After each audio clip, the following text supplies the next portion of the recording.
What is up, everyone? Happy Tuesday and welcome to the Deal Lab. Man, it's crazy. We're on number 9. It's crazy, man, how fast this thing is going, right? It's incredible when we started this, just a few, not even, 2 weeks, right? I think 2 weeks now. So only 9 days ago, but this thing is going pretty quick. We're pushing. Where there's a lot going on. So super excited. Happy Tuesday, everyone. So yesterday I had to cut it a little short. Had an appointment, that I needed to attend that was very important. And so, but we're back. We're here. We got a few people on, and a few people want to jump on. As you're joining me, let me know in the chat where you're watching from. For those of you that are new, that haven't watched this show before, basically what we do here on the Deal Lab is obviously, besides talking to sellers, besides analyzing deals, besides negotiating, you also get to see, the processes that I use, follow up, right? All that stuff. So it's not just calling sellers, right? You get to see everything, and so it's something that I desire to put together, and now it's here. D, how's it going? Good afternoon to you as well. Jermaine, what's up, brother? All the way from Atlanta. Appreciate you, bro. Always you and your team for joining the Deal Lab. So, all right. So a few chain of events yesterday that have transpired. In regards to some of the deals that we have under contract. We have a few. I have a few updates for you guys, so I'll talk about that here in a little bit. Gonna let a few more people come in. How am I sounding, by the way? Am I sounding good? Coming through fine? Give me a thumbs up in the chat. D said ATL in the house. Hot Lana, right?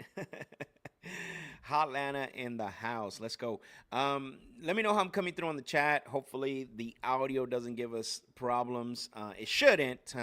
I think I was able to fix from what happened in the last episode last week. So Jermaine, appreciate you for confirming. Says you're coming through good. Thank you for that, man. I really appreciate it. So yeah. So one thing I want to give a little monologue before I get started with the things that we do here every day, right? And I want to do this as let some people jump on before we get to the phones. I've had some really good feedback in regards to what we're doing here, and so I'm very excited about this because I think we're really changing the perspective of the business, right? You guys saw yesterday on that phone call with the gentleman who was tied up, right? And his property was being listed on the market.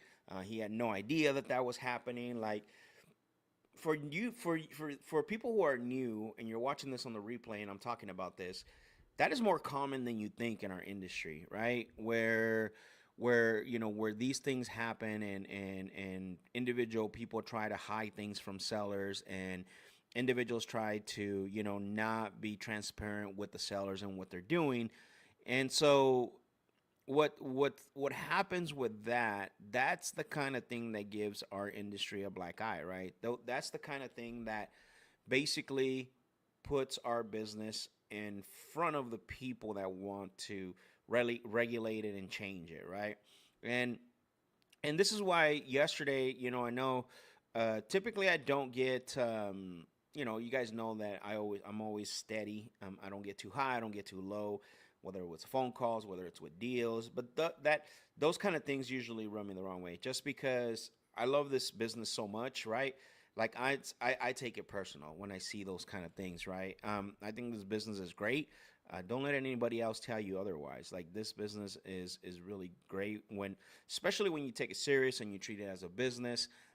It could definitely be life changing. And so when I see those things, I tend to really take that personal because, for myself and for some of you guys that join me and watch this every single day, you guys take this serious. And so, it's a shame that we got, few individuals that are doing this when you got individuals that are trying to take this serious or are taking this serious and treating it like a business and making sure that you're doing everything you said you're going to do and all this other stuff, right?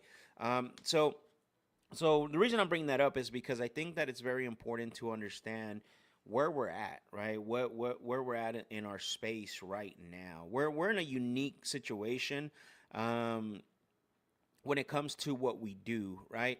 And when I say that, I don't mean that like in a negative way. I mean more like it's really interesting to see what's going to happen in the next, 12 to 24 months in our business. Not necessarily from the perspective of like, can we still do this business, but just how we're going to be able to do this business, right? Because it would really take a lot. I mean, federal law would really have to change in order to like completely change this business model, right? Because it has to do with contract law and it has to do with federal contract law and all this.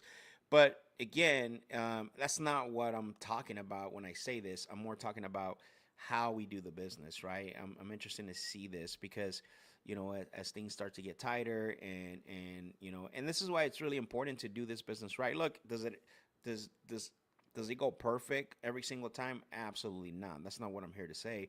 Um, no business goes perfect, right? No business is, everything hits on all cylinders, right? No matter what business it is. But the goal is to try to mitigate a lot of the unnecessary things that happen in the business that we can mitigate by simply just being transparent to the seller, right? By simply just explaining to them what we're doing, and if they agree, they agree. If they don't, they don't. Be okay with that, right? Don't try to cut corners and try to go behind the seller's back or the buyer's back or anything like that. Like it's crazy, and you think about that, right? Like how something so simple like that if we did it right, how none of the things that we have going on in our business when it comes to like regulation and all that would be impacting it, right? Just because of that. But some people think they don't need to do that. Some people think that they don't need to be, and again, depends on who they learn from, who they got their education from. But here on the Deal Lab, you guys know that I'll never present to you guys or try to teach you guys like to do things in a way where you're not being transparent to the seller, right?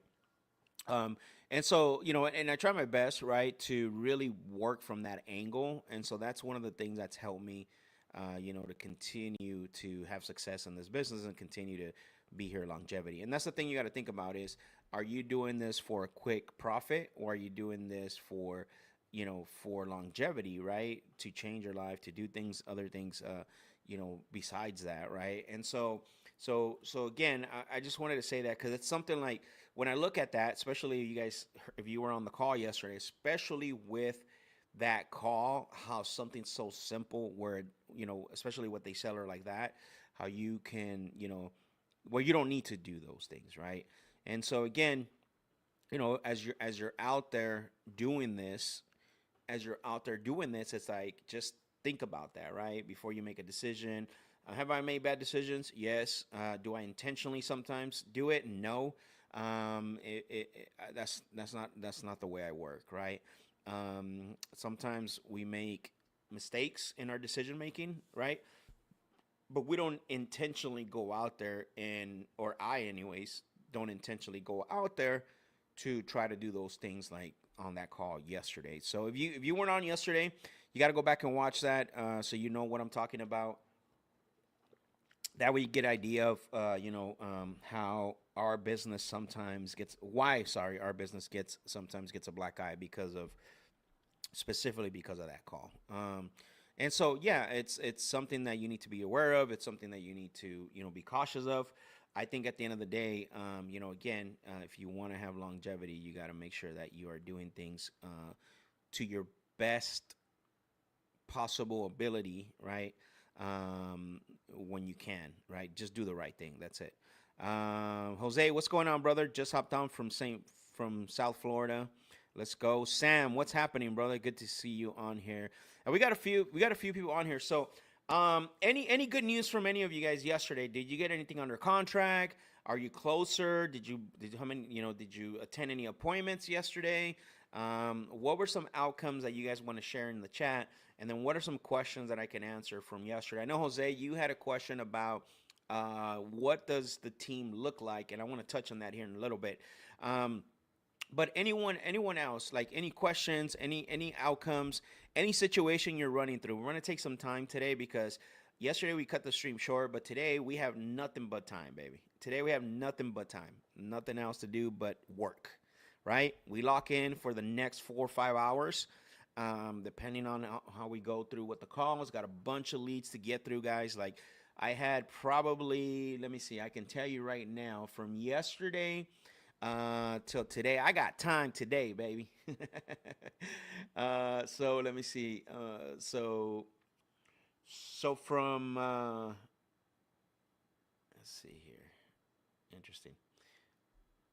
So from yesterday till today, I've gotten. Let's take a look here. One, two, three, four, five, six, 7 leads. Man, I was talking to Taylor, who's managing the campaign yesterday, or this morning. I sent him a message. I said, "Hey, good, what's up, brother?" I said, "I see the leads are starting to trickle in," and he goes, "Yeah, it looks like yesterday we got a good amount." So yeah, today we got enough people that we can call between the new leads and some of the follow ups. Some of the people I've been getting a hold of. We got some follow ups that we got to make as well. So it's gonna be a good day. Honestly, I'm looking at this day. We're gonna set up really in a good day. So, but any questions, that anything that you're running into, any wins that you have that we can celebrate, because I love celebrating wins, by the way. And I don't care how big they are, and I don't care how small they are. At the end of the day, what matters is that you are getting 1% better, and the little small wins tend to accumulate and snowball into the bigger wins, right? And so yeah, so we got a few things that we're going to that we got to go through today. I am excited about that, and the pipeline's getting full, man. Like it really is. I think that I think that we're gonna have a really good deal lab today. So not think, I know we are. I know we're gonna have a good. So let's see here. So while I'm doing this, if you guys have any questions, any scenarios you're running into, let's talk about it. Well, I'll update the pipeline here so I can add all these opportunities. Let me see. Yeah, okay, cool.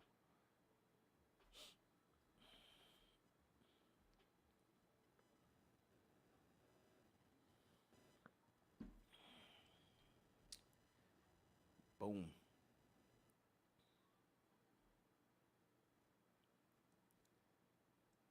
All right, we ready. Okay. Um, excuse me. Sam said, "What script are you using? Your own?" That's a great question, Sam. I've always had my own script. Obviously, if you know my background and you know my story, I talked about it in the first deal lab, and I don't know if you follow me on Instagram, Sam. I think you do. And so I have my own script that I follow. But one of the things that I always talk about when it comes to scripts is that for a good script, for it to be a good script, it needs to have a framework, right? And what I mean by that is that not necessarily should you just be reading the words on the paper verbatim. Like it needs to have some type of framework where it leads to outcomes, right? Like for me, like the script that I create is based around the framework that I use when it comes to talking to sellers. And for the most part, do I say the things that are on the script? Yeah, but I make it conversational. But it's built around a framework of steps of where I want to be at, right? I'll just give you an example. For example, my script is built around the three stages of my process, right? That I follow. That's my framework. It's very simple. It's only 3 phases or 3 stages. One is discovery, the second is qualification, and then the close, right? And then inside of those 3 stages, there's a lot happening, right? Inside of discovery, I have the introduction, I have the questioning games, I have, and what I'm trying to do, I approach the calls a little bit different, right? In my personal discovery, I'm not qualifying the prospect, right? Most people teach a discovery call is where you're qualifying the prospect, right? The second stage is that for me, qualification. So in my discovery call, if you ever hear my calls, when I'm asking 2 things, right? sorry, I'm doing a few things. Is you're hearing my intro, and then I go into something I call questioning games. Now, and then I do an advance agreement. That's part of the discovery stage, right? And so what I'm doing in the discovery stage, I am I am right now identifying if this is somebody that I want to take to the next level of the qualification stage in order to qualify them to start talking about getting a little more serious about an offer, right? Because remember, not everyone you talk to is going to be a prospect, right? You're going to have suspects. And so for me, the discovery stage allows me to identify that, and allows me to identify that when I am talking to them, right? Before I get into any discussion about, motivation, property condition, and then potentially what they're looking to get. Now, sometimes it might not look like that because sellers tend to have their own process as well. So you need to have something that combats that, right? Um, David Sandler, who wrote the book, which, who I trained under that system, the Sandler training system. David Sandler wrote a book called "Can't Teach a Kid to Ride a Bike at a Seminar." Very long title. And in that book, he had a quote which I love to this day. The quote was, "If you don't have a sales system of your own, you will unwillingly default to the prospect system," right?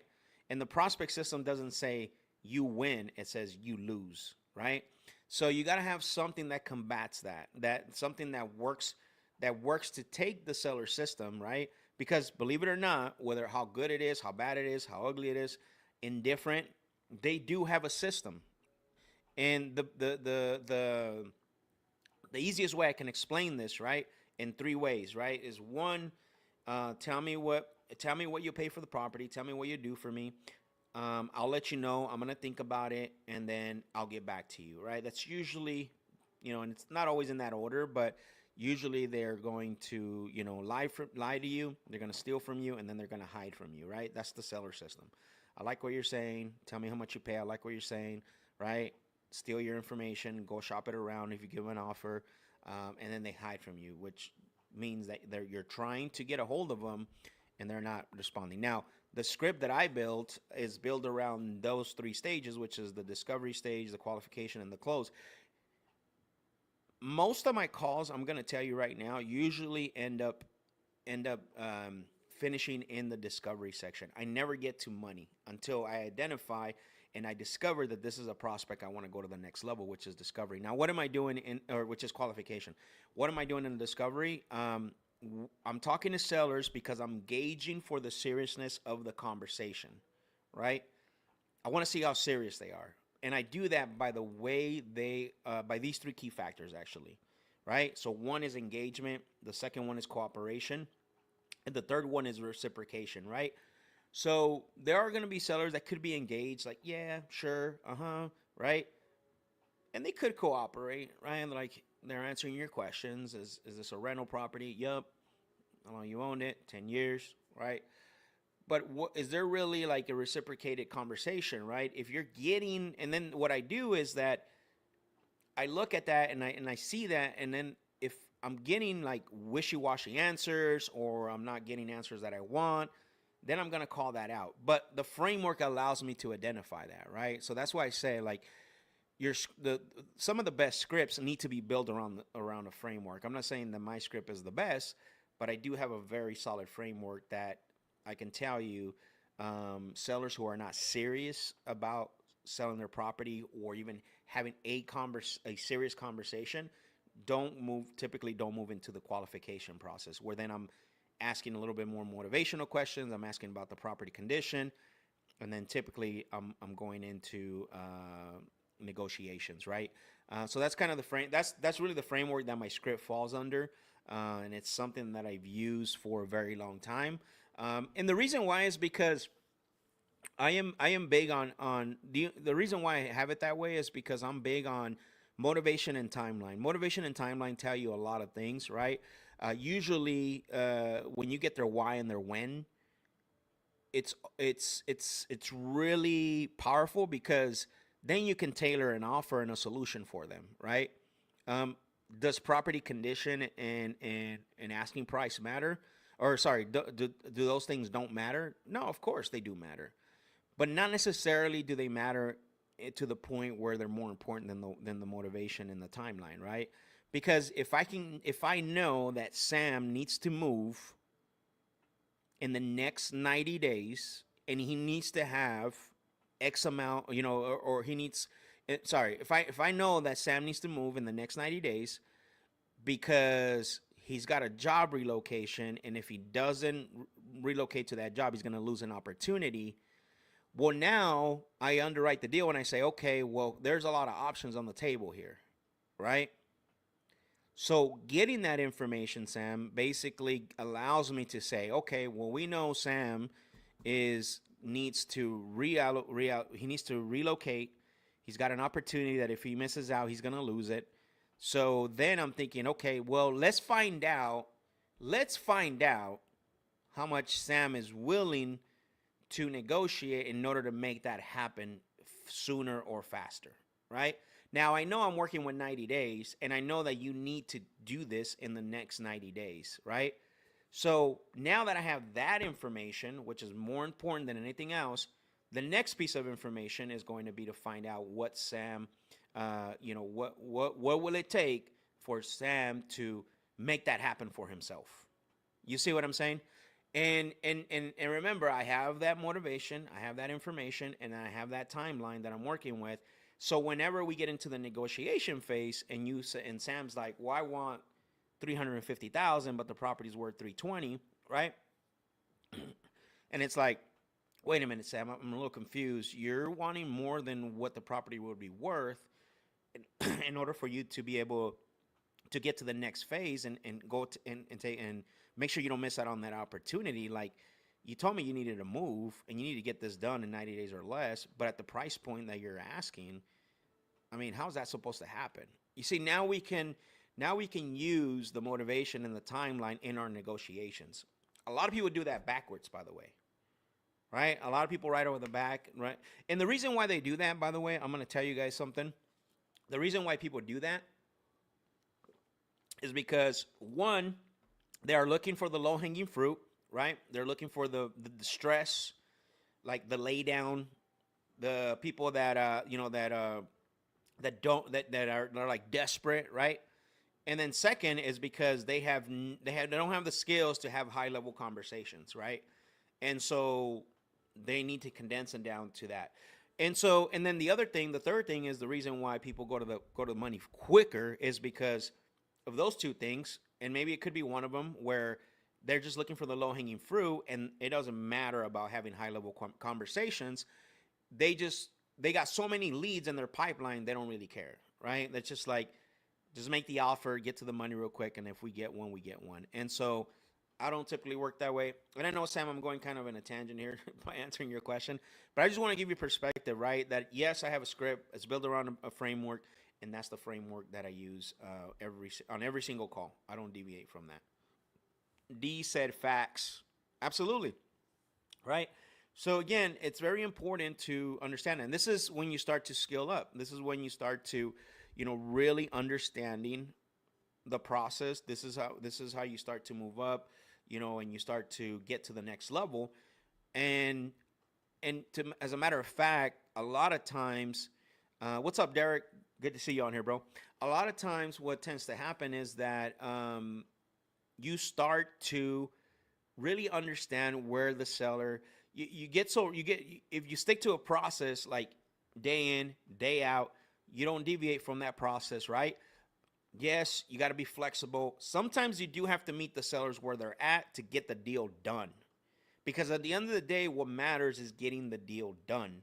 I totally understand that. I'm not oblivious to that. So, have I sometimes like deviated from the process at certain points? Yes. But I will always default back to where I'm at in the conversation, right? Because at the end of the day, the goal for us is to get the deal done. So if I have to meet the seller where they're at, it's okay, right? And I'll share with you guys a story. Brad, who was my sales coach for like 5 years, he shared a story about David Sandler and David Mattson, who was the CEO of Sandler Systems. And so they went to an appointment together, and they got off the car, they went in, did the whole spiel, and then they ended up getting the deal. They walked out, got back in the car, and Dave Mattson, who's the CEO, David Sandler is no longer alive, but he's still Dave Mattson's still the CEO. He looks at David Sandler, and then David Sandler looks back at David Mattson and says, "Hey, what's wrong? Like, why do you look kind of, why is your face down? Like, why do you look kind of upset, or just what are you thinking about, right?" And he looks at David Sandler and he says, "Well," he goes, "you didn't really use the system." He goes, "I saw that you kind of deviated from the system." And then he looks down, right? And I'll grab my phone, and then he looks down and he grabs the folder and he says, "But we got the deal, correct?" Right? And so what's he going to say to that? So again, sometimes we have to meet the sellers where they're at, right? We have to meet them where they're at. And I've said this to so many people in the past before, because you need to make sure that, yes, stick to a process. It's very important that you always stay with your process, right? Don't deviate from it. Especially the place where you shouldn't deviate from it at all is in the discovery stage, because that's where you're going to make the investment to find out if this is actually someone that's serious about, either they're serious or curious about selling, and there are questions there that are going to allow you to do that. After that, right, once you get into property condition and more motivation, uncovering motive questions, like now you're going to, if you have to, right, meet the seller where they're at. But always, as a rule of thumb, do your best to stay with the process, especially if you're newer. You should not be deviating at all when you're newer, because that's what's going to create that muscle memory. That's what's going to give you repetition. That's what's going to allow you to learn the process. Do not deviate, especially when you're newer. So, Sam, appreciate you for dropping the gem. Tony, what's going on, brother? He said, El Cerrador, back at it again. Good afternoon, everyone. Good afternoon, bro. Good to see you on here. So anyways, that was my little mini sales process training for you guys. And so, it's very important to have a process, and because remember what I said, sellers also have a process. Whether you believe that or not, it doesn't matter. They do. Whether they know that, and whether they know that they're using it, it is a process that they're going to use on you. And like I said, and like David Sandler's quote in the book, "You can't teach a kid to ride a bike at a seminar." In the book, he has the quote where he said, "If you don't have a sales process or a sales system of your own, you are going to unwillingly default to the prospect system," right? And the prospect system doesn't say you win, it says you lose, right? And so it's very important to understand that that when you're making the calls, the things that the seller is doing are seem random, but they are not. But they are not a coincidence, right? They've already talked to somebody. They went online and looked at things. They read something. They heard it from their dog, their cousin, their cat, their mother, sister's brother. Like they have somewhat of an idea of what they want to get from you, right? So that is a process that they have. And if you jump on the phones and you don't have an outline or a framework to work out of, well, you're going to automatically default to that. You know what I'm saying? That's why when some of you might be struggling with this, when you get on the phone and someone says hello and you say hello and you tell them why you're calling, and they're like, well, yeah, okay, well, what's your offer? And then all of a sudden you're like, if you're not ready for that, right? Or, hey, I don't want to answer any questions. I already gave you everything. Can you just give me an offer? If you're not ready for that, I'm telling you, you're going to default to that, and you're going to say, oh, yeah, sure. I just let me pull up and let me do some comparables, and let me look at Zillow and let me see what I can pay. When you have no idea if this is someone who's serious about selling, right? And I see this a lot, by the way. This is something that's normal, right? And so one of the things that I've learned is, you guys might want to write this down, is don't make a move without having a commitment. Don't make a move without having a commitment, right? I didn't come up with that quote. Again, this is stuff that I learned. I don't take credit for it. So don't make a move without a commitment, right? So just think about that. You're being put into their process if you don't have a system of your own. So, all right, who do we got here? Tony, what's up, brother? Jose says, great point, Max. Timeline and motivation always fixes price and condition. Helps you to also, okay. So motivation always fixes price, and condition helps you also to fix price. Yeah, absolutely, right? So for me, it's motivation, timeline, condition, price. Motivation, timeline, condition, price. Price is at the end, and the only reason why it's at the end for me because I understand that I can use many exit strategies, right? I can use not just cash, not just innovation, not just creative, right? So there's different exit strategies that we can put on the table based on their motivation, based on their timeline, property condition. The price is going to fit right in, and we can make the adjustments when we get that information, right? It's very important to really understand that point. I love that. Jose, that you brought that up. Isaiah, what's going on, brother? So what's the best way to respond? Um, are you talking about the what's your offer, or I don't want to answer any questions? Anyways, let's assume you're asking about both. So you're probably gonna laugh at this because sometimes for you guys, when I explain something, it seems, and I'm not saying for you specifically, for people out there, like it's way too easy. Like there's got to be a secret, right? And Isaiah said, yeah, for both. Okay, got it. So when someone tells me, well, what's your offer? There's two ways that I can go with, right?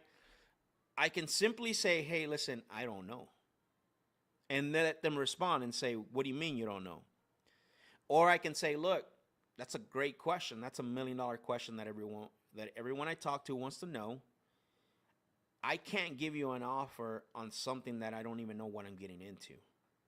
So can I ask you a few questions just to see what I can qualify the property for? Is that fair?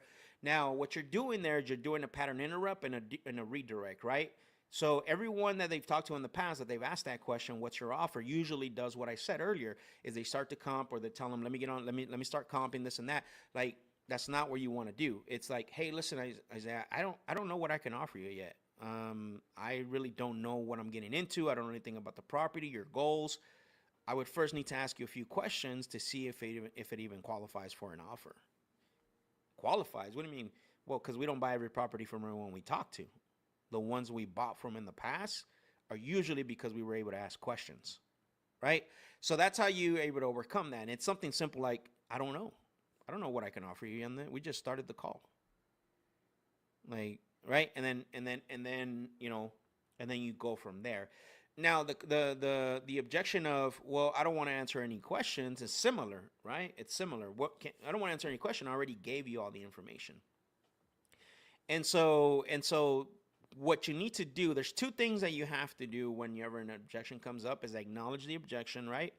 Like, hey, that's fair. I get it. I do have some notes. I do have some notes that I got, but the notes don't always tell the whole story. Like, usually notes are just black and white. My goal today is to figure out if this is something that we're even going to buy, right? And the way I do that is by asking you a few more questions. I'm not going to ask you everything that we already got, but asking you a few more questions and then determining if this makes sense for you and also if it makes sense for us, right?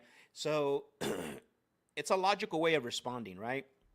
And so sometimes that's the way you have to do it. You have to position yourself as, yeah, but, right? You're saying yeah, but you're doing it in a way where it's like, hey, that's fair. Yeah, we did get some information. I'm not discounting that. But the notes don't always tell the whole story. There's always gaps. It's never black and white like this. So my goal today is to ask you a few more questions to see if your property does really qualify for an offer, right? Just because I have a few notes doesn't mean that it tells the whole story. So then again, those are two ways that you can actually answer. Hopefully that'll help, Isaiah, for you to, you might have to go back and watch this and kind of write that stuff down. Derek says, yeah, I was talking to a seller yesterday and she kept saying she didn't know what she wanted for the property. So I did an offer range and all of a sudden she knew what she wanted. It's funny how that works, right? So it's funny how that works. So like that's why I said there's right there. That's why I say like the two anchor ranges work so well when you're talking to sellers, right? Um, and I haven't heard anybody talk about this in this manner, anyways. And I hope that nobody tries to steal this, which you can. I don't care. Um, there's two types of anchor ranges that work really well, and the prime example for this one is what I call a reactive anchor range, right? Write that down for you guys that are on here. There's over 11 of you guys, um, maybe even more. I don't know how accurate this thing is. A reactive anchor range is what that is, and you're seeing an example of that right now, right? You throw out an absolute low anchor range that they'll never expect. And I did this yesterday, by the way. I don't know if you guys noticed that. I did this yesterday as well with the seller that was that they were playing, that they were messing around with. When I said, let me guess what they make you an offer right around 50 grand, 50 to 60,000. And he's like, no. One came in at 140, 190. And I'm like, then he told me what the offers were. So it works well even for that. But this is a perfect example of the reactive anchor range, right? If they're stagnant and they don't know what they want. Listen, I said this already a few days ago. Not every seller is going to know what their property is worth if they fix it up and it goes on the market, right? Not every seller is going to know that. But every seller is going to know what they would like to sell it for. Like they have a number. Every seller has a number of what they would like to get. And this is a prime example of that, right? I was talking to a seller yesterday and she kept saying she didn't know what she wanted for the property. So I did an offer range and all of a sudden she knew what she wanted. You see?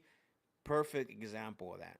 So the reactive anchor range works really well with this, right? It gets them to react to that number that you lay down, right?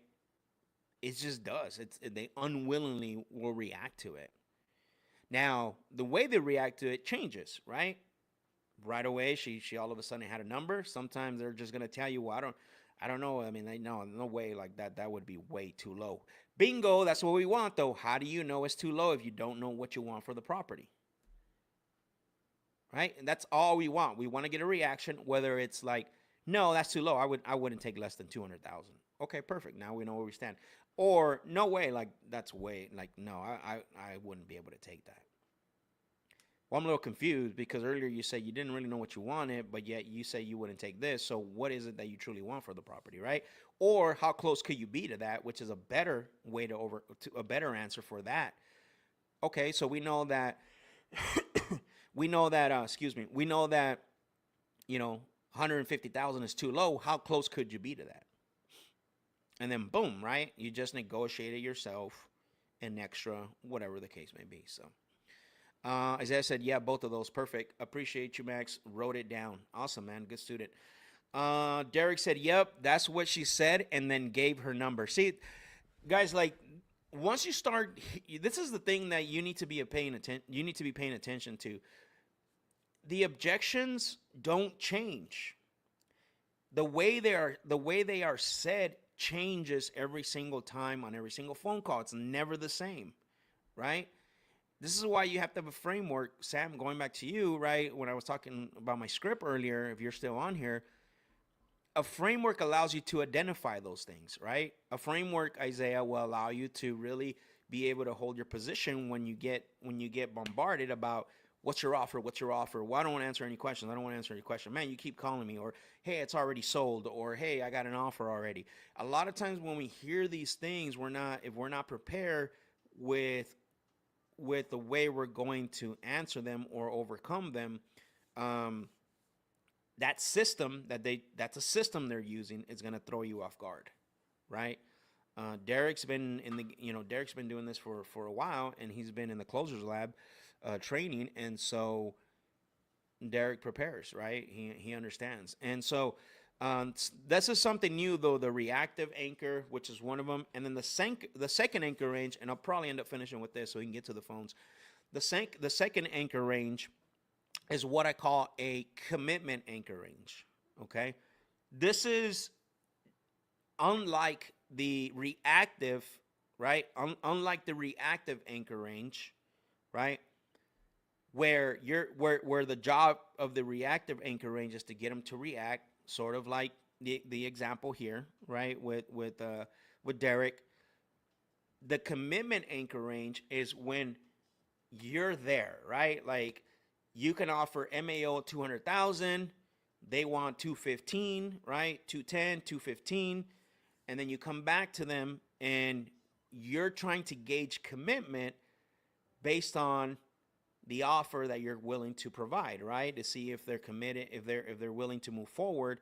Now you can't come up if you want to reach 200. You guys know this, right? The one of the main rules of negotiations is that if you want to be at 200,000, let me know in the chat. Do you offer 200,000?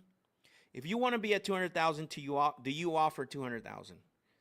If your MAO is $200,000 and that's where you want to land, do you offer $200,000? I want to see the answers in the chat. I want to see the answer in the chat. Let's throw those answers right now. All of it. Come on, let's keep going. Okay, we got a few of you. Let's go. I love it. I love it. If you want to be at 200,000, do you give an offer at 200,000? There we go. Perfect. So we got Selena says no. Very good.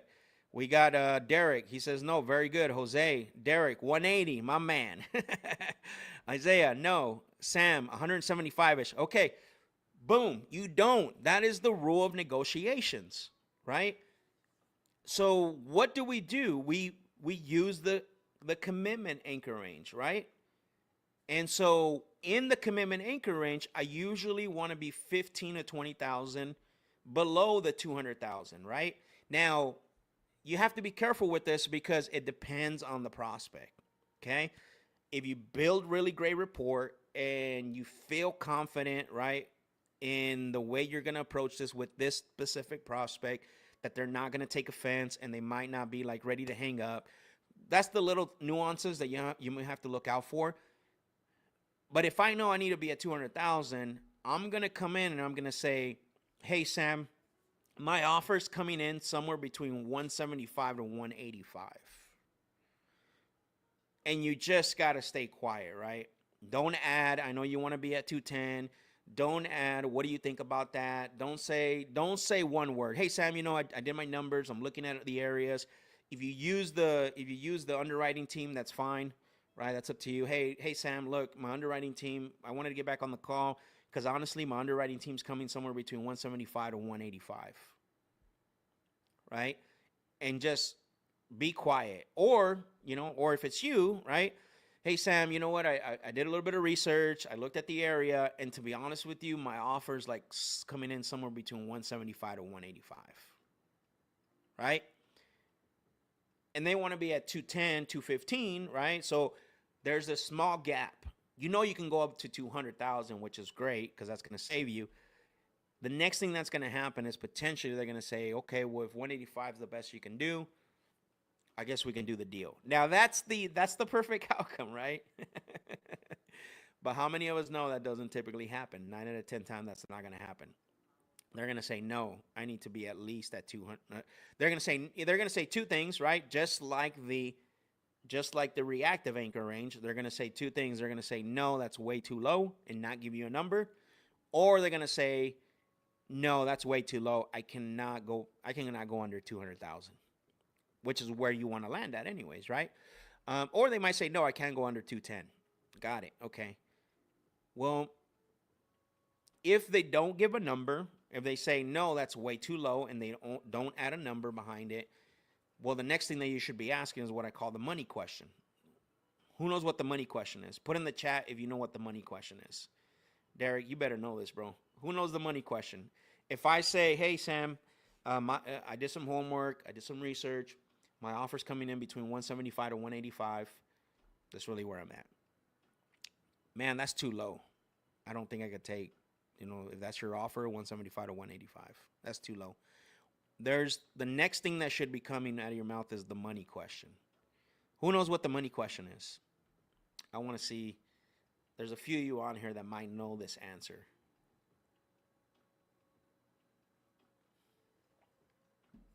Derek's like, why you call me out?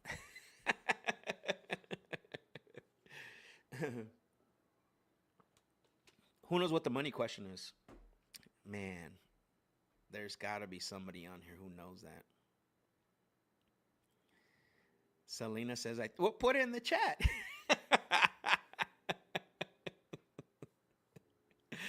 Oh, man.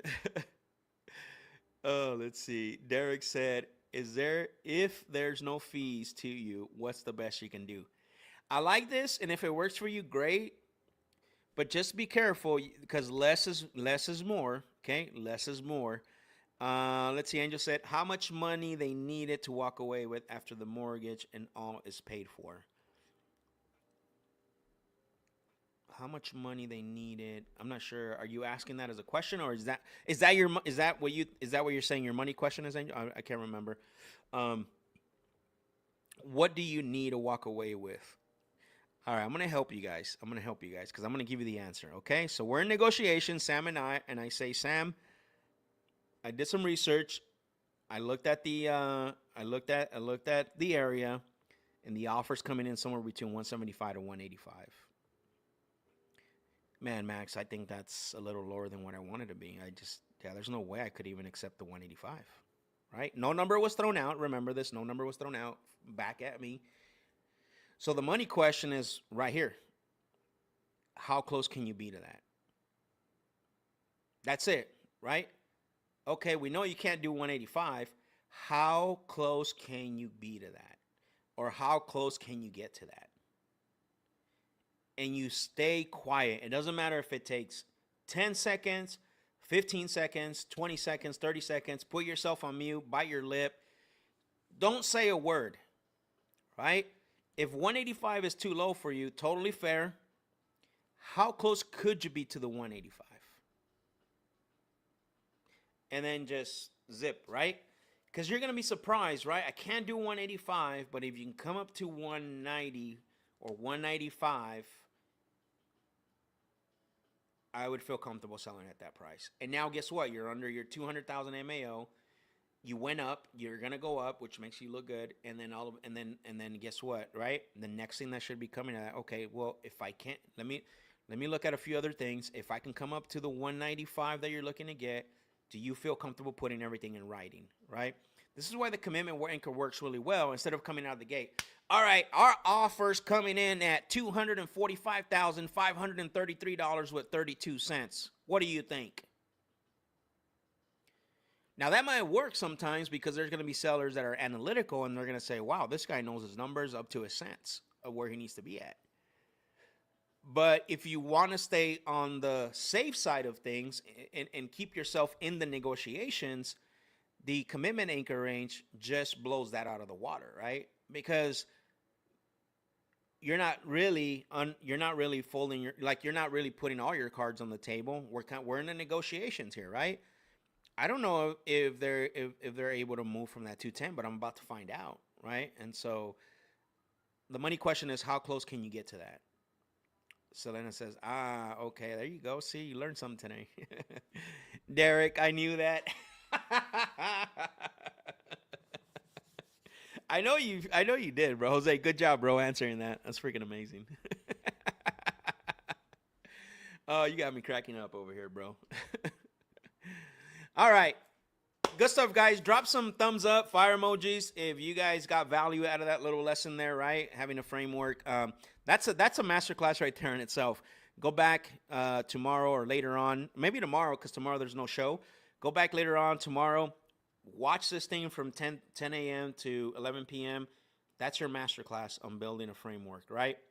But let me know in the chat if you got value out of that. And then for those of you that are watching and not putting things on the chat, don't go out there and creating a script and say you came up with this. I know how you gurus are. I'm just kidding. All right. Selena, appreciate you. Thank you for the fire emojis. Derek, Appreciate you, bro. You knew the answer, bro. You should have just said it. I'm gonna give you a hard time. I appreciate it. Thank you guys. But definitely would recommend it. Go tomorrow or later on today, once we're done, go back between the hours of 10 a.m. or whatever, whatever time zone you're in, and just kind of take your time, pull out a notepad, because a lot was said there, and it's very good stuff to help you to really understand how to have a process. So, um,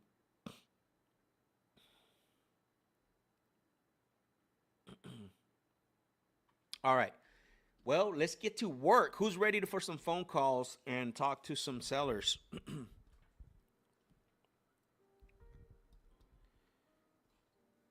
I ran out of coffee already.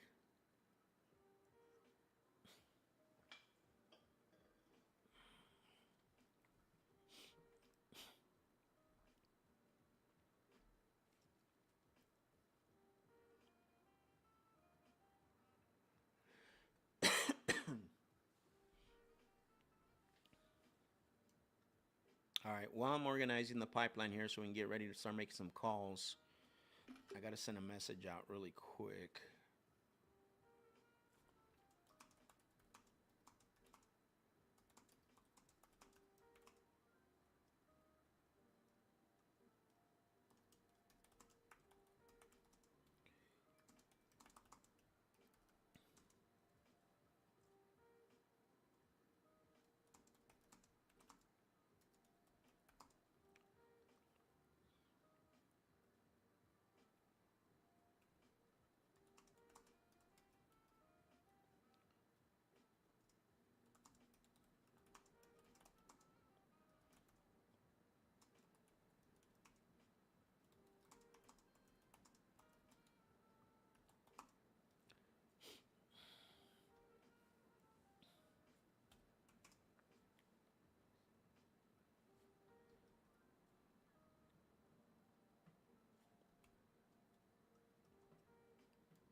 Oops.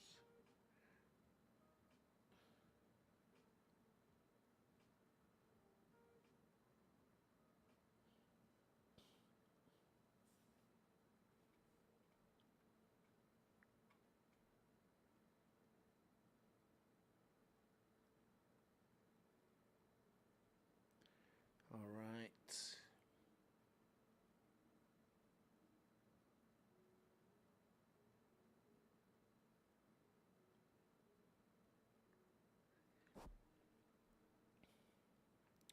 There's a few people I want to follow up with first that I spoke with yesterday, and then we'll start calling some of the newer leads.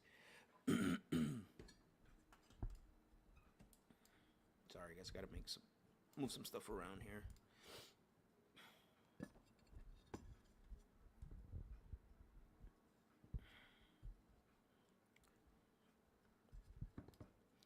Hopefully, you guys will be able to hear the phone call.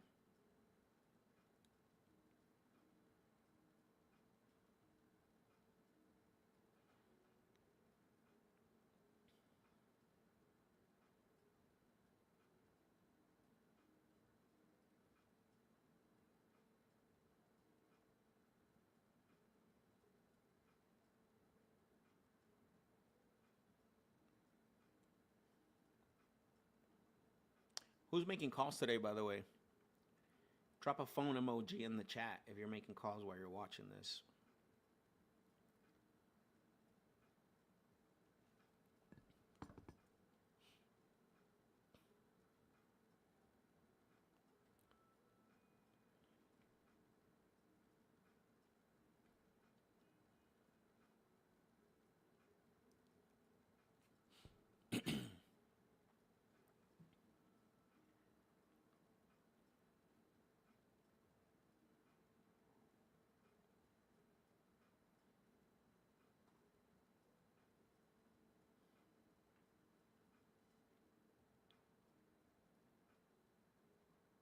Yeah, let's go. Selena, let's go, Angel.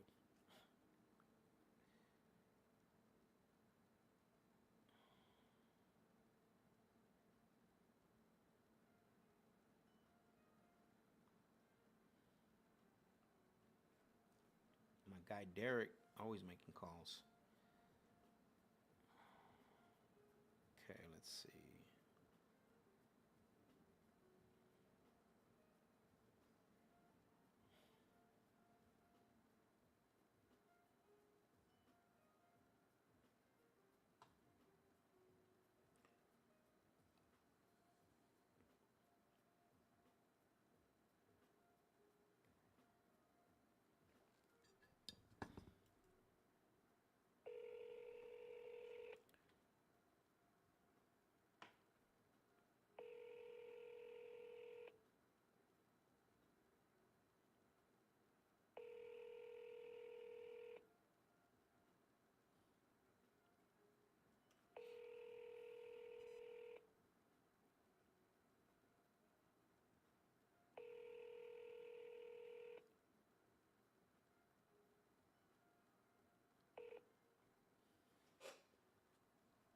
Please leave your message for 91786.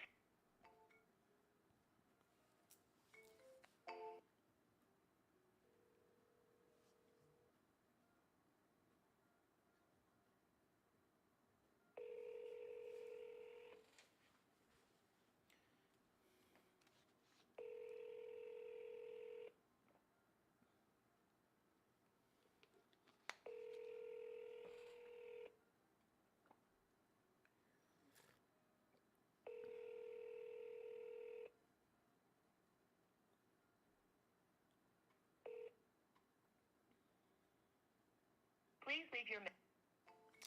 Damn, bro. You gonna do me like that? Let's see.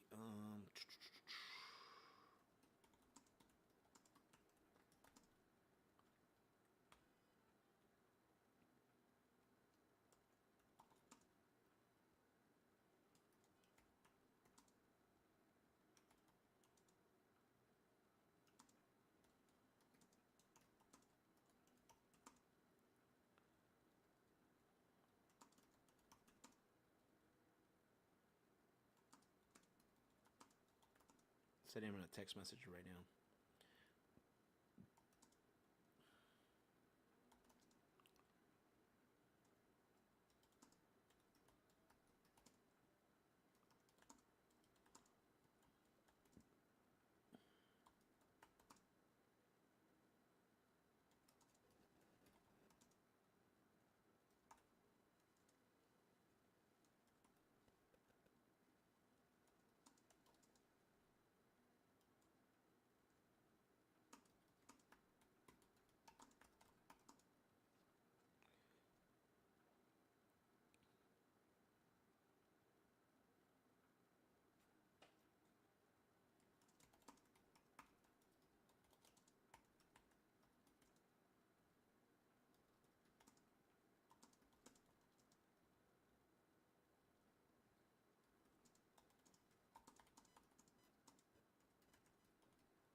All right, hold on, Max. I spoke with you yesterday about your property. How live I was following through in conversations.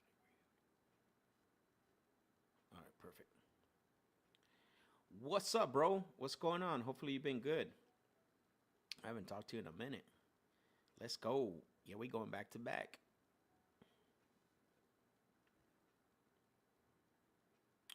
Hopefully you've been good, man. What have you been up to?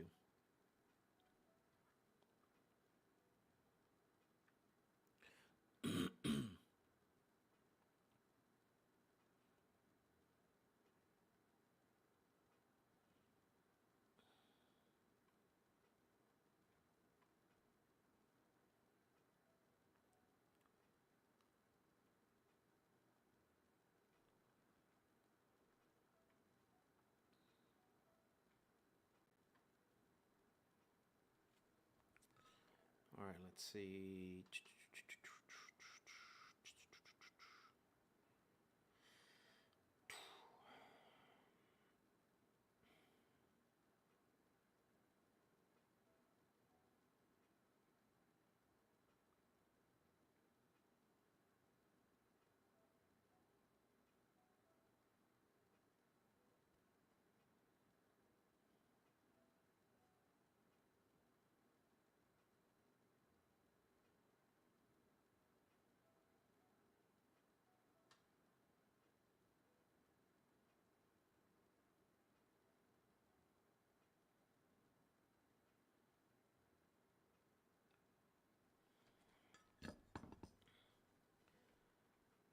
All right. I think he's the only one that I need to call back right now.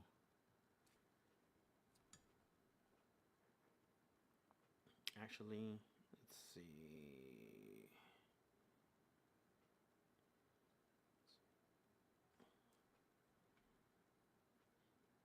Says closing deals, fam. Where are you picking up your leads from right now? PPC. So leads that are coming in that I'm calling on are PPC leads.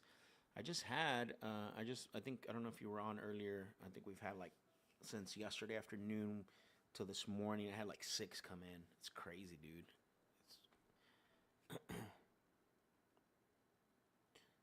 Actually, I need to follow up with.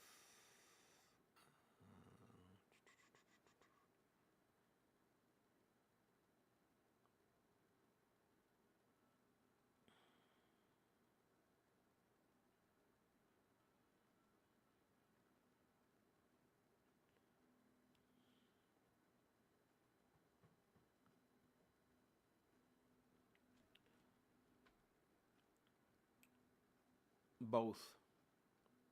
Yeah, doing both. We're like in. I would say right now we're like in 6 markets, 6 different markets. Your typical, right? Texas, Florida, Georgia, North Carolina, Ohio, and I think we just moved into Phoenix because I saw a Phoenix lead come in yesterday that I tried to call in the live. So yeah, total of 6, I believe.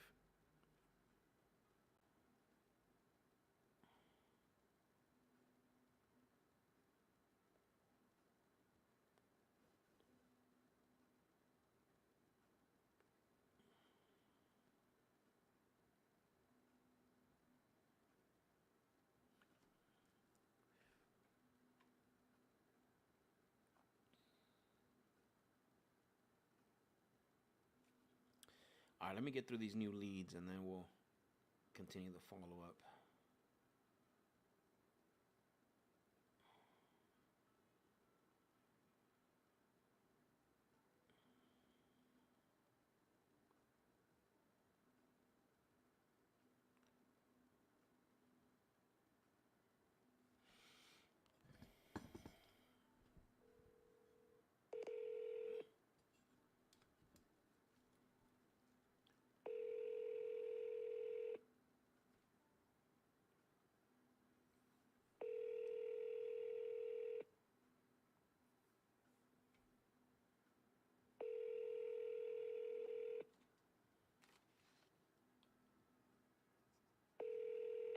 Your call has been forwarded to voicemail.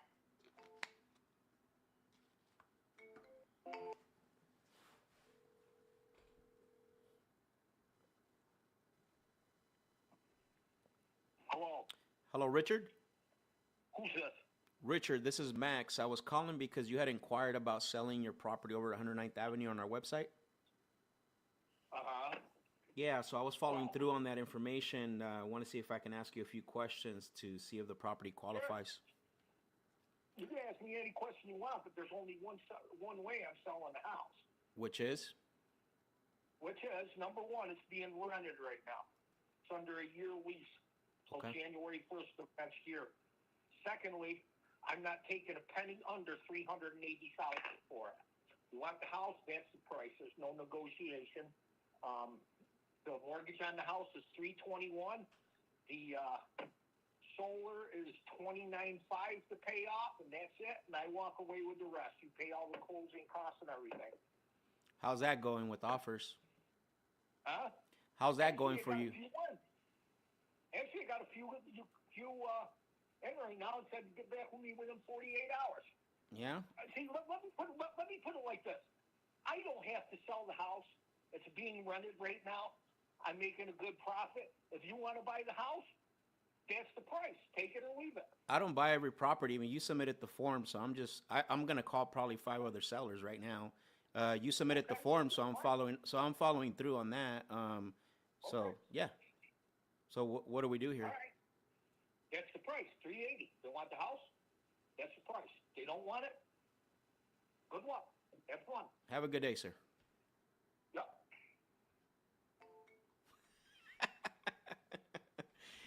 Woo! Crazy guy. He said, "This is what I want." Next. Jeez, it's crazy, bro. He has a 10 in there. I'm looking at it right now. It's a nice property, but definitely it's probably worth about maybe 350. Uh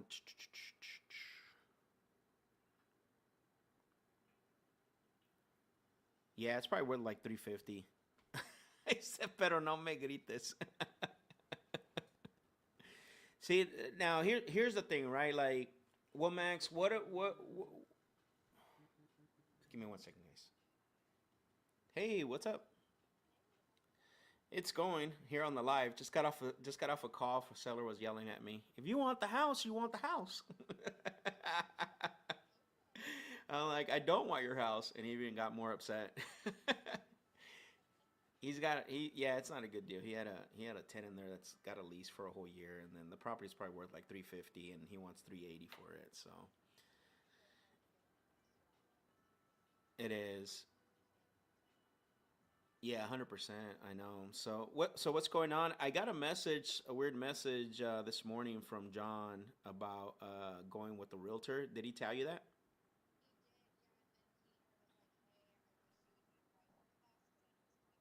Thing. So I think he's just trying to get the biggest, buck that he can for his house. And, he keeps saying, well, I work for the assessor's office.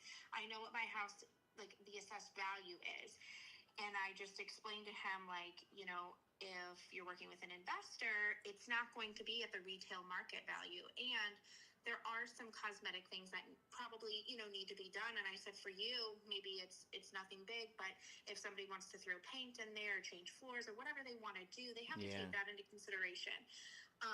And so he called me back and was like, hey, I'm actually not going to post it with a real estate agent. I think I'm going to I know. He's like, I think I'm just going to do it for sale by owner. And I was like, Oh oh, my God. what made you want to do that?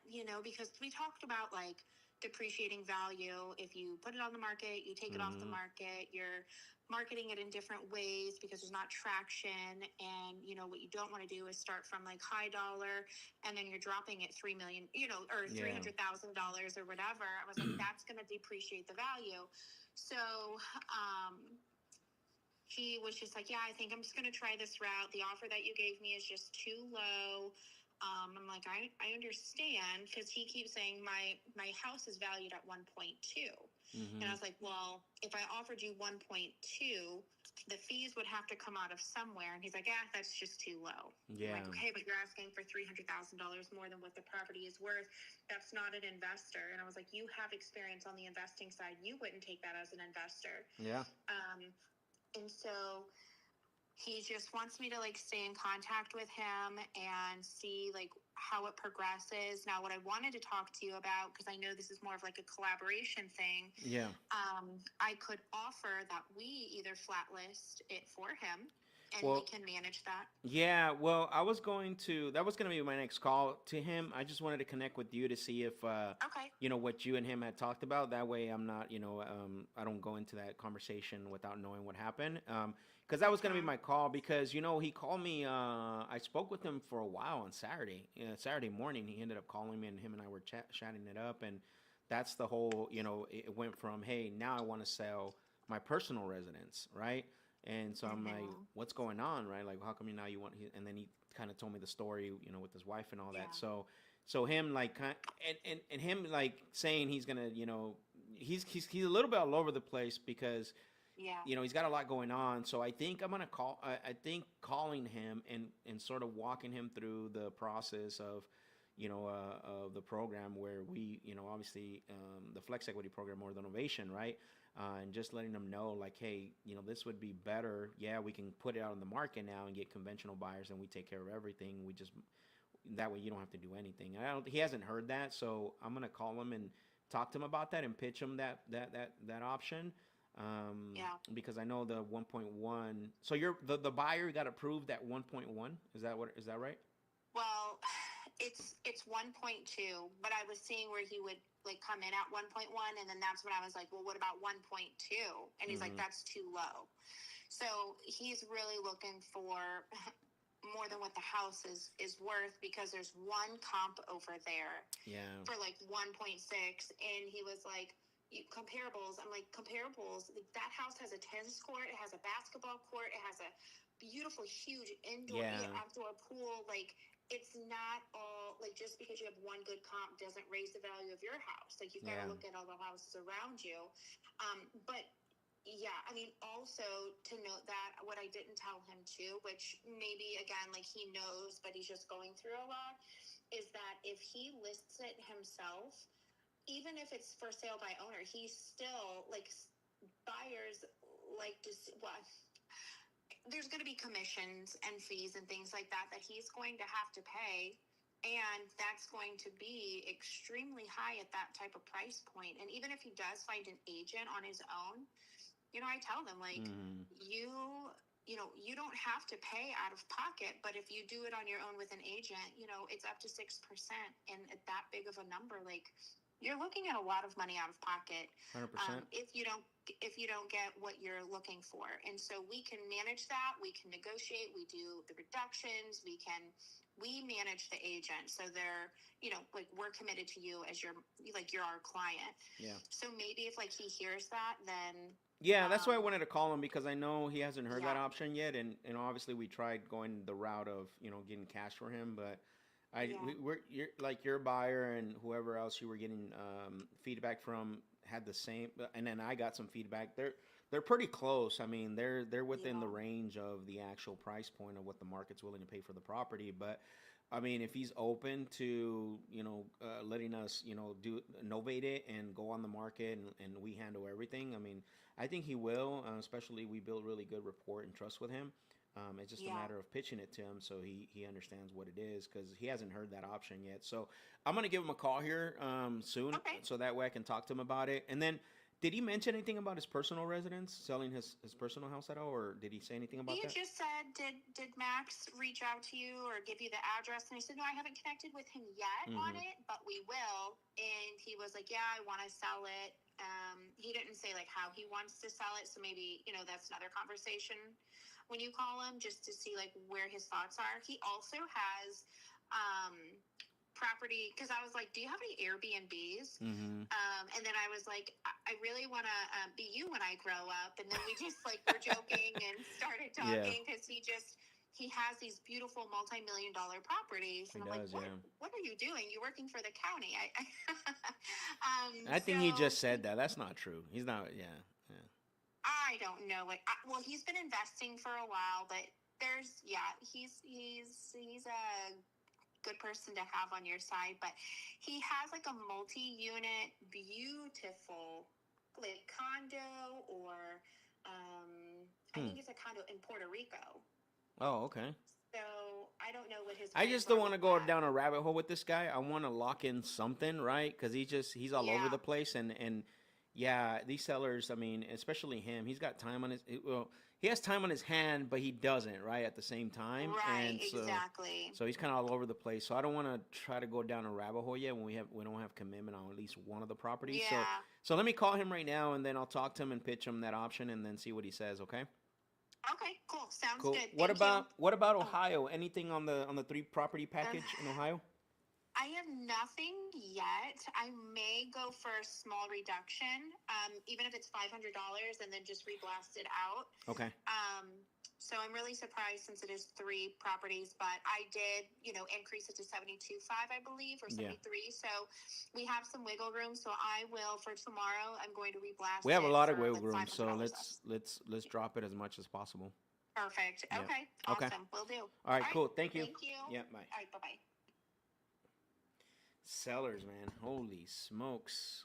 You see, you get the real, the raw, and the ugly. All right. Let me pull up his.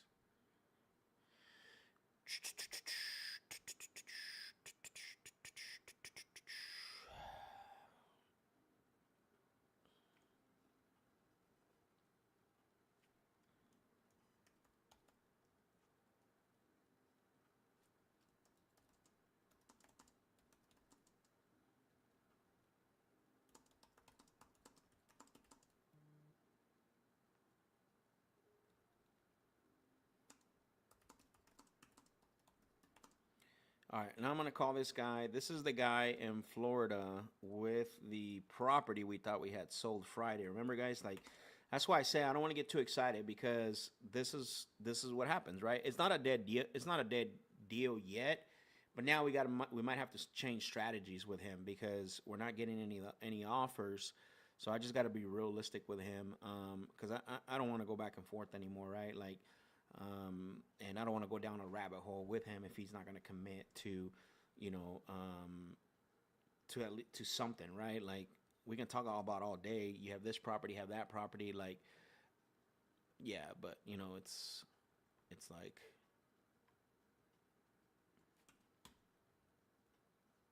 shoot.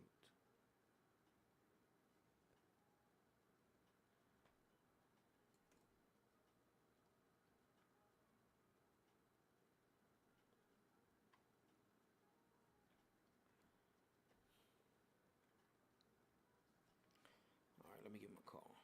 Oh, actually, hold on. Let me disposition the one I just called earlier.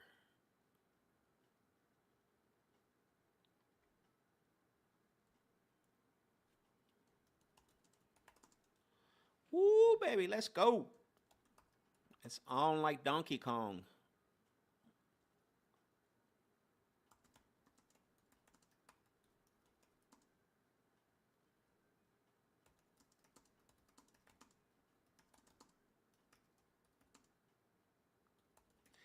For those of you that are starting out, that on that call, not this one that I did with Brittany from Dispo, but that call previously with the seller. Did you notice my tonality? Did anyone notice anything from my tonality? And if you did, what was it?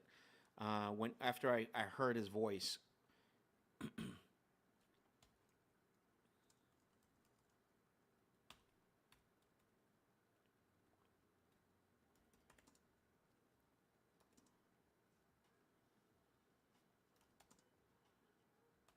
If you guys were paying attention to that, I want to see some. I want to see what your thoughts were. Did you guys notice my tonality on my voice as well?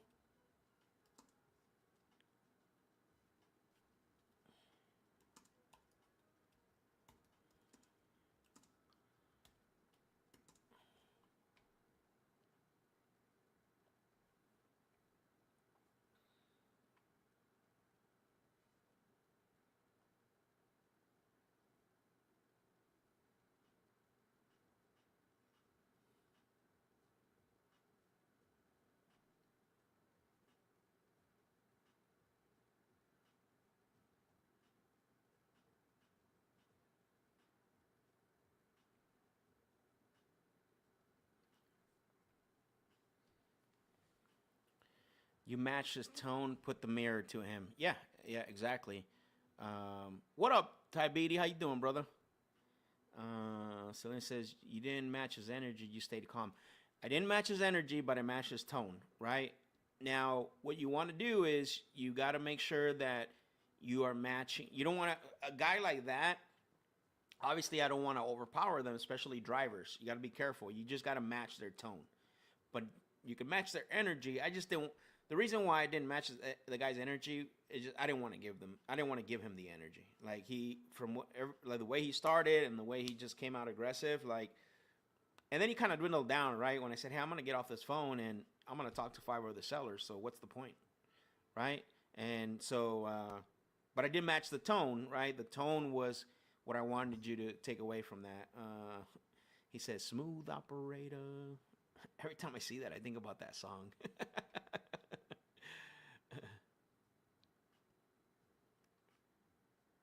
All right, let me call this seller. Let's see if he goes for it. Who wants to hear me pitch this novation? Oh, John, John, John, John. Come on, Johnny boy. Johnny boy.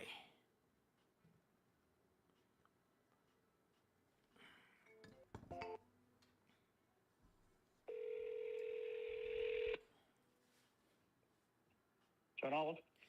John, how's it going? It's Max. Oh, man, what's up? Not much. Caught you at a bad time? No, go ahead. All right, perfect, man. I just got done talking. Sorry about yesterday. I was out. I had to take my mother in for a follow-up. Don't bot. Everybody's got a life. I get that. No, all good. I just wanted to, just insert that in, so that way I'm not Okay. ignoring you and stuff. But I just got done No. talking to Brittany, and she, caught me up to speed on your guys' conversation, and then I saw your message as well. So John, so really quick, the conversation with Brittany was saying that ultimately, what you want to do is you want to go the for sale by owner route. I may do that. I don't know Okay. yet because I have to. I just really I'm on fire about the idea of getting rid of it. Okay, got it. Get rid of something before the next purchase. I just don't want to Sure. get too much over my head. So that's where I'm at. Got it. So, and why I'm calling you is because there is one more program that I haven't spoken to you about, that we've done with other sellers in the past. Only because we've been talking about cash and we had this potential buyer, but we know he came in too low, and so it's a program that I call the Flex Equity program. Now, what that is, John, is that it's similar to. It's going to be the same concept, right? It's going to go on different websites like the MLS, Zillow. The only difference is that we actually take care of the whole process. And what that means is that I got a broker that'll do that for me for pretty cheap anyway. they will, but they're going to charge you a commission, and we're not. Well, eventually somebody's got to charge something. It's off somewhere, so it's got to come off somewhere. Well, ultimately, Well, that's fair. But ultimately, what it would come down to is that let's hypothetically here, just follow me, John. Okay, let's just say you were like, hey, Max, I want you to list this. I want to list this for 1.3, right? Or I want to get 1.3 or 1.4, whatever that number is. Well, that number that you want to get is going to be net to you. We're going to list it above that. So, which means out of that, it's going to come the commissions. It's going to come any fees, any requests. At the end of the day, the goal is to get you that number. Now, the difference between you going with the broker, the biggest difference anyways, between going with the broker and the way we run it is that only vetted buyers get to make it to the property, right? And then second is that we're going to know, because we're going to be priced so aggressively within the first, like it takes about 0 to 7 days to get it on the market. We're going to know between day 7 and day 30 whether we have a buyer or not, or if it's overpriced or if it's not, right? Now, the last piece that we're not talking about here, when you do go list it with like a traditional broker, what tends to happen is that if you cancel that listing, and if you decide to sell later, a lot of times you're on the hook for their commission if you do sell with another broker. On this side, we negotiate that, and that doesn't happen. So in essence, you personally don't have to take any phone calls, don't have to deal with the agents, don't have to pay any commissions or fees. We handle all that on our end, and you'll know if we have a buyer or not within 30 days or less. Let me think about that. Because again, John, I've been speaking with you for a while now, right? And I understand your situation. I mean, you can definitely for sure list it on a for sale by owner website, but if you're prepared again to take all the calls, negotiate with the realtors, do all the showings, all that. And to be honest with you, from what you and I have talked about, I just, I found it difficult, where, and I'm not saying that you can't do it. I'm just speaking from the conversations that you and I had. No, I got a lot going on. I get it. Yeah. Now, the only question is, when you and I talk about this again, is you have to make a decision on an actual price that you want to receive net, right? because then we got Yeah. to go. We're going to go live with a higher price, so that way you can get that net. That's gonna again, and that higher price is gonna cover commissions. It's gonna cover a fee that we would Right. make, everything. But ultimately, the goal is to get you that net number. Yeah. All right. Let me think about that. Let me think about that, and I'll let you know. I'll get back with you. I'm in work today, so it's really hard for me to talk about much. Yeah, no worries. So All right. if when did you want to connect again about this? Uh, Give me a couple days. Like 2 days, 3 days? Friday. Give me a call Friday. Friday. Okay. So yeah, and I All right. think that'll Thank be you. the last resort, John, and then eventually, you can potentially decide on what I you got to want to call it do, something. right? Yeah, you got to decide All right. something because I think, the more the longer you take it and delay it. I mean, I know that you try to get this sold, and I think Right. that's really the best way. Because any investor that you talk to, and I'm only saying this now as I'm not a buyer or anything trying to do business with you, I'm just more of Mhm. somebody that you and I have been having conversations with, is that Yeah. investors that we've talked to as well, we're getting the same information, right? And I think the next move would be to go the flex equity route just to get you the most money for the property, right? Yeah. So, All right. Let me think about it. All right. okay, well, if you do decide on it sooner, let me know. Again, I think that's the best option for you. Again, that's going to be totally up to you. I just want to make sure that we decide on that and then, or move on, right? One of the two. I got you. I Okay. appreciate it, though. All right, John. Have a good Thanks one. again for your time. All right, bye. Bye bye.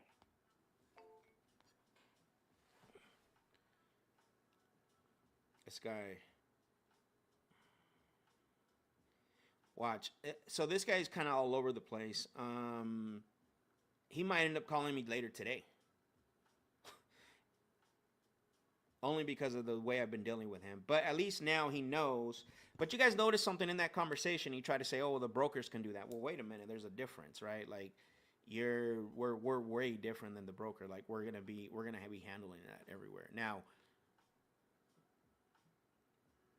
the only thing is because he John ain't keeping it 100. Yeah, exactly, Derek. He's not, and that's why I said, hey, we got to make a decision right here, or we got to move on, right? Like we're not can't be going back and forth and doing this. So, um, it is what it is, bro.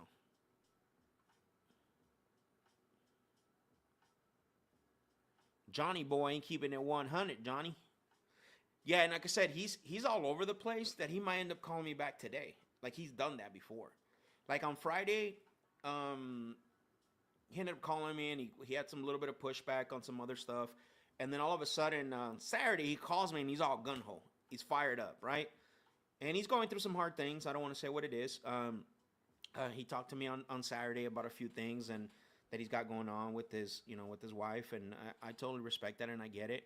But sometimes you got to make the decision, dude. Like, we can't keep dragging this on. Like, you have to make the decision to do something. So,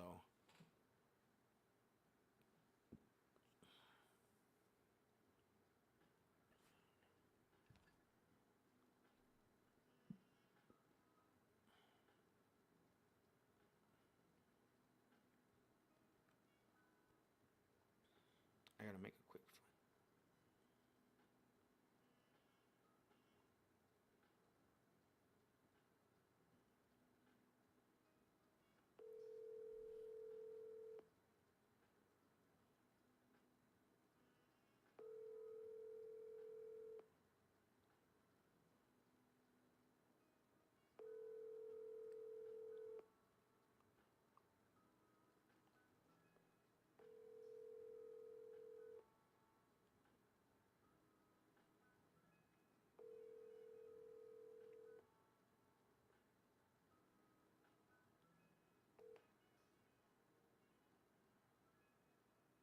We apologize for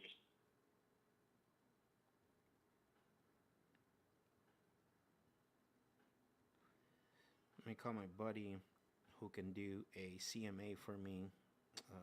Let's see.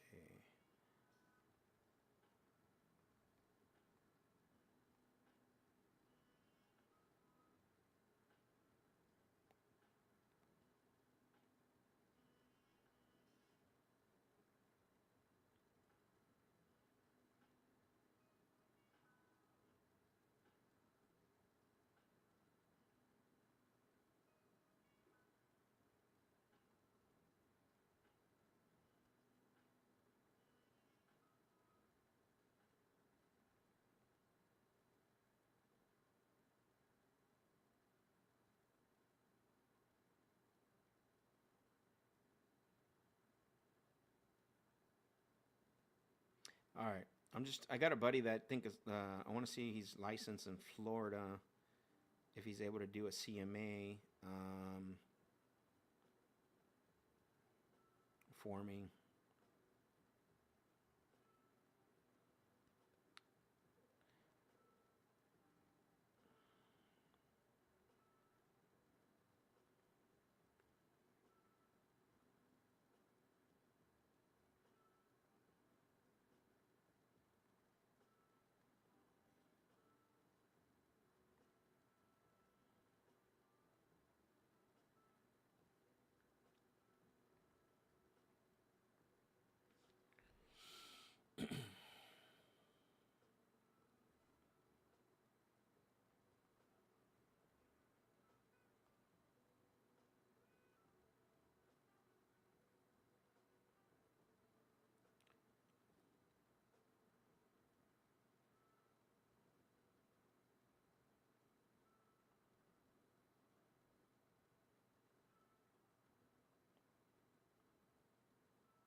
All right.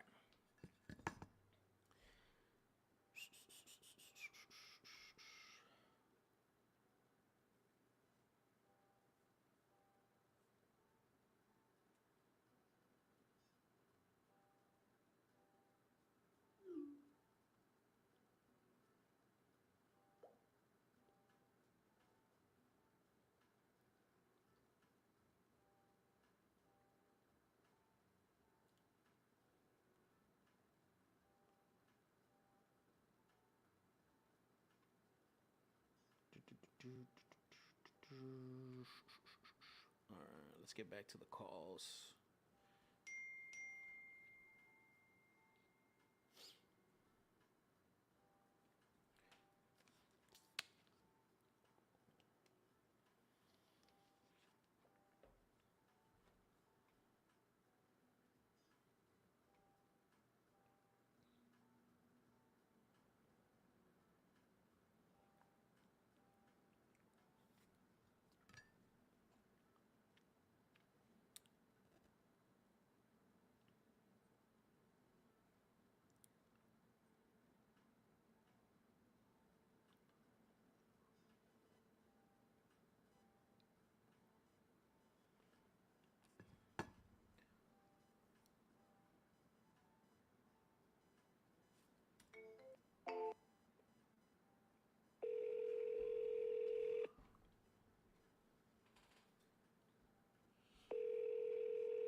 Your call has been forwarded to voice.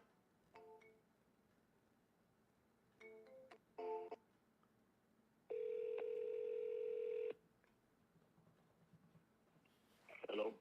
Hello, Parm. Yeah. Hey, Parm, this is Max. I was calling you because we got your inquiry about selling your property at Thraves Road on our website. Okay. Okay, perfect. I'm just following through on that information. Wanted to ask you a few quick questions, see if the property qualifies for an offer. Is that fair? That's fine. Okay, thank you for that. I'm pulling up the information right now on the property. How's your day going so far? All right. Oh, that's what I love to hear. Okay. And can you verify the bedroom and bathroom count for me on the property? A 3-bedroom, 1 bath. Okay, so 3 bedrooms. Perfect. With the living room and a basement. Of course, of course. Okay. And then I have the square footage right around 1,100 square feet. Yeah, close to. I don't know the exact number, but Yeah, it's about that. I see. Okay, perfect. Yeah. And no homeowner associations in the area? No, no. Okay. Thank you for confirming that.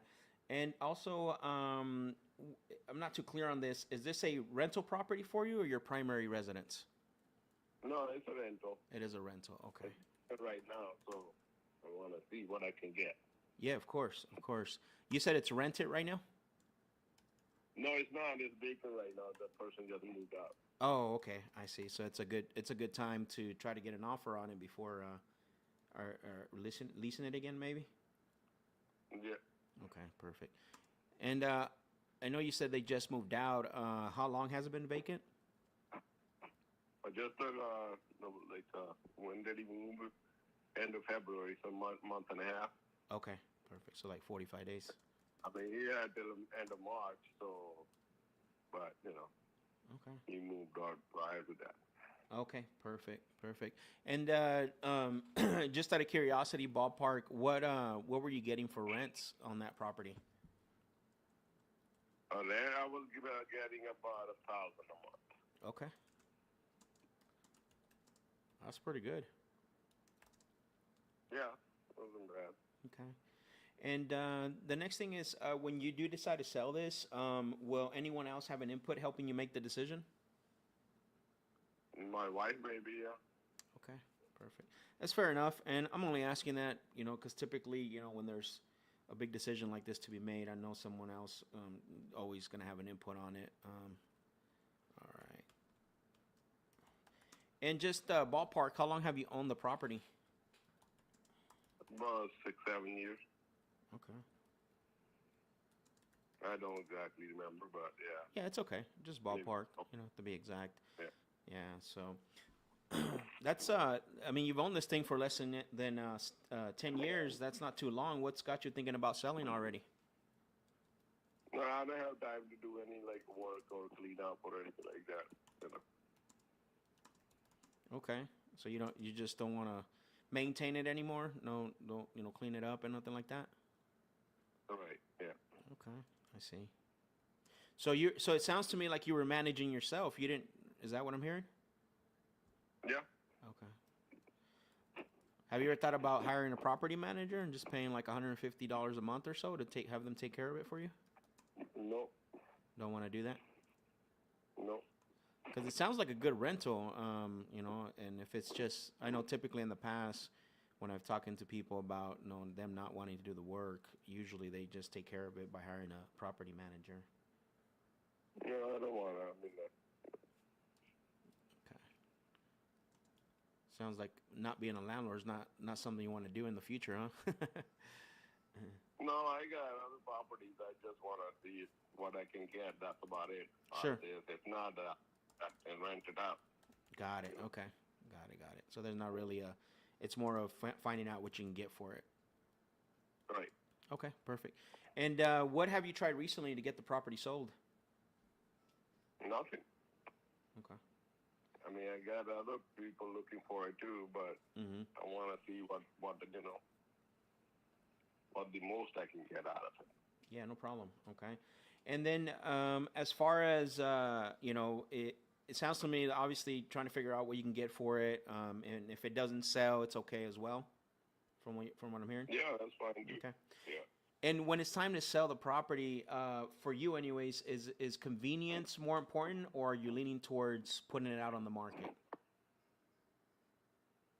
And what do you mean? Yeah. Like, are you looking for convenience where you don't have to list it, hire agents, or are you open to putting the property out on the market as well? No, I'm not looking to put it on the market. It just I don't have time to do any work. So you're looking to go the convenience route where you don't have to do anything. Yeah, I guess. Yeah. Okay. You can take it that way. Okay, no problem.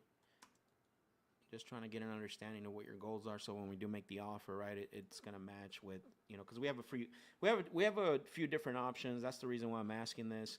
And then if you did get the offer that you can depend on and you like, how soon do you feel comfortable selling?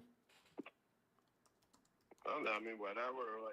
It's vacant right now, so if anybody has a good offer tomorrow, I can sign up the papers and get it done. Okay, perfect. Yeah, that's really good that it is vacant because that helps out a lot. You know, especially when it comes to selling the property. Right. Okay, perfect. And then the last question for me is on if you can tell me a little bit about I have some pictures online, but you know they might be a little older. Can you share with me as far as if you were looking at the property outside and kind of what it looks like and what you think it would need, you know, for us to get it up to you know a 2025 standard? So it needs what do you call the electrical panel and maybe the outside utility line replaced. The You elec got the electrical, and then what yeah, was the other part you said? it's got that 60 amp supply right now. Mm-hmm. So it needs to upgrade it to whatever the latest might be. Okay, got it. So that's about 2,000, at least $2,000. Mm-hmm. Okay. What else do you think we would And need to then do? and anything else like inside, maybe need a paint or maybe need the floors redone, and that's about it, I guess. It's got a newer furnace, a few years old, and then it's got a water tank, new water tank. Okay, so Then the garage door. it's got a new water tank. You said. Yeah. All right, perfect. And would you say that I would have to replace the roof? The roof? No roof. Okay. It's the roof, yeah. Okay. And then what about if I wanted to, let's say, not rent it, but sell it out, you know, sell it for retail value? Would you say I would have to replace the AC unit? There's no AC at the moment, yeah. Maybe you need to replace the AC. Okay, so no AC at the moment. Yeah. Okay, got it. What were they using? Like window units, or what was the? Yeah, they have a couple of window units. Yeah. Okay, got it. All right, perfect. Perfect. We got a deck in the back which needs some work, you know. Okay, there's a deck. You said there's a deck in the back. Yeah. And it's got a fence, wooden fence. Maybe that needs some washing down, or Okay. maybe some paint. That's about it. Right. Okay. Perfect. And just bear with me here. I'm writing all this down as well. Okay. Is the house still blue on the outside? Yeah. Okay. Room, kind of. Yeah. Got it. Okay. Yeah, I'm looking at it right now. It's a nice little property. So it needs some wash down, but that's about it. Right. Okay. Yeah. And then what is that? A trampoline or a pool in the back, or is that an old picture? Oh, there was a pool. I removed it. Oh, you No moved longer. it. Okay, I see. Perfect. All right. Any foundation issues that you're aware of? No, I don't know any foundation issues. Okay. All right, perfect. All right. Now, thank you for that. I wrote all that down for analyze to analyze the deal. I know typically in the past when I get about this far of the call, one thing that I always tell people that I would talk with is usually sellers that want to sell usually have a number in mind. What is the price that you're looking to get for the property? Just out of curiosity. So yeah, I already had a couple of offers which I did not accept. I'm looking to get at least 110. Okay, so 110,000. Yeah, and those homes are standing for like at least somewhere from 160 to 180 once they're like Right. nicely cleaned and Right. Yeah. Once it's fixed up, right? Yeah. Okay. And let me guess, some of the other offers are probably coming in around 50 or 60,000. I don't even talk to those people. Okay. So they were a little higher than that, or Yeah, I got an offer. I can tell you that I got one for 95. 95. Okay. That was a little too low for you. Well, what I'm trying to get is 110. So Got it. Okay. you know. And then I'm assuming, obviously we know that you've gotten a 95 offer. I'm assuming you wouldn't look at anything else besides the 110, correct? Well, if you got 110, I can let you know. Yeah, of course. Okay. And if I'm able to come up to the 110,000, obviously I want to see what I can, obviously I want to do a little bit of homework, see what I can pay for. If I can come up to the 110,000, you feel comfortable putting everything in writing? At 110? Mm-hmm. Yeah. I mean, I can, like, you know, Didn't sound too confident about that there. Isn't that what you wanting to get for the property? 110,000? yeah, that's what I said, right? Oh, okay, okay. Yeah, I was trying to make sure that I understood that. Okay, perfect. All Yeah, right. yeah. I need to talk to my wife, but yeah, 110 Okay. is what I'm looking for. Got it. So that's something you haven't discussed with her yet in regards to where you're looking, the 110? She knows about it. Okay, got it. Yeah, I'm looking at the area. Let me see. So why don't we do this? Let me do a little bit more. Let me do some due diligence on this because I want to make sure that I can, meet you at the 110. And while I'm doing that, did you want to speak with your wife and confirm that the 110 would work if I was to come back and offer you that?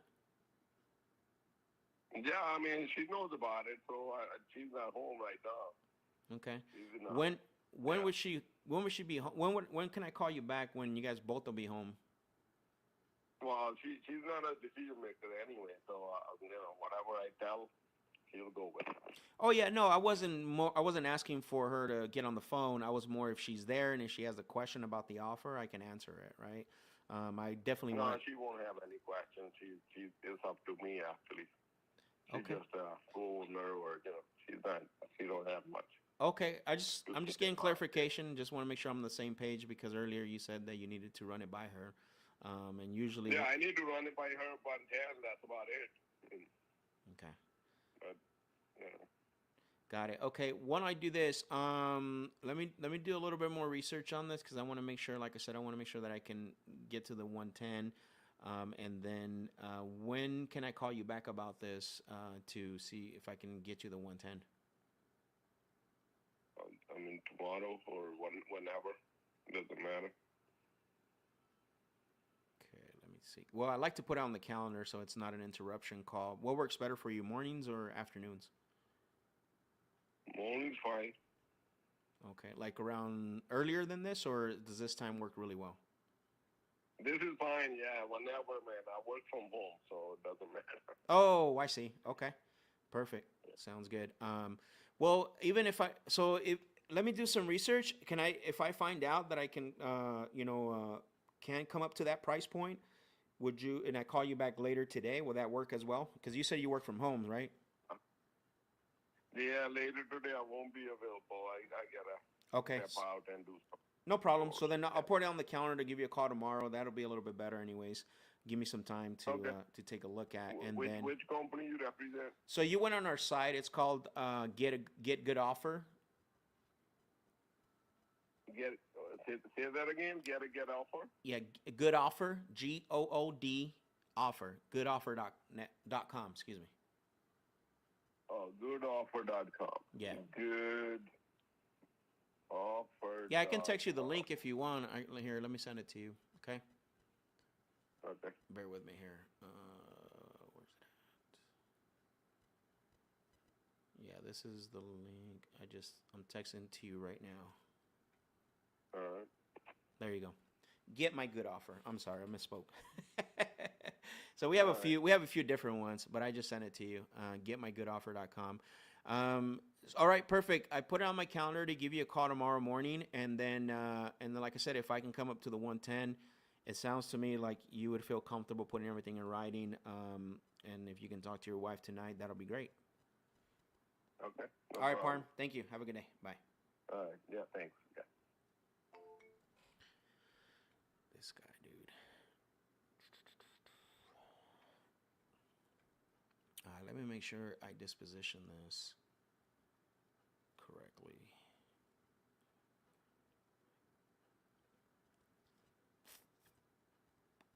Not a lot of motivation, but I didn't get a lot of motivation from him, right? I think that he gonna put this in hot lead due diligence.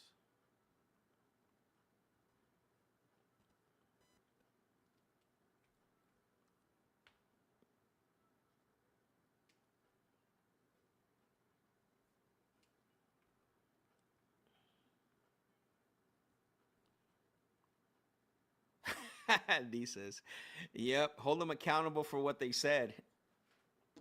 I'm telling you, like, no wishy-washy language, no mutual mystification.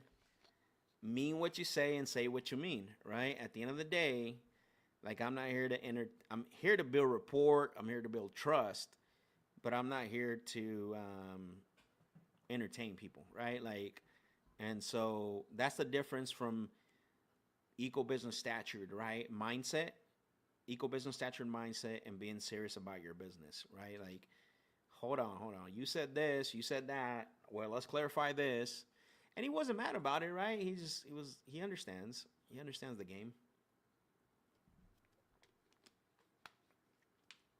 And I already knew, because I think 110 is actually not bad. But I already knew if I was to give him the 110 today, you saw the objection, right? The wife, or I'm not gonna be able to do nothing today. I knew this guy was not ready to make a move yet, right? And so you got to be careful with that. Even if the price works, you don't want to get happy ears, right? You don't want to get happy ears and react based on that. You want to make sure that you go through your process. You want to make sure that you, again, make sure that you make the adjustments where are needed, and don't get happy ears and basically deviate from what needs to be done.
All right.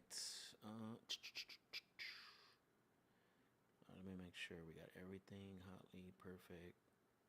You notice what's been working well. They don't answer on the first one. That's why it's important. I'm always telling you guys that double dial works magic. Like it's amazing, right? Cecil said, Why is your audio so low?" You're the only one that's saying that. I don't know if it's probably on your end, bro. My audio or the seller's audio? Because the seller was a little low, but nobody else is mentioning that. So maybe you got to check your sound system, bro. Right? That's why it's important to double dial, because most of them are not answering on the first go. So my guy Taylor says audio's good. Let's go. Perfect. Tigre, si se puede.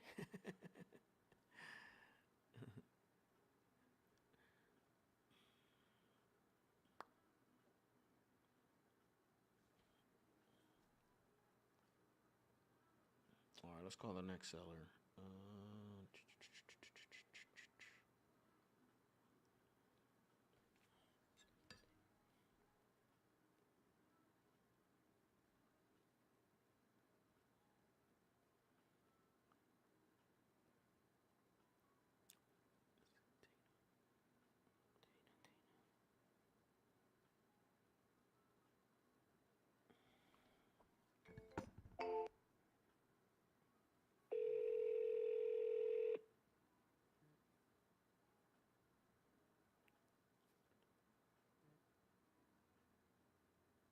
Hello? Hi, you've reached 216-699-0.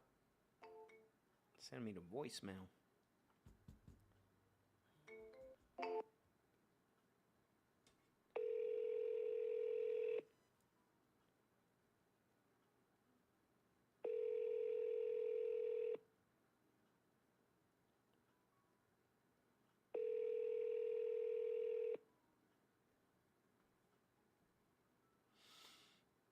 Hi, you've reached 216-699-0.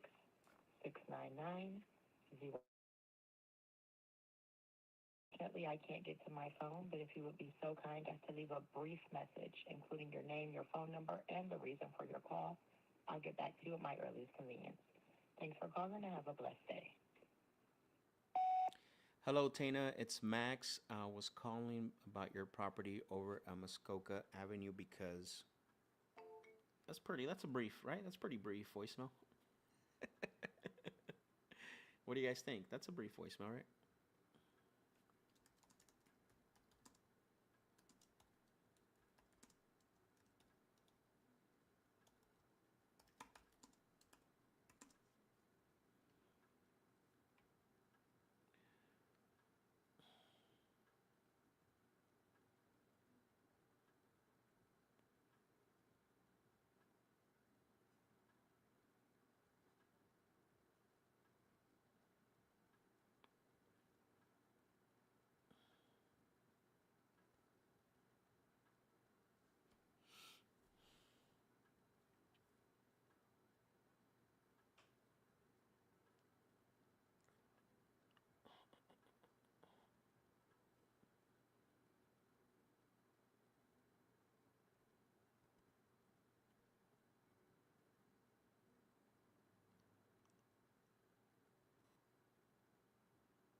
Hmm.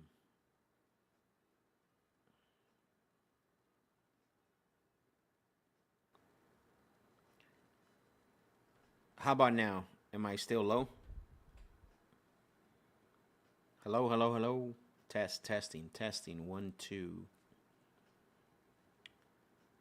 Am I coming out loud and clear through your speaker?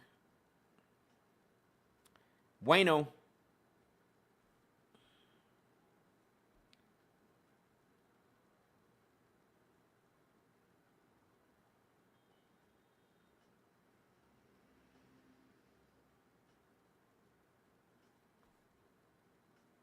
Boom. Eso, papá, vas bien. Se te escucha mejor. Ok, perfecto. Muy bien. Que siga. Muy bien. A ver.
That's crazy. Unsuccessful. Not one ring. Okay, so I'm gonna have to put this one on a drip, drip, drip, drip, drip, drip.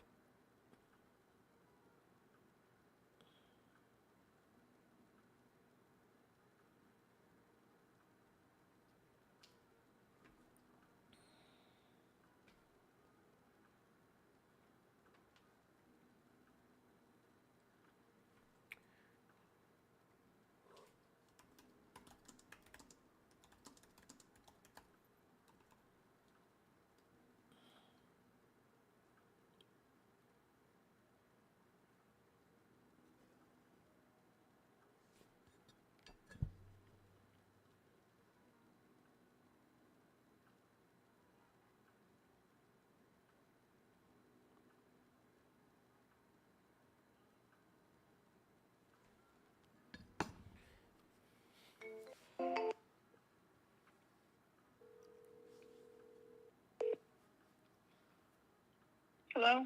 Hello, Wendy. Yes, who's speaking, please? Oh, hi, Wendy. This is Max. I was calling you because we got your inquiry on our website about selling the property over at Crow Court. Yeah, as a consideration, I'm not fully sure just yet, but I went through the information that was listed, and I didn't know if it went through all the way because it didn't give me anything at the end. Oh, okay. You didn't get a confirmation at the end, you said? No, Okay, not interesting. even in my email or anything. Okay, well, I appreciate that feedback. I'll make sure that I get that back over to our support. Because Okay. you should have got a confirmation email. So that's really interesting. But I really appreciate you for giving me that feedback because I'm pretty sure if you didn't receive it, maybe the few other sellers that we've spoken to hadn't received it either. Okay, no, Okay. and that's fair. I know most sellers usually they are considering selling. Obviously, this is not a easy process. My goal today was just to follow through on the information and try to see if the property does qualify for an offer, and if depending on where you're at in the sales stages, right? And if we can do that, great. If that's where you're at right now. I'm in the middle. I have been considering to downsize.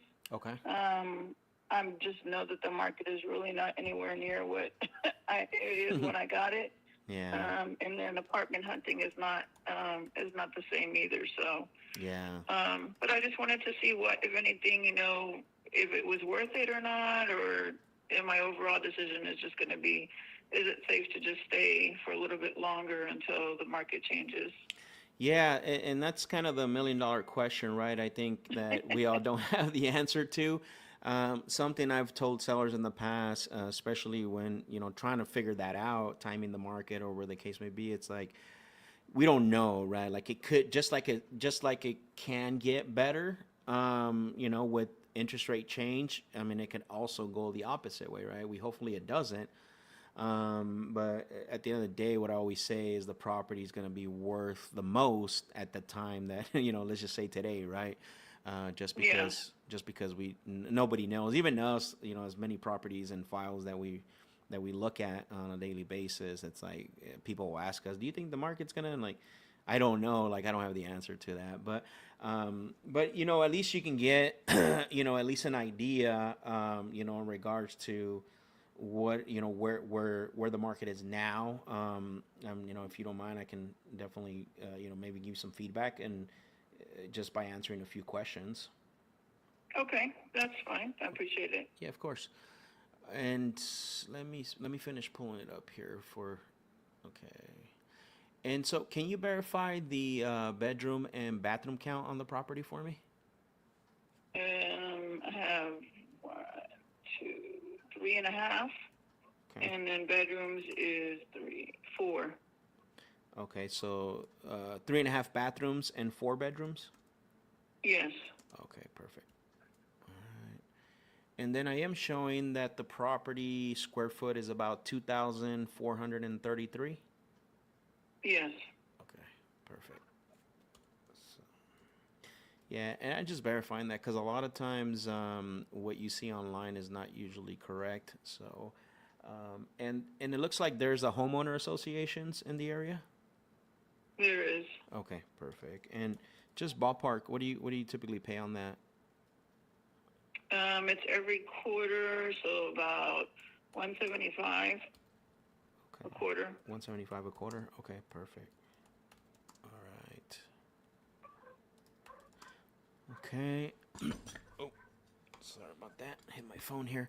And then one of the things I can't see is this a rental property or is this your primary residence?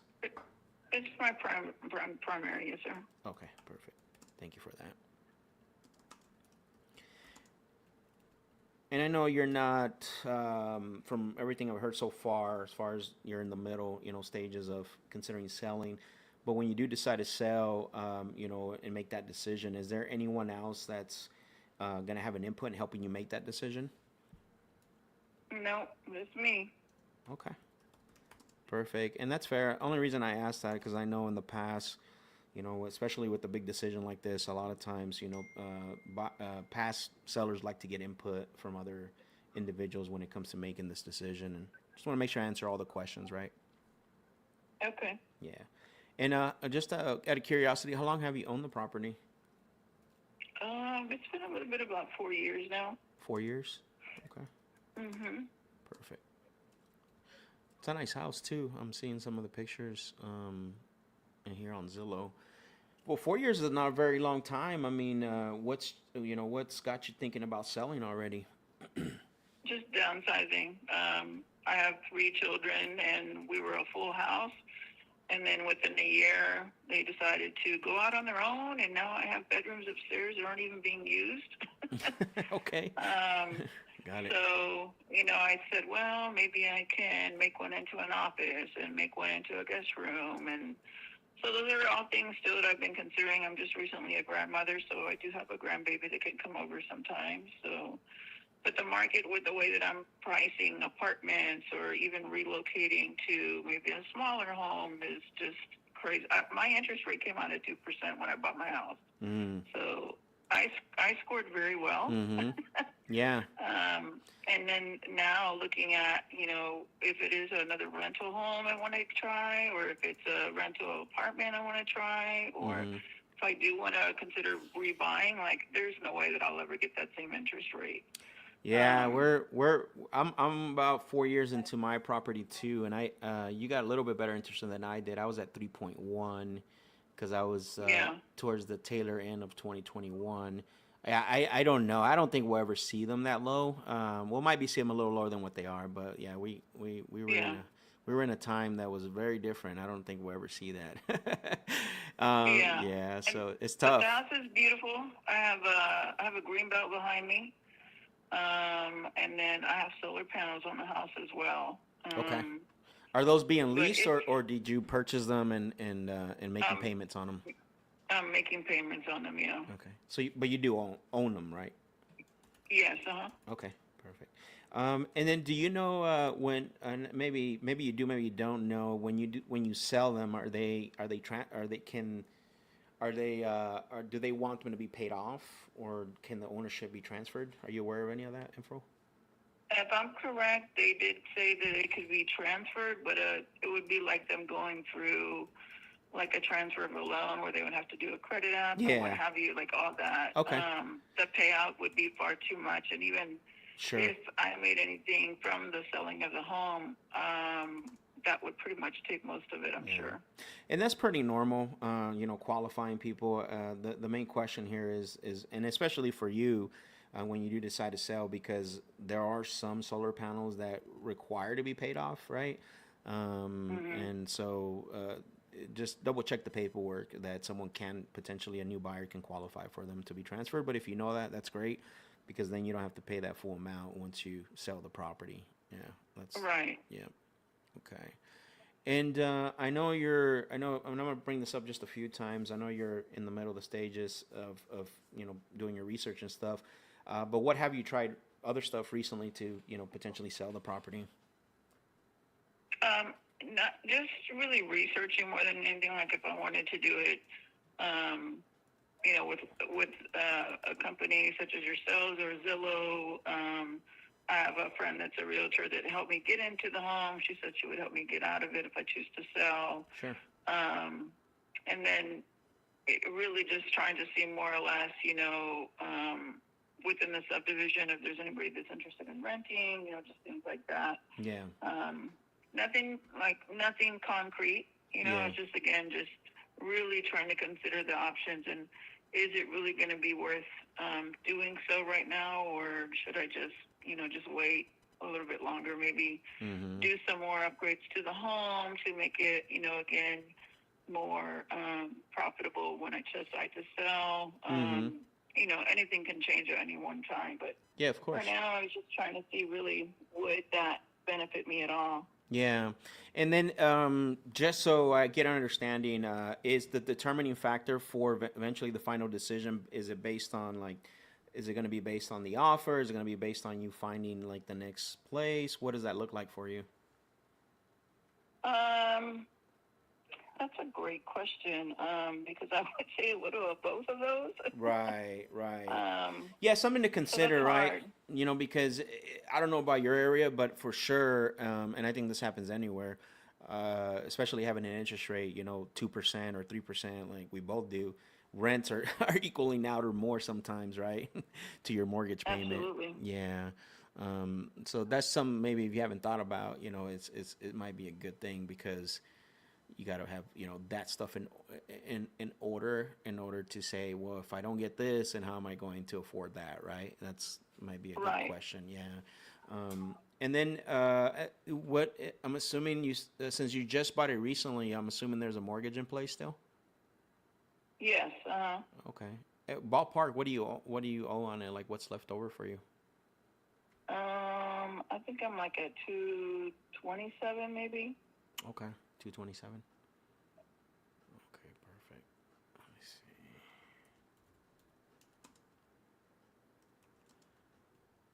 Okay. All right. And obviously the property looks, I mean, you've only had it for 4 years. Everything still looks the same as what I'm seeing in the pictures here, like the backsplash, you have a breakfast bar there, the tile, everything still looks the same. Yeah, we haven't made any changes in the home. Just maybe painted one room. We haven't changed any of the fixtures. Like everything was still really well intact and looked very good. So there wasn't anything that I was like, okay, I want to change this right away or anything. Yeah, of course. Yeah. The carpet, is in good condition. It's just carpeting in the bedrooms and upstairs, but it's tile throughout the downstairs area, kitchen, living area, and in the bathrooms. Okay, perfect. And that's a community. And there's 2 AC units. There's one upstairs, one downstairs. Okay, let me notate that. In the pool that I'm seeing in the picture, that's a community pool, correct? It is a community pool. There's only one, and it's a gated subdivision. So there's a couple builders, a couple of different house builders in the area. I think some were Pulte. I have a New Leaf, and there were some KB homes that were there early on. So it's a mix, but it's a really good community. Okay. Fair amount of children. I live in a cul-de-sac, and normally this is probably the best experience I've had in the cul-de-sac. Everybody gets along, kind of keeps an eye out for each other. There's a Facebook group nobody blocks your driveway and has 10 cars parked around it. No. Yeah, that's the main thing that we've been seeing, right? Like, make sure you're so many feet away and pull in and I have a huge driveway, as you could tell in the pictures. I do see it. Yeah, I was gonna ask about that. That's a pretty long driveway. Wow. It's a pretty long, yeah. So it's nice, but sometimes, like, when you have everybody home, you're like, okay, who's leaving first? Yeah, that makes sense. That makes sense because the way it's angled or curved, excuse me. Yeah, okay. No, that makes sense. No, I appreciate that information. And then when obviously you're going online, filling out some forms just to get an idea, but when it's time to sell, usually this question I like to ask just because, it gives us an insight. Is convenience more important, or are you at some point leaning towards the traditional route, like listening with an agent? I would say convenience right now, just because I don't want to have to go through so much more legwork if I, as what usually you have to do and go back with, okay, you need to get this done. This has to be inspected. This has to be fixed. Like, that's a lot Mm-hmm. more that I would think that would have to be put back, maybe additional expense for me versus just going with someone that would just say, we'll take it over. All you have to do is just give us a property. We sell it to you for whatever price you're agreeing to, and then, Mm-hmm. go from there. Because, again, there's just so much more that you really have to consider when you go with, the traditional way. Yeah, yeah, of course, and it's and that's pretty standard, right? Because and it depends on the buyer that you get too, because a lot of times you'll have some picky buyers that, hey, I didn't like the paint. Do you think they can paint it? Or I didn't like the tile. Do you think we can get a credit for the tile? So a lot of times that happens. Exactly. Yeah, a lot of times that happens. So convenience sounds a little bit more. Convenience would be more important. And then if you, let's just say, someone was to give you an offer that you felt comfortable with and you depended on, how soon do you feel comfortable selling? Um, that's another magic question. Because I don't know where I would be going just yet. Because obviously I don't have anything specific or set into, okay, this is where I'm going to move to or buy a new home for or, just relocate altogether. I would say maybe, 90 to 6 months, maybe. It just really depends on how things are coming along Mm, financially and okay. what's obstacles I may have, at the time. So, Yep. um, Makes sense. Okay. No, that makes sense. I know, and I could tell, right? You're like, especially with some of the answers on the questions, that you're pretty early in the stage, which is fine. It's nothing new to us. A lot of times, we've seen where some sellers start looking now, between now and 8 months to a year, just because sometimes it can happen pretty quick, and it's definitely something to think about. Now, when have you thought about also? And I don't know if you, again, this is going to be maybe one of those questions. Have you thought about what you would want to walk away with on top of paying off your mortgage? That would help you to make a decision to say, okay, that would be helpful for me to move on to the next steps. mm, no, I haven't. Okay. I think just because there's different things that are owed, like obviously the solar panels. Mm-hmm. I have two partial claims on the home, so those have to be paid out on the sale of the home. Um, Do you so know how those much? Do are you know how some much things that that I'm. is total? Yeah, I know one's about 10. I think the other one might have been 7. I think. Um, but when I went back to go look at my loan paperwork, and I didn't realize this until after, but I think um, through, if I can get this right, it's been a while. Mm-hmm. FHA, when they do new first time homeowners, Mm-hmm. they sometimes give you money down, Right. option, or so I think that was something that was also stipulated in the contract, because I do get the mail every once in a while. This is not due now, but upon sale.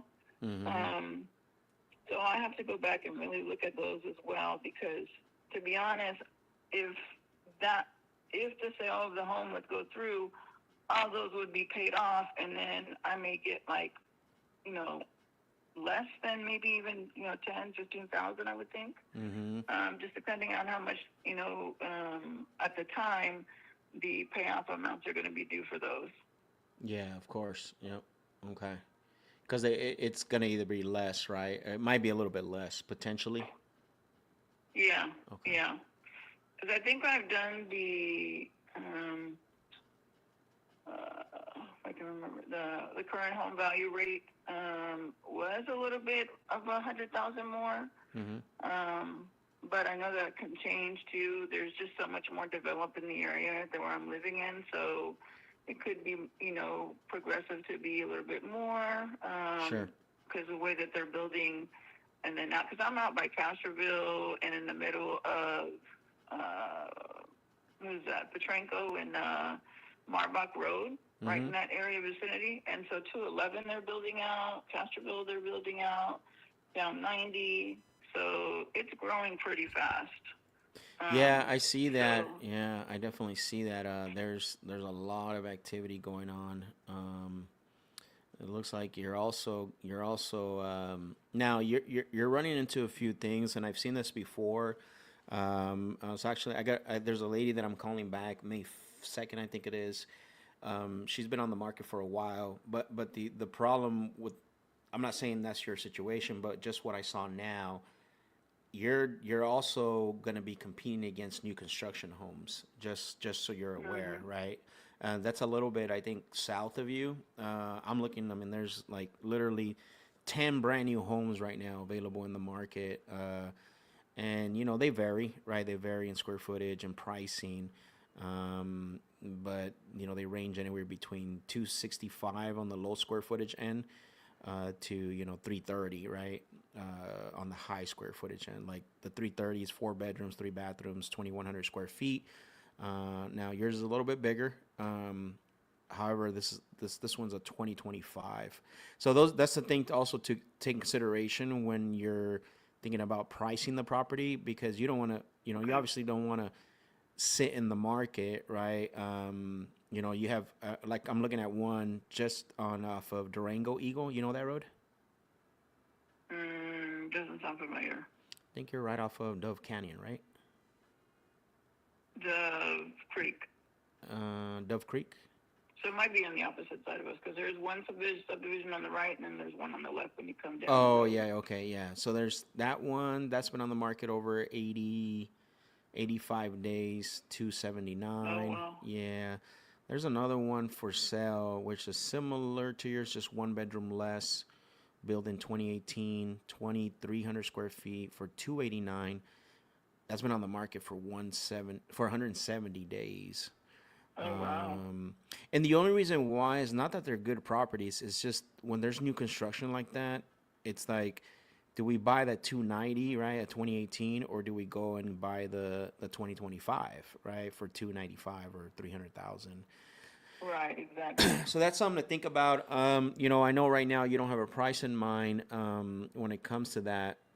And then also the second thing would be to figure out like what your immediate cash need would be on top of everything you owe. Because just based on what you told me right now, let's just say the 227 plus 10 plus 17 plus the 10, that's 237, and then another 7,000. So now you're at 244, right? Just with that, that's to pay off. To pay off, you're right around 244,000, and so obviously you're gonna want to walk away with some money. I know that.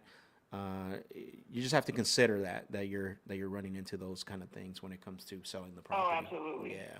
Yeah. So even if an agent, right, and the reason I'm saying this, even if let's say you decided to go the agent route, don't let them, bait you into like, oh no, I can sell it for this much, when you got to ask about those things like the new builds and all that stuff. Yeah. Absolutely. Makes sense. Yeah, because the last thing is you obviously want to, if you do go on the market, you want to be competitive, but yet price well, but also you don't want to be sitting there for, 90 to 120 days. That's not. Like some of those that you just mentioned. Yeah, like some of those I just mentioned, correct. Yeah. And that's what tends to happen sometimes. Agents do, sometimes get a little bit of happy ears, or when they're about to get a listing, and they'll price it for whatever you want, but at the end of the day, you're going to be sitting there, right, and still making that mortgage payment. So yeah. Yep. Yeah, there's a few other options as well with us. Just that other solutions that we have. Because we're a full real estate solutions company. We don't just do cash and convenience. There's some other options as well that I would like to discuss at some point.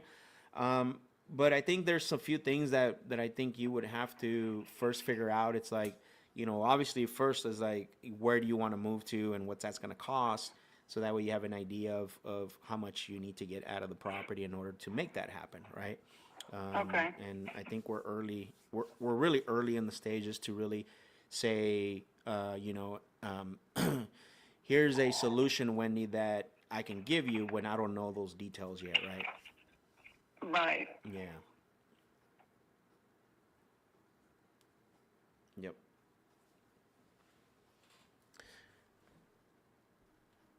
Because it's a nice property. It definitely is. It doesn't need anything. It's just a matter of figuring out what it could potentially sell for on the market. Okay. Yeah. What is the name of the company again that you're with? The website you went to is called getmygoodoffer.com. Okay. Mm-hmm. And then your name, sir? My name is Max. Sorry, I didn't make that clear in the beginning. That's okay. Yeah, it's okay. Okay, and then when and if I'm ready, do you have a number to call you back or Yeah. email address? Yeah, you can call me at area code 512. Okay.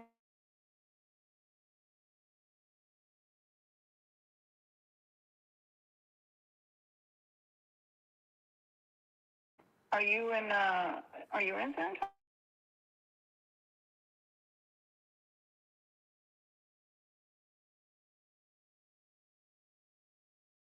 San Antonio, Houston, Dallas, different markets in the area. So, yeah. And are you considered a realtor?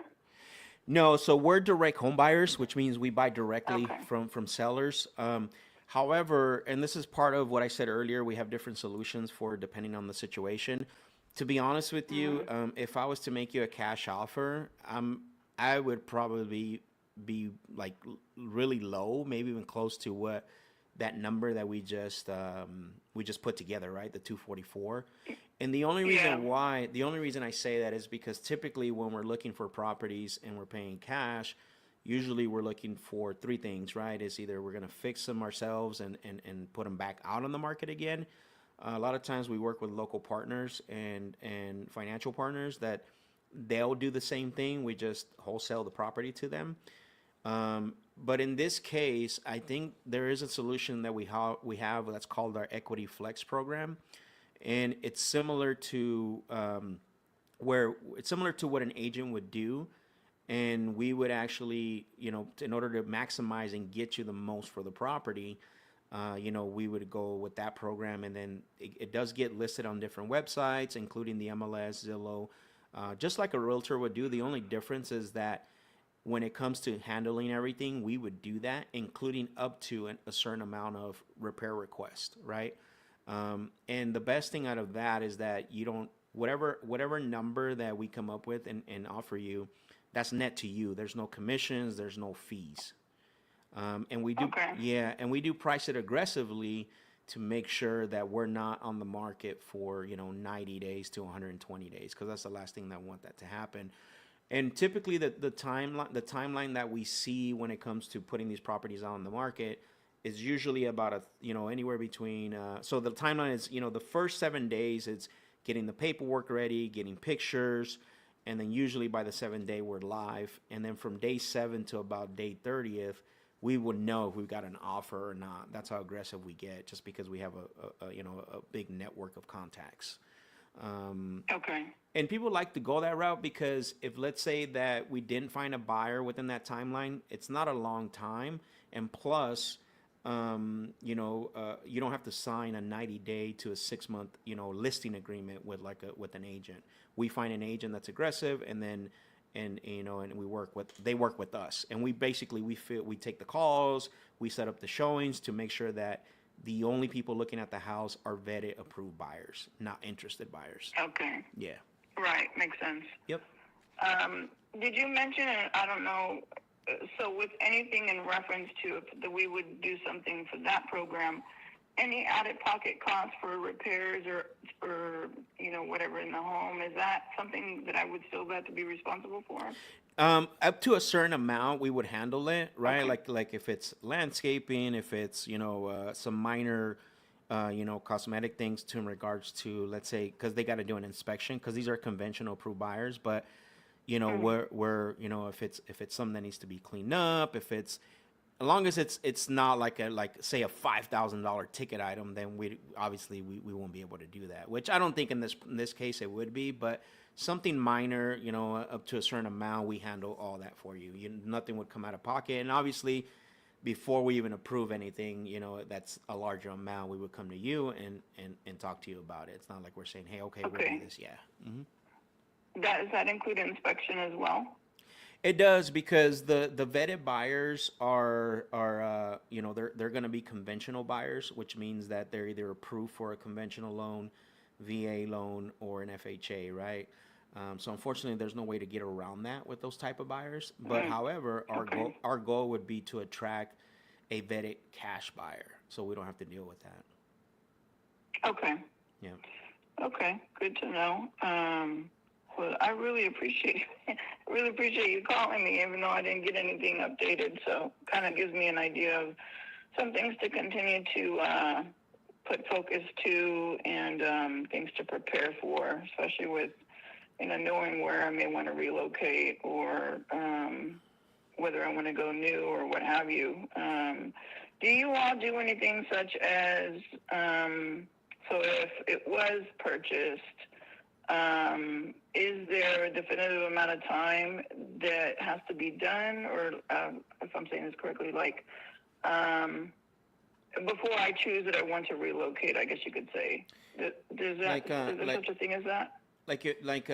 Just so I get understanding on your question, are you saying like if we buy it and let you stay, or are you saying if we make an offer, if it's good until the time that you're ready to sell, or which one of those? Exactly, the second one, yeah. The second one? Okay, got it. So here's what I always tell, and that's a great question, by the way. Not a lot of people ask that. So I always tell sellers that let's just say that we talked again Monday. This is just we're pretending here, right? I call you Monday, and you have a number, but you say, look, Max, like I would love to get this number, get it locked in, but I'm not ready to make a decision probably until about 90 days, right? So something we've done is we say, okay, well, the great thing about that option is that if we do lock it in, it won't change regardless if let's just say something happens. Like the offer is not going to get changed because it's already locked into on an agreement, right? It's locked in writing. So that way, when the 90 days comes, you don't have to start this whole process all over again. You've already got a head start, including with an offer that you can depend on, right? And so we've done that in the past with other sellers where we can make that work. Okay. Yep. That's all I can think of for now. But I do appreciate you taking the time, to reach out and kind of give me some more information to, kind of get started or consider. So from me for right now. Go ahead. No, I was gonna say here's two things that I would want to leave you with homework, which are gonna be very important, whether you sell to me or you go through us or you sell to someone else. Is one is figure out like your total, right? Your total what you're gonna pay off, and then typically what you would want on top of that, because those numbers are gonna be very important. And obviously is figuring out what the next step would be, so that number that you want to walk away with sort of helps you to cover that, right? Because I think at the end of the day, that's what really matters. And I don't, again, depending on, I know you want to downsize, and I know that you're trying to, obviously be in a smaller place, but you got to figure out like what are you willing to pay, right? Every month, and so that's going to be the thing. Is I always give sellers that tip, just to think about, do you want to cover the lease for a year, or you just want to have enough money to, for if anything comes up. So that's a very important thing to do. And then when you do that, we can connect, and then we can talk about that flex equity program where we can do all the work for you to get you that. Okay, that's helpful. So if you were me calling you back about this, when should I put it on the calendar to give you a call, and when you would think you have an idea of doing that? I would say, what is this, April? We're already going into May. Yeah, it's the 22nd today. I'd say probably like in the next 90 days, I could follow up with you. Okay, let me pull this up. Okay, so that would be, next 90 days would be May, June. all the way in July or the end of June? Let's say ended July.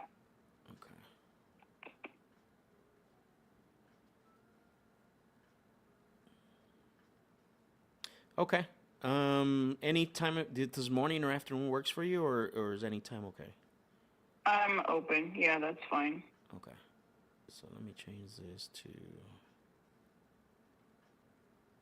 And then you have my number in case you want to discuss it. And let's say, a month from now or sooner or whenever the case may be, and you're like, I think I figured exactly what I need to do, and you can always call me back, shoot me a text or call me. Okay. Yeah. So, all right, I got it down here to follow through on our conversation at the time that we talked about, so that way we can see where things are, and hopefully we can get that. Again, I think the best route from your goals and everything I just heard was probably that flex equity program. Honestly, the cash offer might be a little low. Yeah. So, okay, Wendy. Good talking to you. Hopefully, I answered all your questions, and I'm looking forward to speaking to you again about this. Yes. Thank you so much, Max. Have a great rest of your week. You too. Take care. Bye bye.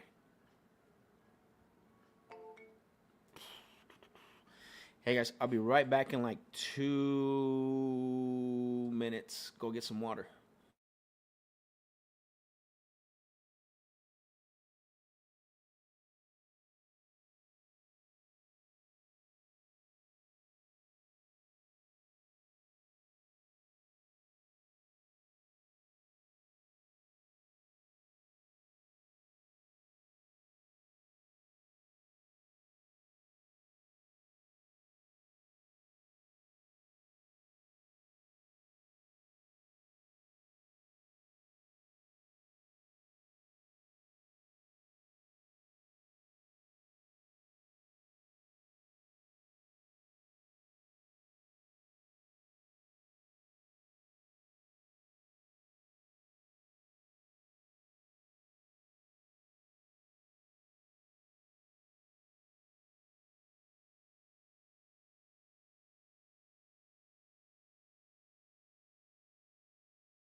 Boom. What's going on, everyone? All right. Malachi, welcome. New to the channel. Let's go, bro. Appreciate you for joining us. D said, oh, so it wasn't just a consideration. You're ready to go, man. Just need some help. Yeah.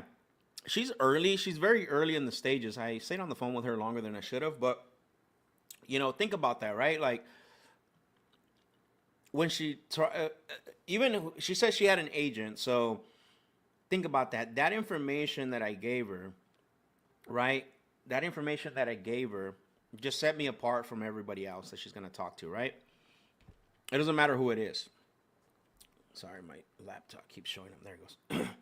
So that information that I gave her, nobody else is going to come close to that, unless it's you guys, right? Maybe if you talk to her, because you guys are watching the Deal Lab.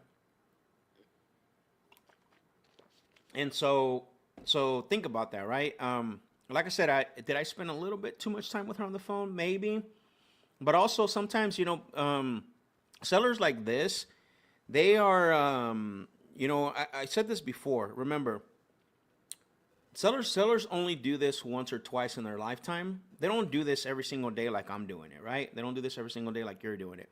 So you have to understand sometimes that I'm not, you you have to understand where they're at, meet them where they're at, help them, right? Kind of like I said, hey, we ended that call with a plan of action. Here's the two things that you're going to need to do, whether you settle me or not, whether you decide to go with us or not. And let's set up a call to where we're talking, right? So again, is that you have to meet the sellers where they're at sometimes. It's not just about, closing them on the spot, which, that's always the goal, obviously. But she needed a little bit of hand holding and, and not trying to scare her away, because I think she'll be good for an ovation, honestly.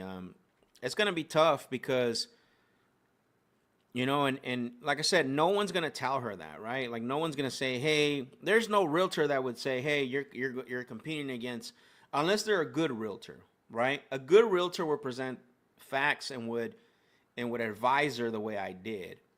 But most realtors don't. They get happy ears and, hey, it's a listing. I don't care. How much do you want to put it over? Oh, $290? Perfect. Let's do that. Right? And I'm not here to waste time. I want to sell the deal and make money. If you're here to sell, and most agents do that. They waste time wasters, right? I mean, just like this one that I gave her, like this agent, I would have fired this agent 30 days in.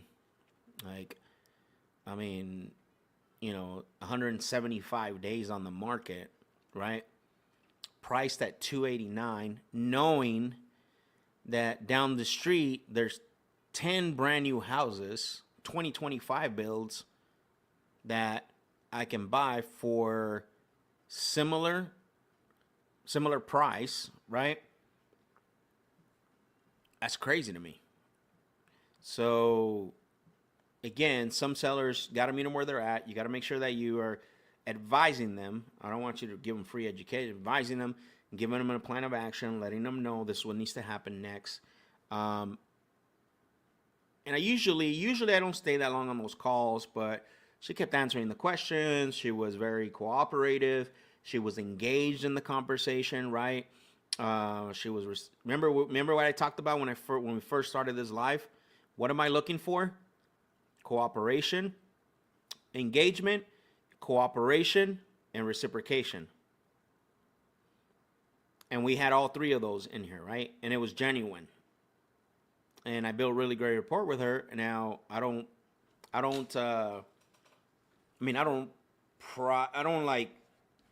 say building rapport is the end all be all, but it is one of the biggest pieces, right?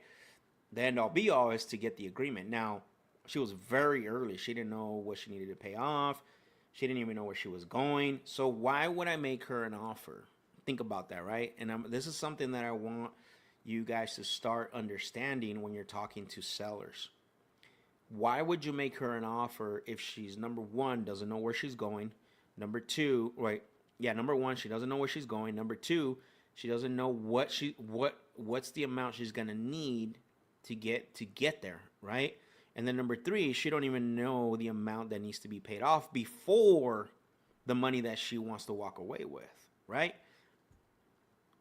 So that's how early she is in the beginning stages. Now, I know I said earlier, right, that sellers know what they want. There's going to be these types of cases, and I wanted to bring this up, right? Because she knows what she needs to walk away with, but she doesn't know what she needs on top of that, right? Because the reason why is because she's downsizing and she's moving somewhere else, right? That's the only exception to the rule in this case anyways. So hopefully you guys got some value out of that call. But any questions or anything you want me to clarify on that call? I think it was a great call. Again, listen, if you've been following me for a while, I am okay with three outcomes, right? Get the contract first, set up a follow-up, end the sale. Right? Today we've had two of them. We've ended the sale with Mr. Crazy guy, right? We ended the sale with him, and then right now we set up a follow-up, right? We've had two follow-ups. So be okay with any of those three outcomes. Get the contract, right? Getting the contract's always the goal. Setting up a follow up, I'm okay with, and I'm even okay with ending the sale. That's fine.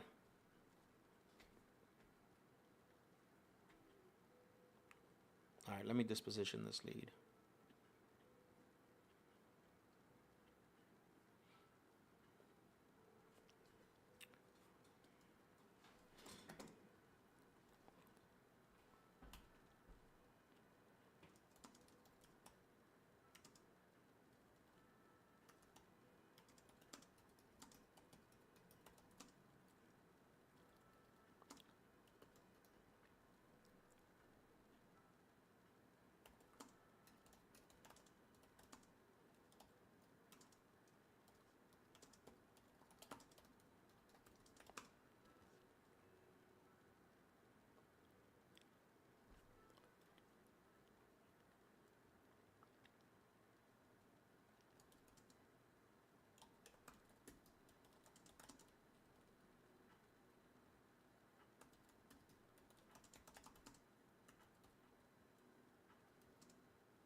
All right, just send her a text message.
Hey, what's up, brother?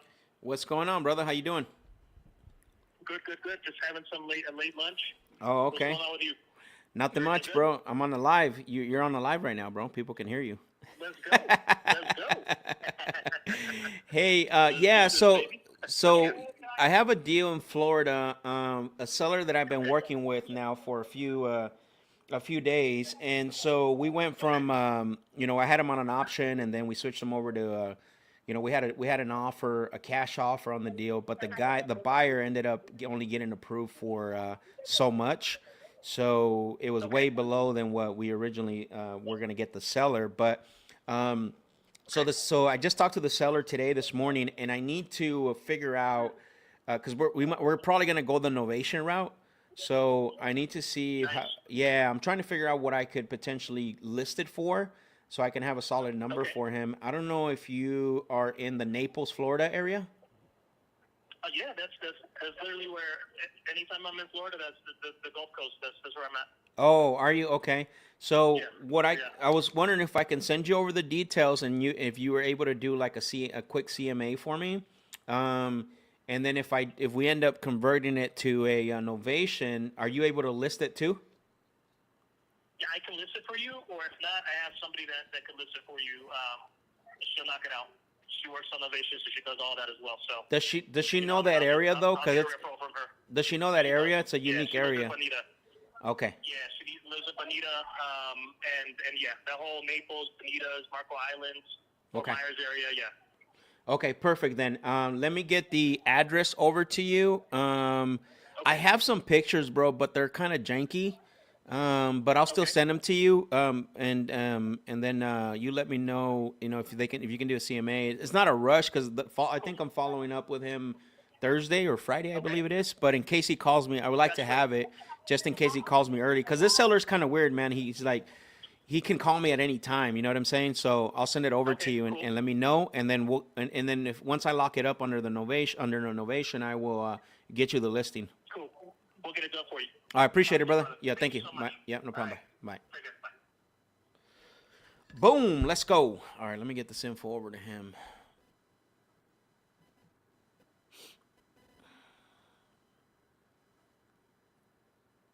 Problem solving, baby. I gotta give you my problem solver speech. That's for Thursday, anyways. I'll save that for Thursday. You guys don't want to hear that. You guys don't know nothing about the problem solver speech.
Man, time is going by quick. 1 o'clock already. That's what happens when you're having fun. All right, so he got it. Hopefully, he can do a CMA before the day today.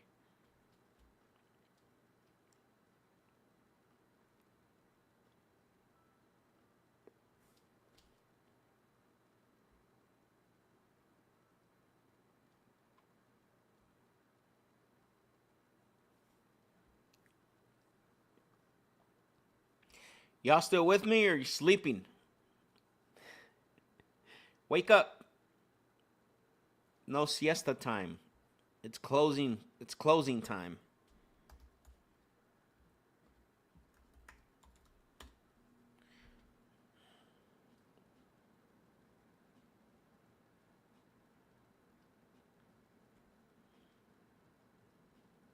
I know Derek's taking a siesta. I already know, man. I already know.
The heck was that?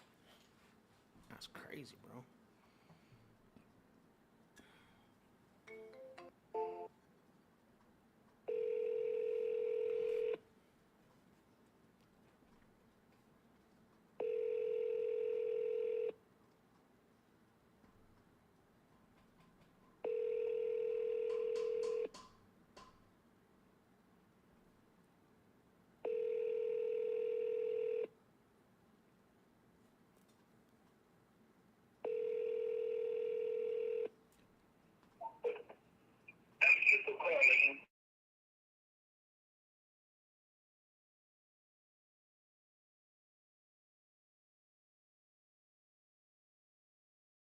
Hello, Charles. It's Max. I was calling about your property over at West Lumberg Street because. Come on, man. Come on.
Hello, this is Max. Hey, Mac, this is Charles. Did you call me? I did, Charles. I was trying to leave a voicemail, but I got cut off. I was calling you because we got your inquiry about selling the property over at West Lumber. Okay. Yeah, you submitted it on our website, and I was just following through on the information and wanted to call you to ask you a few questions to qualify the property for an offer. Okay. Okay, perfect. Thank you for confirming that. Let me go ahead and pull up the information here. Bear with me, okay? How's your day going so far? So far, so good. There we go. That's what it's all about. Okay, let's see here. Okay, perfect. I have the property here in front of me. Can you verify the bedroom and bathroom count for me? 2 beds and 2 baths. Okay, perfect. And that's what I have here online. I just need to confirm it because a lot of times it's not correct. And then I see that it's 870 square feet, the property? That is correct. Okay, perfect.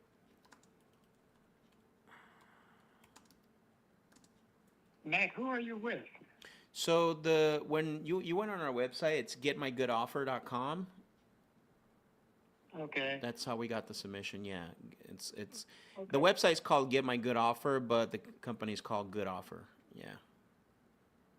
Okay. Okay. That ring a bell or? Yeah, it does. Okay. Now that you mention it. Yeah, no problem. Let's see here. Okay, and then I do see there's a homeowner associations on the property or in the area. Excuse me. Yes. Okay. There is a homeowner association. Okay, HOA. perfect. And then what do you just ballpark? What do you pay on that? HOA? Mm-hmm. It's about every 3 months is, I think it's $80. Oh, okay. $80 per quarter. That's not bad at all. Okay, perfect. And it looks like it's sitting on a 1 acre lot. Yes. Okay. Perfect. And then Charles, when you decide to sell this property, not necessarily to us, is there anyone else that's going to have an input in the sale of the property? No, it's just me. Okay, totally fair. I only ask because whenever someone's making a decision to sell, I know they usually have someone else that they have an input on, but it sounds like it'd just be you this time. Yeah. Okay, perfect. Thank you for that. And just out of curiosity, ballpark, how long have you owned the property? I owned the property for like 15 years or so. But the property was owned by two. It was owned by me and my partner. Mm-hmm. But my partner passed away, so. Oh, wow. Sorry to hear that. Wow. Okay. Sorry to hear that. Was that recently or? No, it's been about 5 years. Oh, okay. Oh, still, yeah. Okay. And then, so right now you're the only owner as far as on title, or was that all taken care of as well when that happened? Yeah. Okay. I'm the only person on the titles. Okay, perfect. Okay. Okay. I mean, you have owned the property for a while. I know it was you and the partner. What has changed recently that's got you thinking about selling now? Well, I'm interested in moving to North Carolina. I'm relocating. Okay. Yep. That's what I want to do. Let's put it that way. Mm-hmm. Okay. Whereabouts in North Carolina? Raleigh. Okay, got it. Yeah, North Carolina is another market of ours where we look at properties as well. Yeah. Are you looking to buy out there, or are you just looking to rent for now? Oh, no, I'm looking to buy. You're looking to buy. It Okay. particularly determines what I get for this house. Makes it would sense. be a down payment on a house out there. Okay, got it. Makes sense. So basically, I guess when selling this property, the purpose of the funds would be to put a down payment on a new property over in Raleigh, right? That is correct. Okay, perfect. Well, I do know some brokers if you ever need any recommendations or introductions, unless you have one already, but I do know some brokers out there that can help as well. So, and then what have you tried recently about, getting the property sold? I'm sorry? What have you tried recently to get the property sold?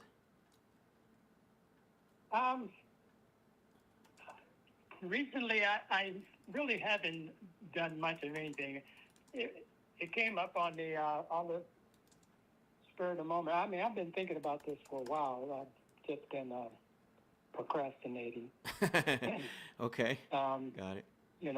I do like Phoenix. Don't get me wrong. I like the weather, but sometimes it can be overbearing with the heat. Yeah. So yeah. being a 70-year-old man, sometimes it just keeps me in the house most of the time. Ah, I see. But you're going from, well, I guess North Carolina, I was going to say you're going from heat to potentially cold, right? You're okay with the cold too? Well, it doesn't get real cold there, but it does. Yeah, I guess it cold. doesn't. That's right. You know, and it has its days and it gets warm. Mm-hmm. Basically, I am. I'm from Ohio. Okay. Cleveland, Ohio. Okay, got it. So, Okay. So I'm used to the cold. So yeah, you're definitely used to the cold because they go below zero there. Yeah, but I'm not ready for that anymore. I'm through with the below zero thing. I see. Yeah, that makes sense. I want to go in between, if that makes sense. In between, above, no below zero, and then not above 120, right, or 115. Right. Makes for sense. 90 days at a time. Yeah, I know, it's crazy. No, that makes sense. Okay, and I know you really haven't done much. And how long have you been considering selling this? You said it's been a while.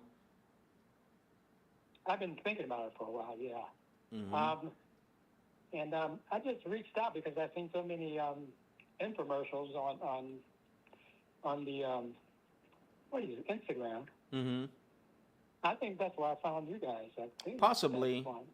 We're on Google. We're on some of the social media outlets like Facebook, Instagram. Yeah. Yep. Yeah, it's possible. I've seen a lot of commercials out there of people was interested in buying homes for cash out, Mm-hmm. So I'm saying, well, that may be perfect for me. Mm-hmm. I don't have to sit around and wait for it, to go on the market and try to sell it. Okay. Did That can be time consuming. right? You like the convenience factor. You're leaning towards the convenience factor a little bit more than on the open market. Right, Okay, right. got it. 'Cause Okay, no right problem. now, the open market is just time consuming to me. Yeah, it could be, right? Just depending on what type of agent you have, and then they're gonna require you to, potentially maybe do some updates to try to, maximize the price on the property and stuff. But before I go there, so if you did get an offer that you are, or let's just say you got an offer you can depend on and you feel comfortable with, how soon are you comfortable selling? If I get an offer that I'm comfortable with, all I need is 60 days to vacate the premises. Okay. If I can get that time to, prepare, Right. Okay. it's only because it's not like I'm moving within the city. I'm moving Correct. across the country. Yeah. No, that makes sense. And the purpose of the question is twofold, right? One, just to get an understanding what your timeline looks like, and then second is when we do have somebody that calls us that's making this big jump of moving from one state to another. Usually, what I see is sometimes they do need to close a little bit early. I know sellers in the past have, requested if they can close early, get their funds, and then have, some sort of timeline in order to make that move happen because they got to use the funds. I don't know if that's in your case, right? If you would need that, but that's something we've done in the past with other sellers. I'm sorry, say that again, because you kind of No, it's went in a okay. circle with me. Yeah. No. What I was saying is the question of the timeline was twofold, right? Just get an understanding when you're looking to make a decision if you do get an offer that you can depend on, and then second is in the past when we've helped other sellers that are moving from one state to another. I know there's some that do need the money, and then they need a little extra time, right, to move out and then get their stuff out and things like that because they need the funds.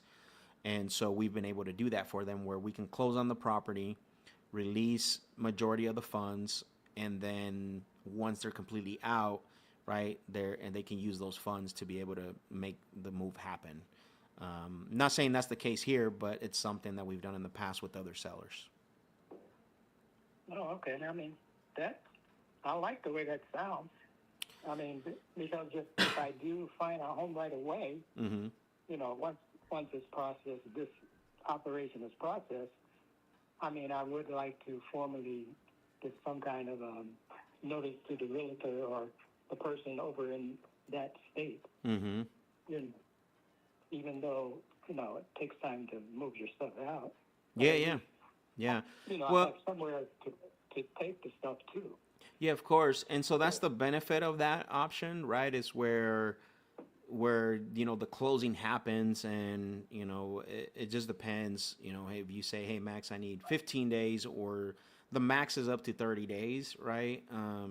Where you're allotted to stay after the closing, and so that gives people enough time to sort of make that happen, what you just said right now.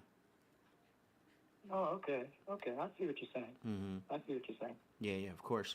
Yeah, so again, those are things that conventionally can be discussed and broken up a little bit more in detail once you're ready to make a decision. So, and then as far as I know you've been thinking about this for a while. I mean, what's the number that you're considering getting for the property to help you facilitate all this to move? About 230. Okay, 230,000. Yeah. Okay. And I'm assuming there's a mortgage on the property, or? Oh no mortgage. Okay, no mortgage. All right, perfect. All right, so 230,000. And if let's say that I did a little bit of research and I looked and I was able to give the 230,000, or I was at least get there for you, are you comfortable putting things in writing? Sure, if you can guarantee me at 230. Okay, perfect. Okay. I mean, as long as I have a guaranteed number. Yeah, of course, I of don't, course. I don't want you to give me a number and then later it changes. Yeah, and that's why I'm asking that because obviously, that's what I don't want to do, right? And the 230, if we did find out that I can give you the 230,000, it would be net to you, right? Typically, we don't charge closing costs or commissions when we're buying properties because that's the reason why a lot of people call us because we're direct buyers. Okay, gotcha. And then, really quick, as far as the property goes, if you were standing outside looking at it, can you just walk me through what it looks like and what you would think that the property needs in regards to update it, like to 2025 standards, and then just kind of go inside for me? You want me to actually walk out there? No. You don't. You're not physically. Sorry, I didn't mean for you to go out there physically. Just walk me through metaphorically, like you're describing the property. I'm sorry, I should have clarified that. Oh man. Okay. Yeah, you're good. No. If I'm outside looking at the house, the first thing I would look at is the landscaping. Yes, we need some landscaping. Okay.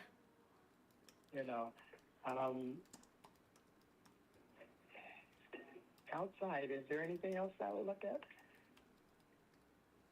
That would be the first thing that catches my eyes, the landscape. But I know that's an easy fix. Sure. Yeah. How about the tiles on? How about the tiles on the roof? What condition do you give them? Oh, the roof tiles are in good shape. Are they in excellent shape? Okay. I was going to put solar up there, but then I thought about it. I wasn't really comfortable because I said if you sell the house, then you got to end up paying for the solar, and the next person may not even want solar. Yeah. Yeah, that was smart on your part because a lot of times that could hinder a sale, and it can be more. It could cost a lot more too. Yeah. Okay. Plus, there's so many scams with the solar, so. Yeah, it's not really.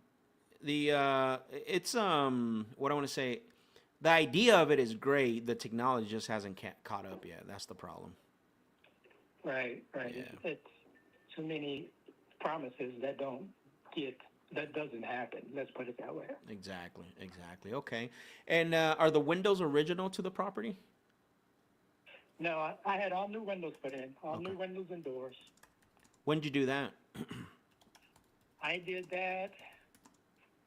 It's been a year since I put the windows in, and it's been like a month since I put the doors in. A month, you said? Yeah, about a month or so, and it's been a couple of weeks when I put the new hot water heater in. Okay. All right, perfect. That's recently. Okay. And then what? Go ahead. I'm sorry. Go ahead. No. You're good. Go ahead. I'll let you describe it. And then there was appliances I put in, but they are like 3 years old. All new appliances, refrigerator, stove, and microwave. I mean, the stove I haven't used because I had no need to use a stove. Okay. So you said all appliances are about 3 years old? Yeah. Okay, perfect. Okay. And then the AC and water heater, are they original? Water heater has just been replaced no more than about 2 weeks ago. Okay. And what about the AC unit? On AC, it's over 10 years. Actually, AC is about 10, 12 years. Okay. But I have a service contract on there. We had a service contract ever since we owned the home. Okay. On the AC and the plumbing. Is that I don't know if that would make a difference or not, but... What's the? Well, I mean, it could. It just depends. What's the service contract? Is what's like? What does that look like as far as the description on that? They come out every year, once for the plumbing throughout the house, and one for the air conditioner, and one for the heating system. Okay. Which I didn't understand that one because they're both, on the same. Yeah. To me, I mean, That's. I guess when you have a heat pump, I guess it's different. It possibly, yeah. That's kind of the way they look at it. I mean, or anything they try to charge a little bit more. Yeah. You're not gonna get away with that anyway, no matter how you look at it. No, that's true. That's true. And the service contract, is it based on a timeline, or can you cancel at any time? What does that look like? Oh, I can cancel at any time. Okay. Got it. I can even transfer it, but I can't transfer it out of state, I don't believe, but I can cancel it. Yeah, I see. Okay. All right, perfect. Any foundation issues with the property at all?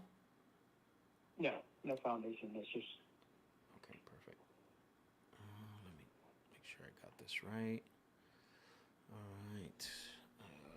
Let me see if I'm missing anything else about the property. I think I got pretty much everything that I need on the property. Let's see. Do you mind if I place you on hold for like 60 seconds just so I can submit all this information?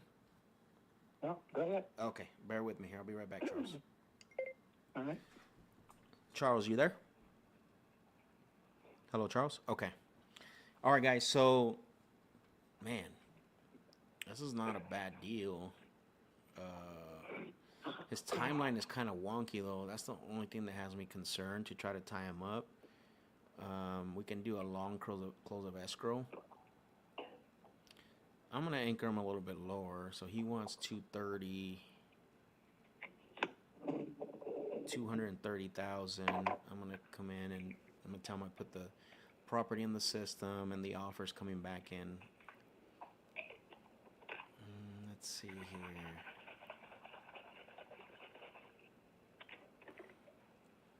Bell Road and Reams. Okay.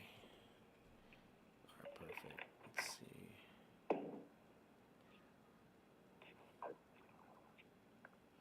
So there's one pending right now for 319. 319, that's not bad. Let's see. Oops. That's pending though. Let's look at what's sold in the area. The last 90 days. Oof. Oof. That might kill the deal. Ouch.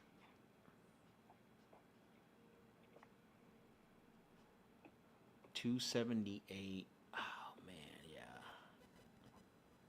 Dang. 250, 252. Yeah. We don't. 230 is gonna be a little too high.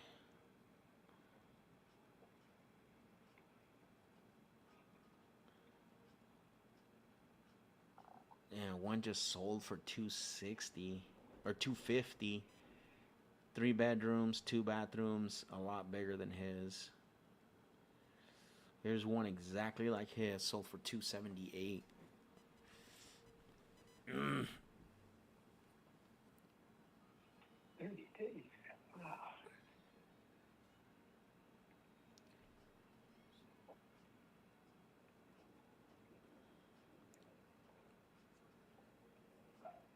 Let's see. So let's just say 280.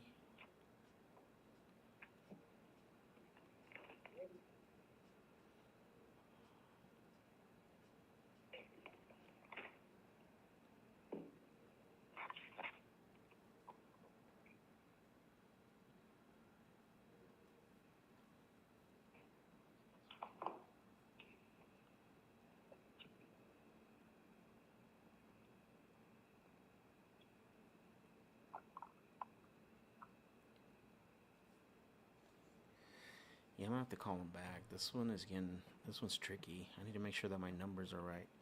Charles, you there? I'm here. Okay, sorry about that. I apologize about the wait. I just wanted to upload all the information and submit it just to get this going. And I am looking at obviously on your area. This is not a 55 plus community, correct? No. Okay, No. perfect. Just wanted to make sure. Well, that's one of the questions. Okay. And then go ahead. I'm sorry. I'm sorry. Go ahead. I was just gonna say, while we're underwriting the deal and looking at the numbers and stuff, I'm assuming you want to look at any other offers besides the 230,000, just in case. You said, do I want to look at any other offers? Yeah, I'm assuming you wouldn't look at any of the offers besides what you're asking for, the 230,000. Yeah, I mean, I'll look at it. I mean, it's not a problem. I mean, that would be an ideal price for it. Sure. Okay. According to me now. What Yeah, do yeah. I know? I'm not in real estate. Yeah, no, I get that. And I just, that's just a question I like to ask just to see, if you're pretty firm on that or if you're, just in case if the number was to come back a little different, I still would want to present it to you, but I just want to see what what the flexibility is on that. What I'd like to do is, let me do a little bit more research on this just because I want to make sure that we can get there. There's a lot of activity in the area, and I just want to make sure I have the right information on this. If you or me calling you back about this, when can we do that? You said you want to call me back on it? Yeah, so I can provide you with the offer because there's a lot of activity. I just want to make sure that I'm looking at everything correctly and what and then have a few ideas on what we can do with the property once we decide to make the offer on it. So I'd love to call you back. I just don't want to throw a number at you. Oh, no problem, Max. I mean, I understand. Sure, you can call me back anytime. I'm retired, so I'm not really doing anything. Oh, okay. Perfect. So then I do, so I know it's a little early on your 1:38 Arizona time. What I'd like to do is give you a call a little bit later today, so after we run our numbers and give you a call, and then that way you know where we stand. Is that fine? That's fine. Max, what city are you out of? So we're centrally located inside of.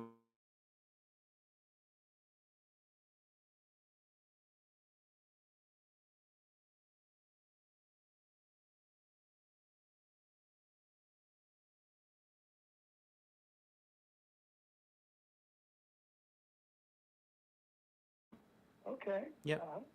I mean, I don't have any problems with it. Okay, perfect. So what I'll do is I'm gonna put a time here. What if I call you back your time, like say 4 o'clock? Would that work? Yeah, that'll work.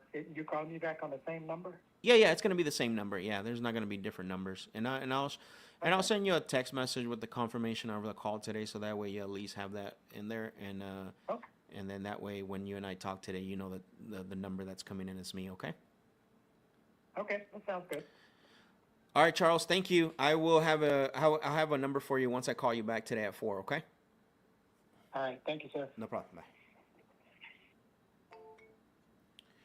Man, there's so much activity. It's crazy. I was gonna tie him. I was gonna make him the offer. I was tempted to.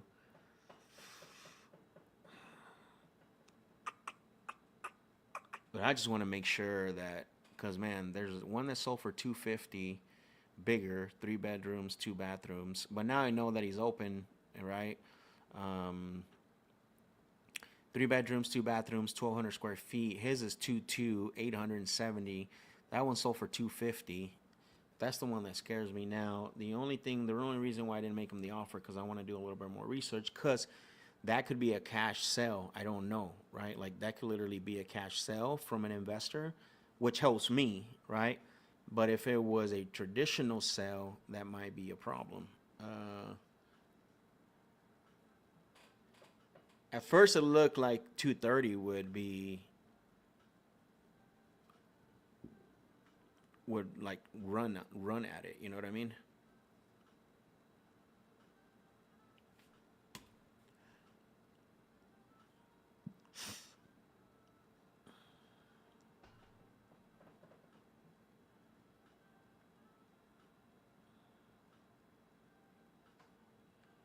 Interesting. So it's owned by an LLC. Oh, this guy's got me worried, concerned.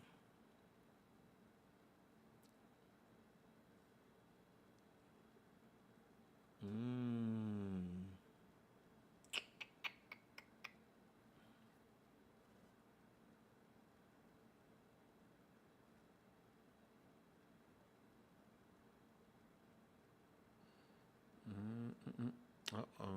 This guy already tried to sell to someone.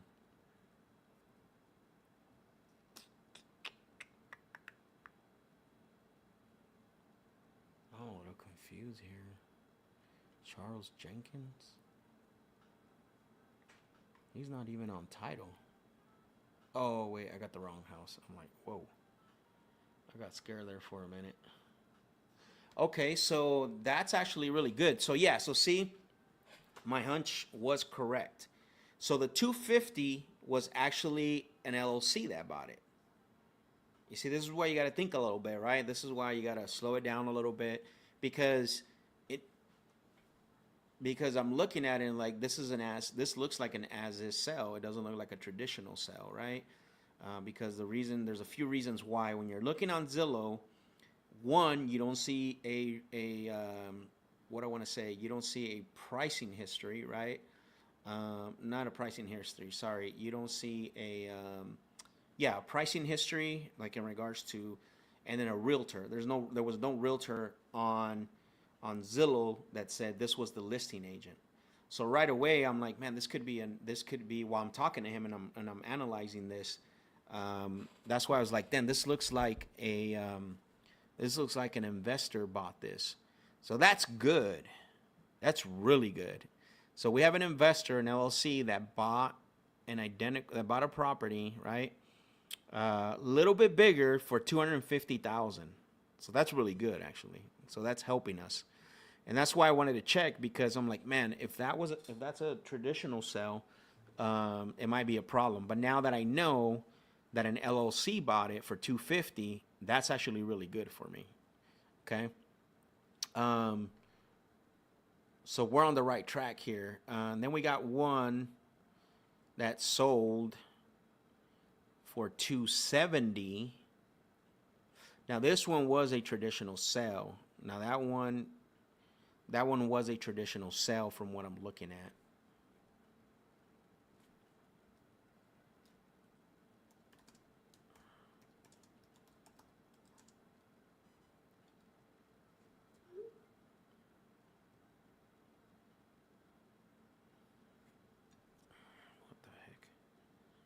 You guys understand what I'm looking at? How I'm analyzing this and why I didn't make him the offer? I was about to, but I wanted to make sure that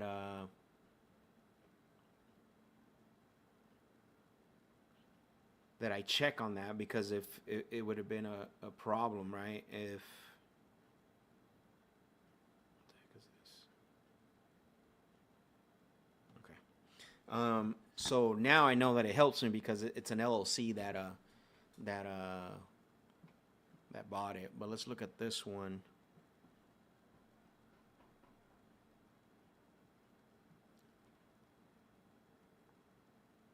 So this one that sold for $278, that's not bad. Let's look. Let's see. So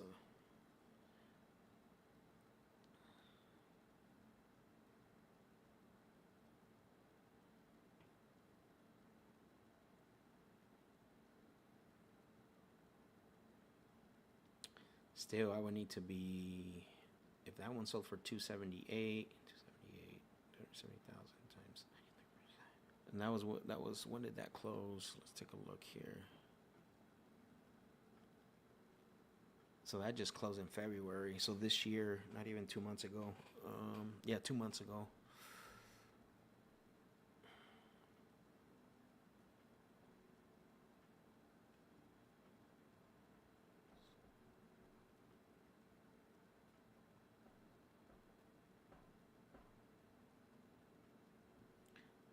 need to be I need to be around 200,000 for this deal to work, based on what I'm seeing, right?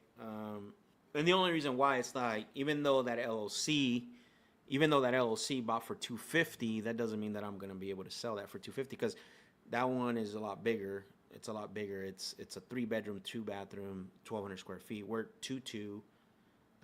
870 square feet. Now we got this one that sold for 278, which after sales costs, after profit for investor, minus 15,000 for repairs, and then minus 15,000 for my fee, we're looking like right around 203, right? Again, that's how I do my math. So what I do is I find close to what ARV is after repair value times 93%, right? And then I usually do about 8 to 10% on investor profit.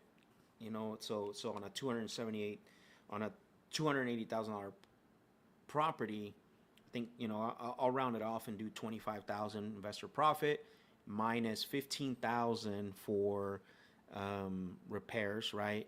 I don't think it's gonna need that much, but I'm going very conservative, by the way, guys. Like my repair costs, I go very conservative, right? And then minus repair cost.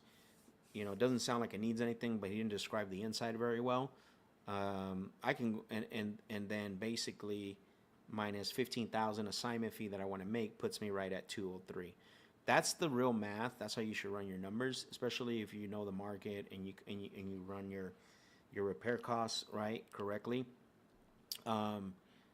So based on that comp, but I also got to go look, because there's one over here that sold for 252, which could be another investor that bought this house, which it looks like it is. Yeah, that's exactly what it is. Another investor bought that property. Let's see how much. Let's see who it was. Maybe it was the same one.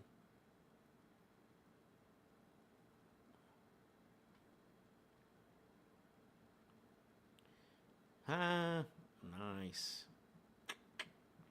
I know the buyer for this one. Yeah, let's go. Okay. He paid $250 for it. Probably more because of an assignment fee. So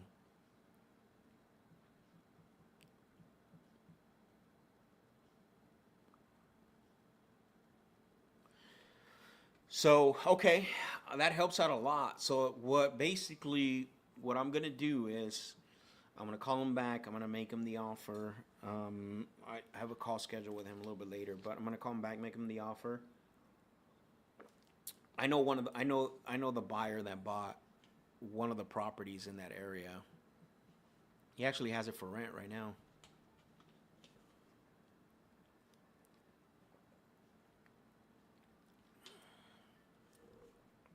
Yeah, he's charging $24.50. So, and he paid $250 for this. So if I can get it to him for $220, I think he would bite all day on that. So that means I got to be close to 200,000. So he wants 230, remember? So we're somewhere between. If I can get him to go down, that'd be great. But I'll make him the offer, and I'll anchor him a lot lower as well too. So not bad comps, and there's a lot of activity in here too as well. Let's see what's pending right now. Let me take a look to see what's pending. Okay.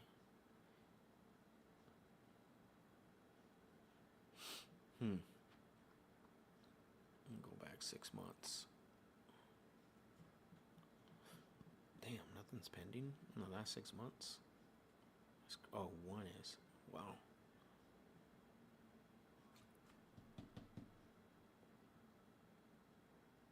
I mean, they're pushing the market. I mean, there's one listed, but it's not pending, which doesn't matter. But they are pushing it, right? So the way I look at it is sold. This is the way I look at it, and you guys might want to write this down. So when I'm analyzing a deal, solds is what happened, right? It's what happened in the past, right? Solds is what's happened in the past. Pending properties, it's what's happening right now, right? Pending. Now you got to be careful with pending though, because you have to look to see the date from when there was a price adjustment, or the day that it went pending and how long it's been pending, right? But still, it's a good indication of what's happening. And then listed price is what they want to happen. Like this one's listed for 340,000. That's insane, right? On the market 11 days, it's got 624 views. So again, sold properties is what's happened, right? So past tense. Pending properties is what's happening, and then listed properties is what they want to happen, right? Future tense, present tense, and then past tense. Now,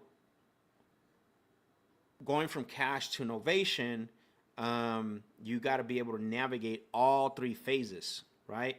On a cash deal, sort of like this, I'm always going to look at solds just because I want to know what's happened in the area.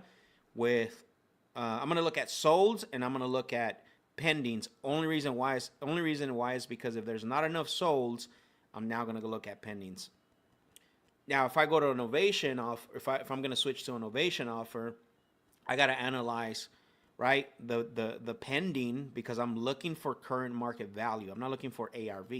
On a novation, I'm looking for current market value. What is selling for an as-is property? I'm not talking about a fixer-upper or a full rehab. I'm just talking about a fair market value property, right? And so I go to pendings and then I go to listed.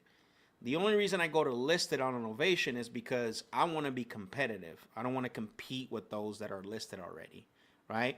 So if I see that fair market value properties in the area are listed between, let's just say they're being listed at, 320, 330, 340, 320, right? So I'm going to say, hey, you know what? When I analyze the novation, I'm going to look at what's selling, because I want to undercut all those deals. So I'm going to go 20K below the lowest and then run my formula. But on a cash deal, I got to find my ARV. I got to find what's my after repair value. And we have two good solid comps, right? We got one for, let me go back to solds here. We got one, I went too far back. Let me go 6 months.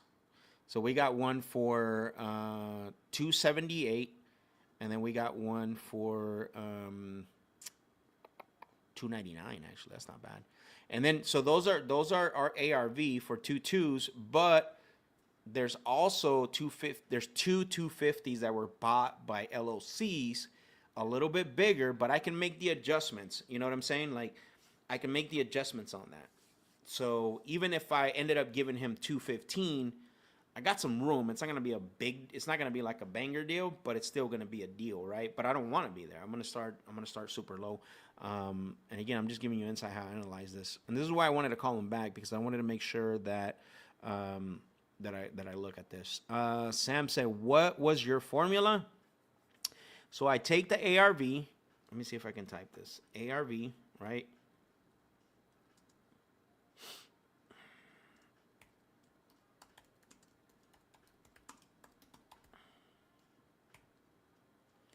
And then I do minus 93%, which covers sales cost, right?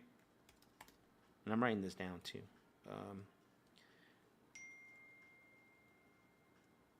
Sales costs, and then, oops.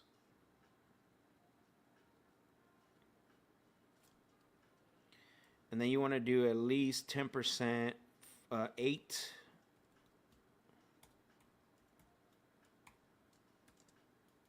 What the heck?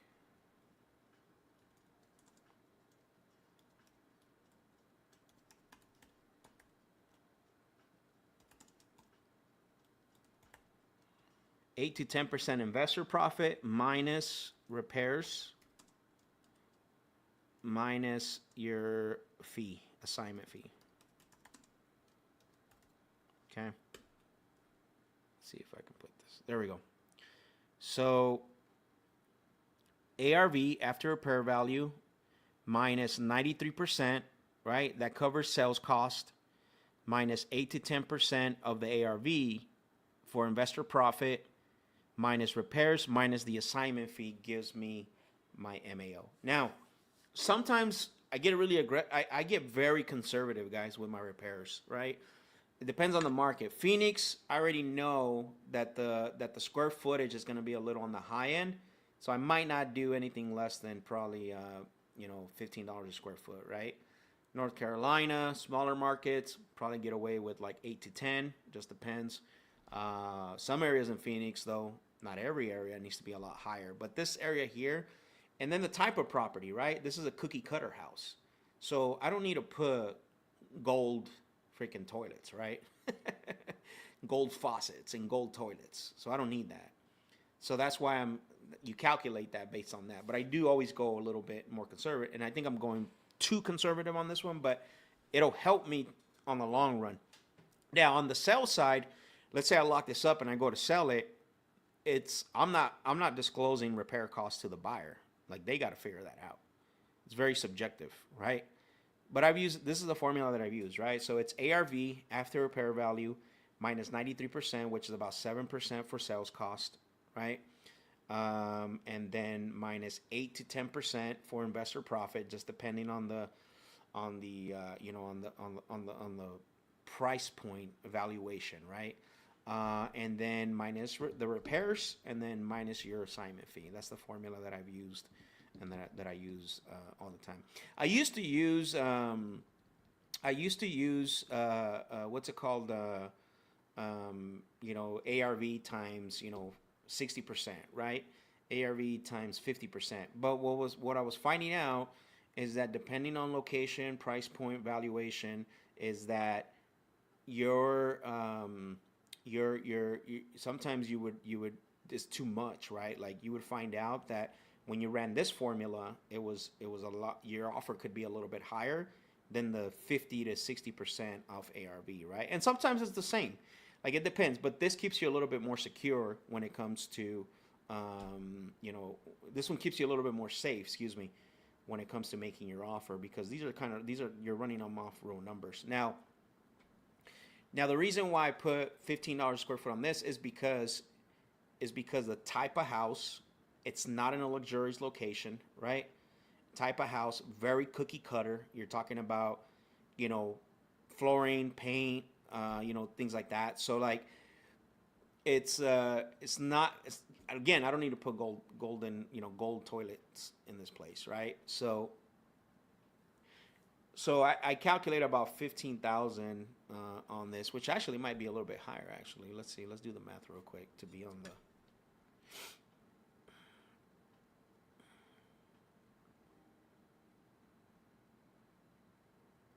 Oops.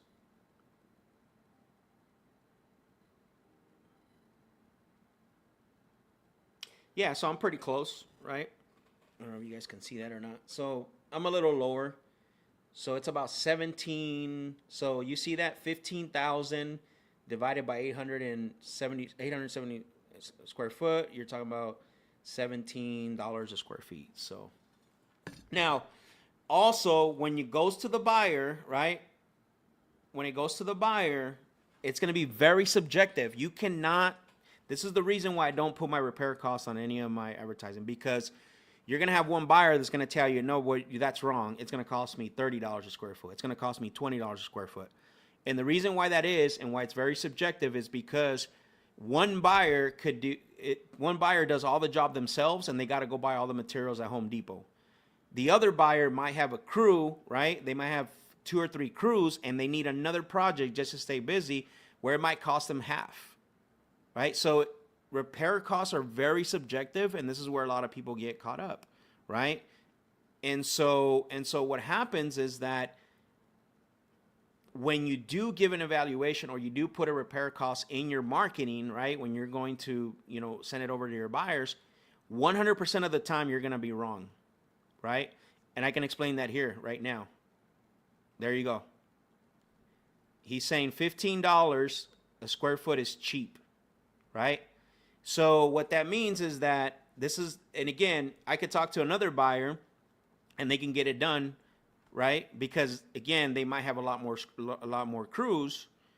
And so repair costs are very subjective, guys. You got to be careful when you put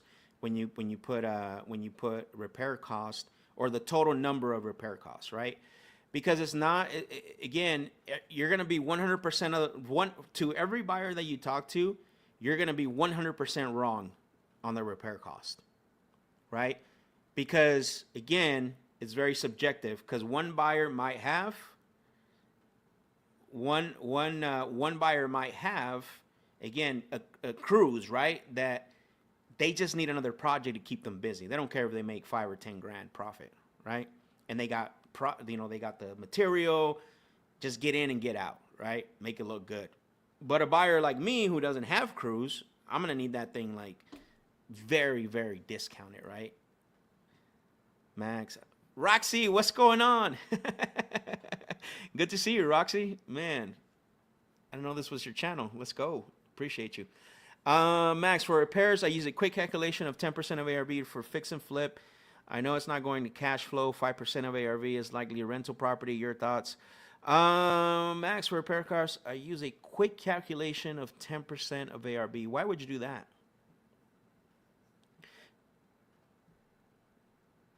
I would not do that. Yeah, I would not do that. So you're saying on this property right here, it's going to cost me $25,000 to repair it if you went by the 10% of ARV on an 870 square foot house? No way, bro. No, don't do that, bro. Yeah. Yeah, that's again, your offer is gonna be super low, right?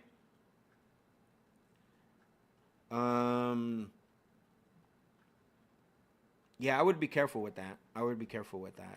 If you know your numbers really well and you're only in one location, maybe, right? Because you're like, I know this area, I know what flippers want, boom, boom, boom. But when you're in like 6 different markets, you got to be careful with that, right? Roxy said, a lot of love for you, my friend. I appreciate you, Roxy. We got to connect. Yeah, we definitely got to connect. Thank you. Appreciate you. Now, the last part of your question is, I know it's not going to cash flow. That I don't understand. If fix and flip. Oh, I see. Okay. Max, for repairs, I use a quick calculation of 10% ARV for fix and flip if I know it's not going to cash flow. 5% of ARV if it's likely a rental property. Your thoughts? Got it. Still, I think 10% of ARV is you're gonna lose out on a few deals, just because, again, we're talking about a 200 and probably $78,000 house, right? Like this house doesn't need almost 30 grand of work. You see what I'm saying with your formula here, right? So I have a cheat sheet here. I'll show it to you guys really quick. Let me see. Roxy said, in Utah, we're at $40 a square foot. Oh, for a full rehab, of course. This is cosmetic, so you know what I'm saying? You're talking flooring, paint, whatever else. Everything else is good. He just replaced the windows. He just replaced the whatever else, the appliances 3 years ago. So yeah, that's about right. I can see that.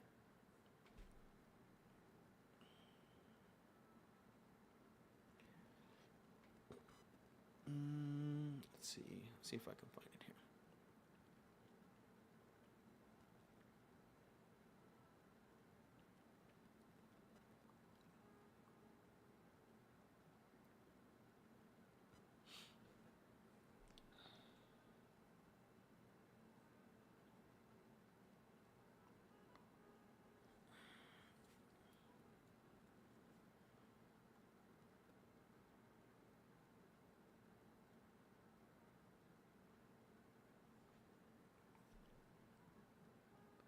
So the math that I'm using, Jose, just to give you an idea here, let me see.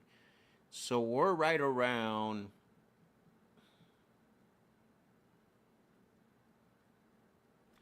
so if it's a full rehab, the math that I'm using, okay, let's see.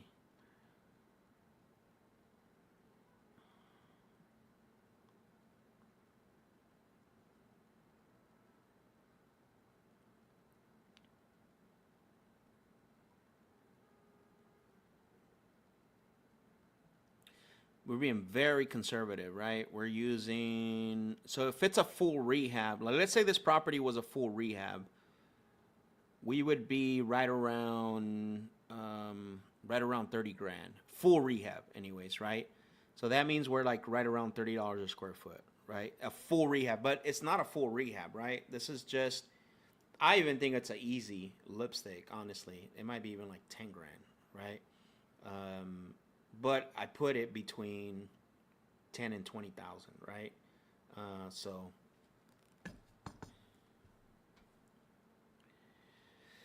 let's see. Are you using the same formula as you put in the chat for a full rehab? So using the same formula, the only thing that changes is going to be the repair cost, right? So if I have a gut job on an 870 square foot house, I'm going to be like 50K, right, Sam? So you got to make the adjustments. So now I'm at $40 a square foot, like my friend Roxy here, right? Right, she's at $40 per square foot for a full rehab. So again, it just depends, right? It just depends on, you know, what I'll share it with you guys really quick.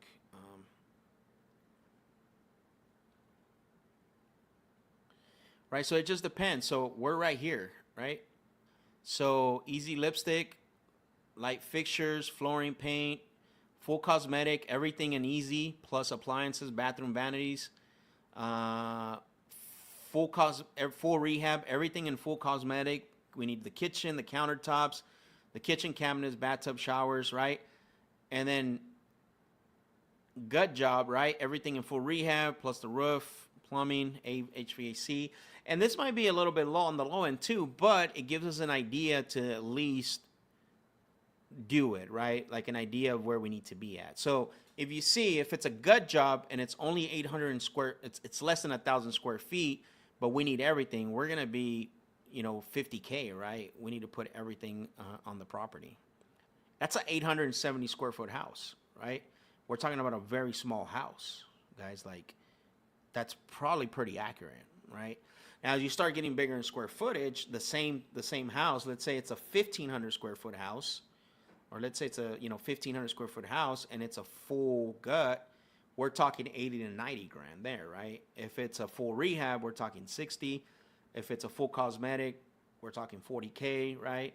Easy lipstick on a 1,500, between 1,500 and 2,000, we're talking, somewhere between 20 to 25,000. So again, the formula is the same when it comes to analyzing the deal.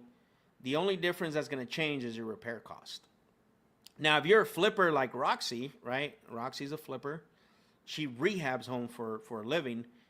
So if I send a deal to Roxy, right, I'm going to let her analyze the deal as far as what it's going to take. I'm going to be very conservative when I contract, like very conservative, right, on the repair costs. And then I'm not going to tell her like, hey, Roxy, I got a deal. Here's what I think it's worth, ARV. Well, because 100% of the time you're going to be wrong. And Roxy, tell me if I'm wrong on this. You're going to be wrong. The buyer's going to say, well, I don't think so. I think ARV is 10K less. And again, it's all part of negotiations. And then you're going to tell them your repair costs are this much. And then they're going to tell you, no, that's no way. I won't do that. I can't do that. Now, as a wholesaler, this is where you have to navigate this because you're in a bad place. The fix and flipper is telling you your repair costs are off by 10, 15 grand. The seller is going to tell you, oh, it doesn't take more than 5 grand to do it, right? So guess what? I don't tell either one what it's going to take for me to repair this property. Because one, sellers are always going to say that's too high. Buyers are always going to say that's too low. 100% of the time. Prove me wrong. Prove me wrong. And so when you do your formula, it's an internal formula that you need to follow. And then the buyer's got to figure it out. The seller doesn't need to know. You don't need to make your problem the seller's problem. And I've seen this happen in the past before where people are like, well, the kitchen cabinets and let's see, the countertops. Yeah, that's going to cost me like, $15,000. Seller's going to go, what? Man, I can have my cousin do it for like 5K, bro. Come on. That happens 100% of the time. And then you go to the buyer, right? You go to the buyer and you tell the buyer, like, all right, we think that you can rehab this kitchen for 15K. What? You're crazy, man. By the time I pay my crews, buy the material, I'm into that thing for like at least 19,000. And so like, to avoid all that, it's, you guys never hear me on any of my sales calls go over repair costs with sellers. Why? It doesn't matter. Like, just tell me about the property. I'll calculate it internally. I'll make the adjustments, and then I'm going to make you the offer. Now, I will say this. The only thing I do with sellers is use the data to analyze internally, but then use the comps and use what it's going to cost you to get it up to 2025 standards to justify your offer and defend your offer. Because there's going to be times when you need to do that, right? The sellers are gonna want data. Well, how are you coming up with that? Like, I think that's a little.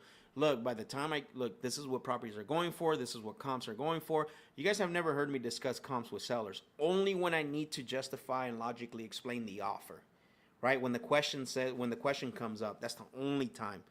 But besides that, like, I'm not making the seller my problem, their problem, right? Is it their problem? Yeah, it is, because here's what the property needs. But at the end of the day, if I can get it at the price that I feel like we're going to be able to sell it for.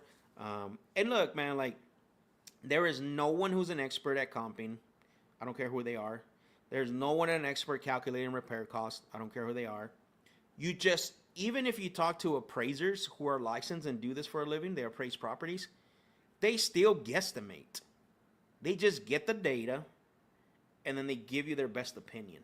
That's what everybody does. You just get really good, really, really good at guesstimating and giving your professional opinion on where you think you need to be at. Don't be afraid to mess it up. The ones that you see and think that are professionals, like for comping and professional repair analyzers and then these systems, right, spit it in. Now, those things help you, right, to analyze deals faster, but you get there by experience and by just getting really good at professional, your professional opinion and doing a really good job at guesstimating, right? And that's just the game, right? Because again, for the seller, you're going to be way too high. For the buyers, you're always going to be way too low. So I lowball you, Max. You teach me that. Yeah, I know. You're always lowballing people, Roxy. Jeez. Give people what they want, Roxy. Stop lowballing them. All right. That makes sense, everyone?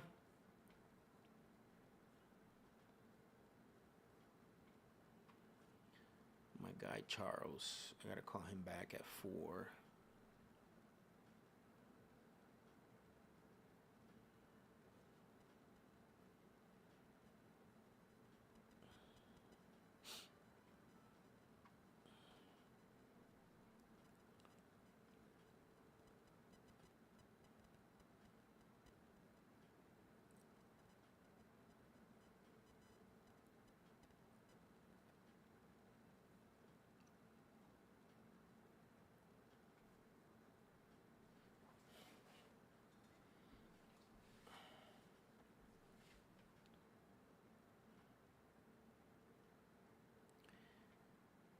And I bet your guru didn't talk to you about that. I'm telling you right now. Roxy said, "Come on, laugh out loud. My mentor told me if you don't feel embarrassed about your offer, it's because you're offering too much." That's true. That's true. Very, very true. Very, very true, my friend.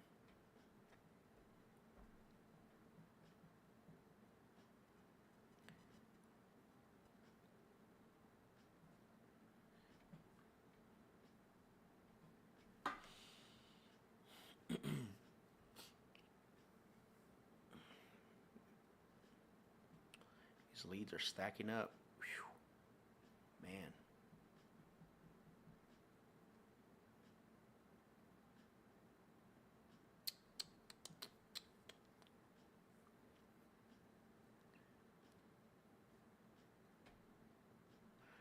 got two more leads to call, and then we'll be done here.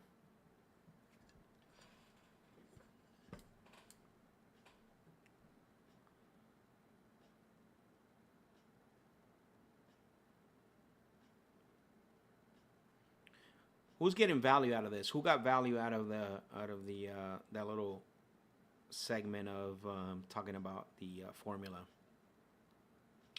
Any questions?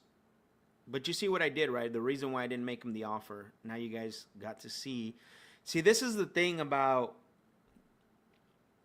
This is what you don't get to see every day, right? This is why I wanted to create the Deal Lab, because this is the thing that you don't really see. That's the most important besides getting a yes on the phone, right? Understanding these nuances that help you to analyze a deal, that'll help you to get you to a contract, that'll help you to make split decisions when it's the right decision to do something and it's the wrong time to do something else, right? This is the stuff that you don't see on a daily basis, and you know it's not always the highlights, right? It's the difficult, and this is what people struggle with, and this is what they need help with. This is what a lot of people need help with. What we're talking about right now, especially towards the end of this call session.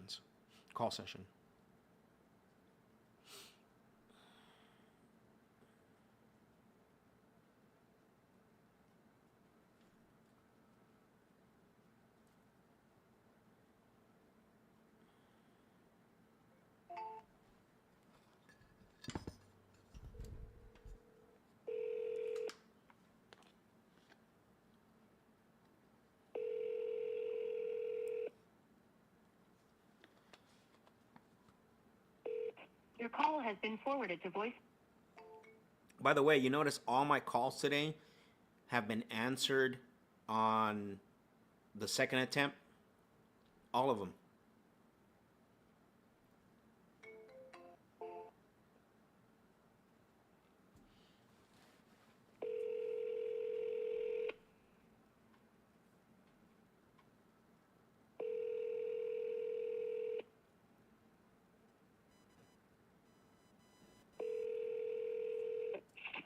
Hello, this is Rick. Hey Rick, Hey Rick, can you hear me? Yes, I can hear you. Oh, okay. Hey Rick, this is Max. I was calling you because I got your inquiry on our website about selling that property over at Village Basin. Yes, Okay, perfect. Yeah, I was just following through on that information. I wanted to obviously get a hold of you and ask you a few questions to see if the property qualifies for an offer. Okay. Okay, perfect. Thank you for confirming that. Let me just pull up the information right now. How's your day going so far? Good. It's pretty busy here. Well, it's good. Busy sometimes is good, right? Yes, sir. Perfect. All right, so I have the information here. Like I said, my name is Max, and you went on our website. It's Good Offer. I don't know if that rings a bell or not. Yes. Okay, perfect. Yeah. Okay, and then just the first thing is, Rick, can you verify the bedroom and bathroom count for me? Bedroom, three bedroom and 2.5 baths. 2.5 bathrooms? Yes, Okay, perfect. Thank you for that. And then I do see that the property is 1,501 square feet. Yes. Okay. Yeah, I'd just like to confirm that because a lot of times it's not always accurate in the, on the website. So I just want to make sure. Yeah. And then also, you have a homeowners association in the area? No homeowners association. No. Oh, okay. See, and it's showing that there is one. That's why I always like to confirm. It's showing that there's one for $21 a month. Okay, so no HOA. Perfect. What's that? Not that I know of. I've been there many years. Okay. No problem. I mean, just like to confirm it. And then is this one thing I don't have, is this a rental property or your primary residence? Primary residence. Okay, perfect. So you're currently staying there right now? Yes, Okay, awesome. And Rick, when you decide to sell, the property, not necessarily to us, but just someone you trust, will anyone else have an input in helping you make the decision? It's just me and my wife that we want to sell, but probably sometime this year, maybe. So, okay, got it. So, as far as making the decision, it'll be later on this year? Preferably, or maybe I would just want to see what offer is out there. Mm-hmm. Yeah, that's always the the $1 million question, right? As it's what's the offer, and that's why I followed through on the inquiries, just because it's always hard to give a number when you really don't know what you're getting into, right? You always want to find out a little bit more information and about the property and the goals of each seller, just because we do have different solutions when it comes to buying properties. We always want to make sure that that the right solution fits you. So let me ask you this: if you did get an offer you can depend on and you feel comfortable with, how soon are you looking to sell? No, not that quick. I don't know, maybe 6 months from now, I guess. Okay. 6 months from now. Now, is 6 months from now, is that when you want to get the process started, or are you wanting to have your money by 6 months? I have no idea. That's all right, man. That's all right. You're sounds to me like you're really early in the stages. So what's got you thinking about selling already? We've been thinking about it for a long time. So I just want A long time?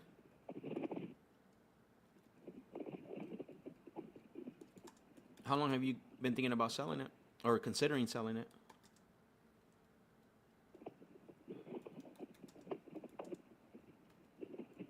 Rick, you still there? Hello? Hello, Rick?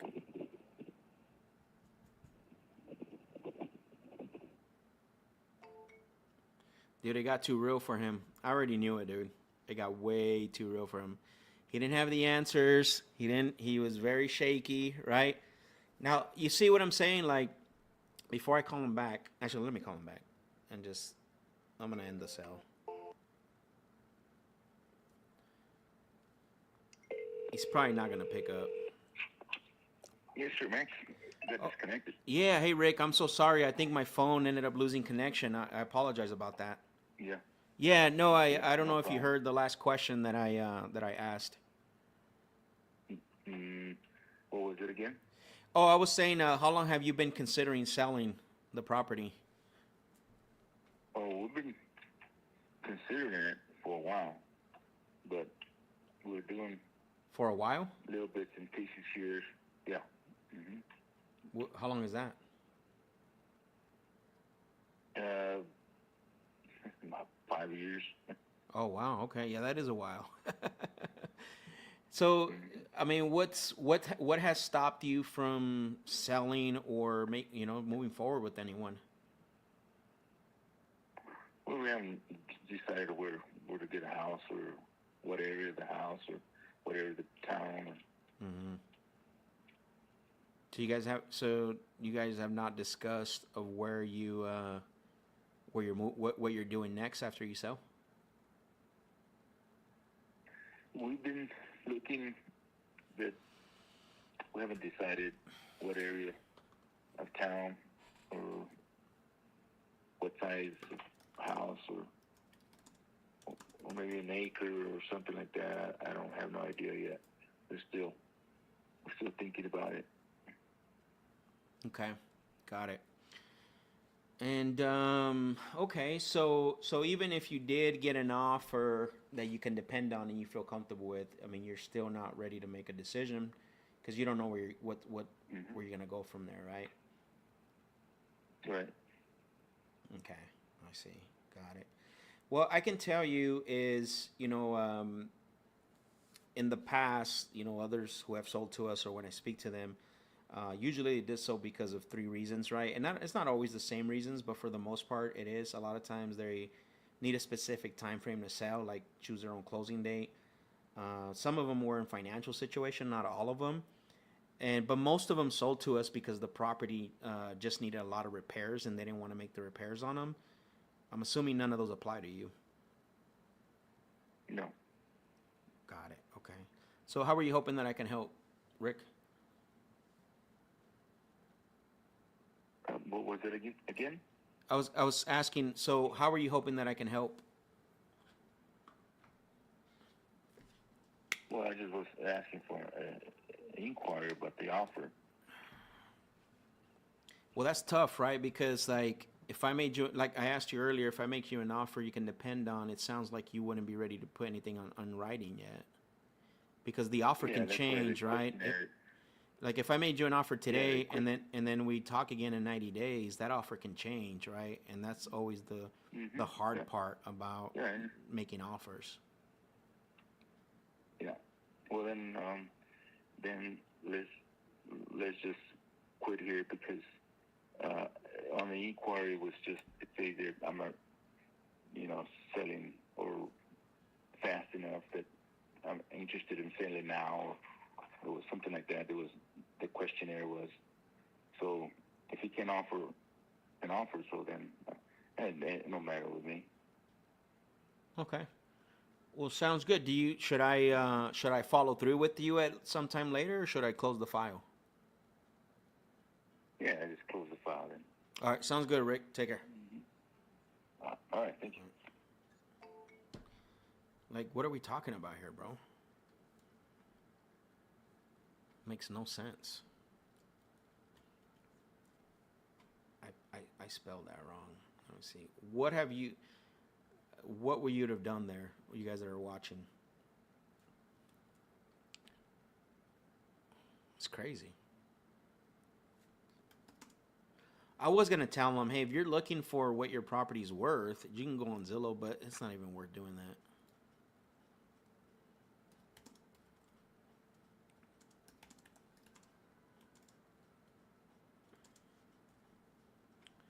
That's what I did, right? I went to a disqualifier. Like, well, how are you hoping that I can help? It's like, I don't know. I just wanted you to make me an offer. Like, I'm not making you an offer, bro. I asked you earlier if I made you an offer that you can depend on. You said you weren't going to feel comfortable putting things in writing yet. So what do you want an offer for? Because if I make you an offer and you're not ready till 90 days, that offer is going to change. Like, it's crazy.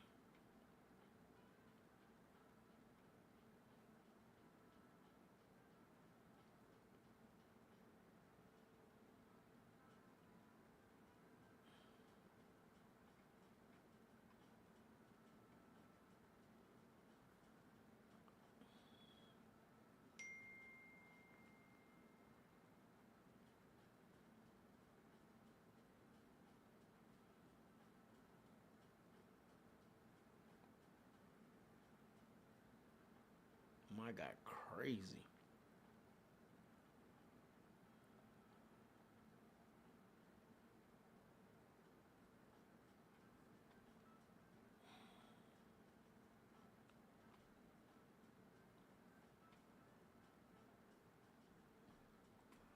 Doesn't make sense.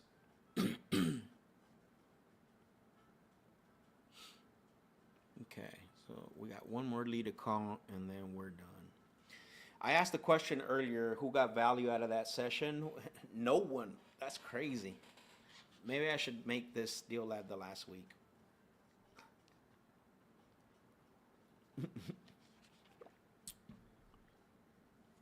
That's crazy. Maybe you guys should just stick to watching Instagram reels and highlights instead of in-depth. I think you guys are bored with this in-depth of going through the process. And I said this before already, by the way. It's nothing new, right? People just want people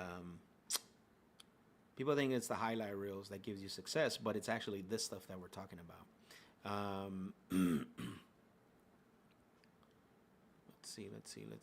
Let's see. Who do we got left? Jennifer. Okay, let's call Jennifer. See if she picks up.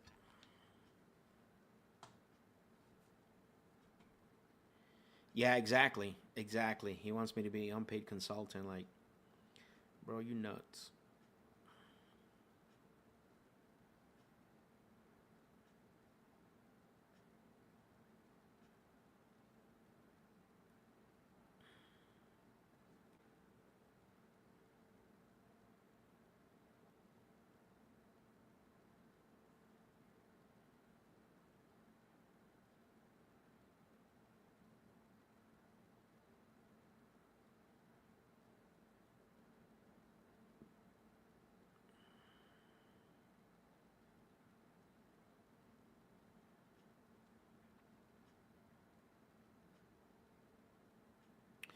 All right, guys, I am gonna end the live here.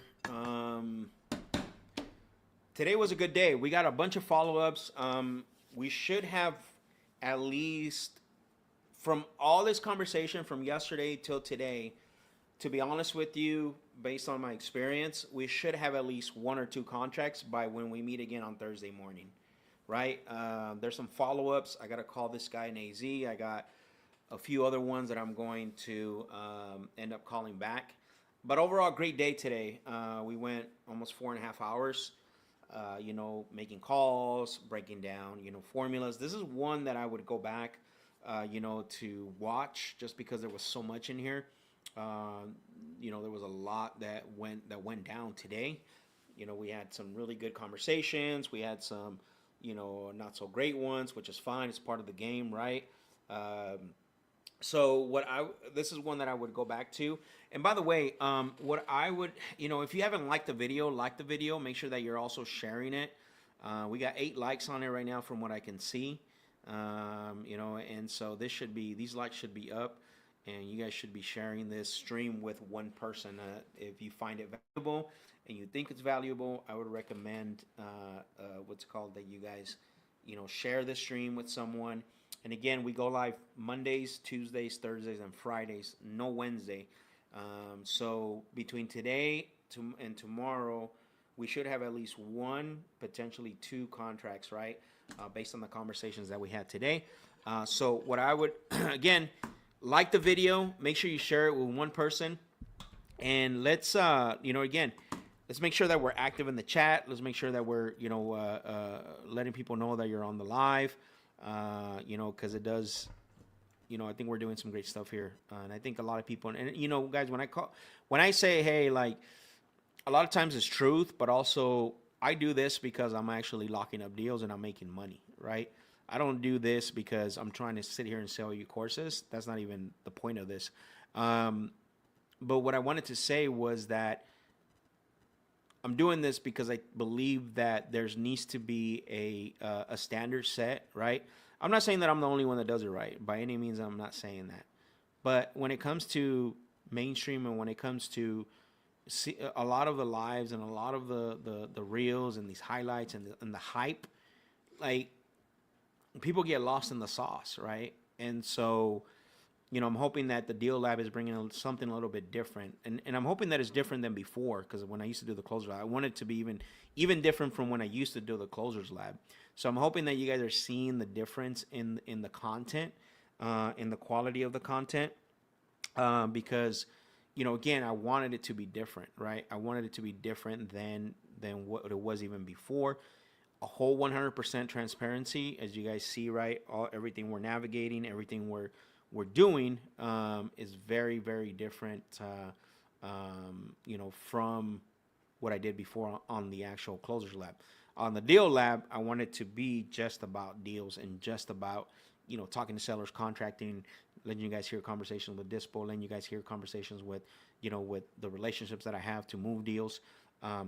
Totally different show, right? And so that's what I wanted this to be.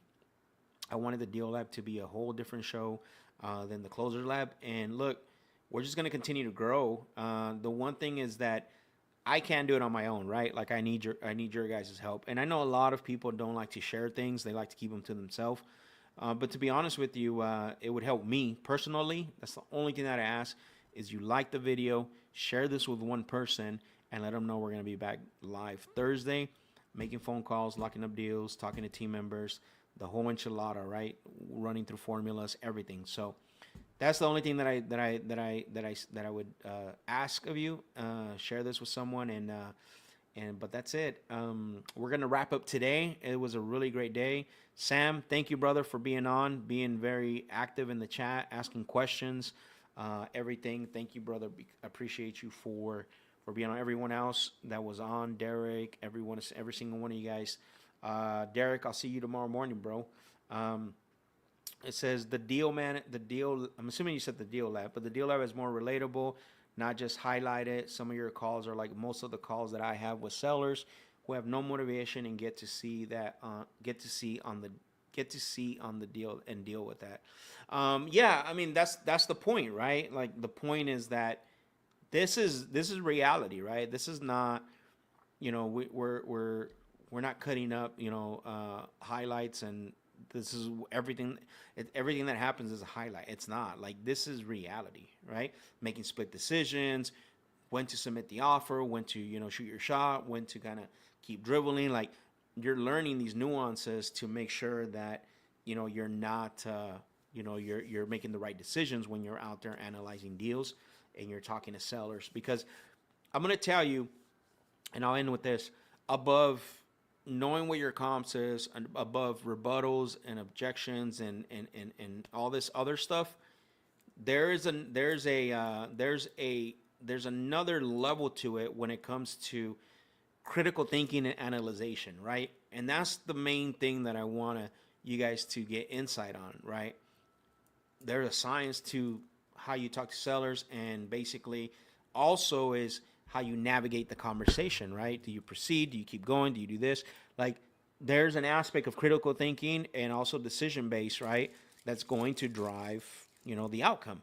And so it's important to basically do that, to look at it in that way when it comes to, not only analyzing deals and many times when it comes to talking to sellers, there's definitely something to that. So, but anyways, I appreciate every single one of you. Thank you guys for joining me. Remember, join me Thursday morning. I'll have some more updates. We'll definitely, I'm 100% sure that we're going to get something under contract between now and tomorrow, Thursday. So anyways, I appreciate every single one of you.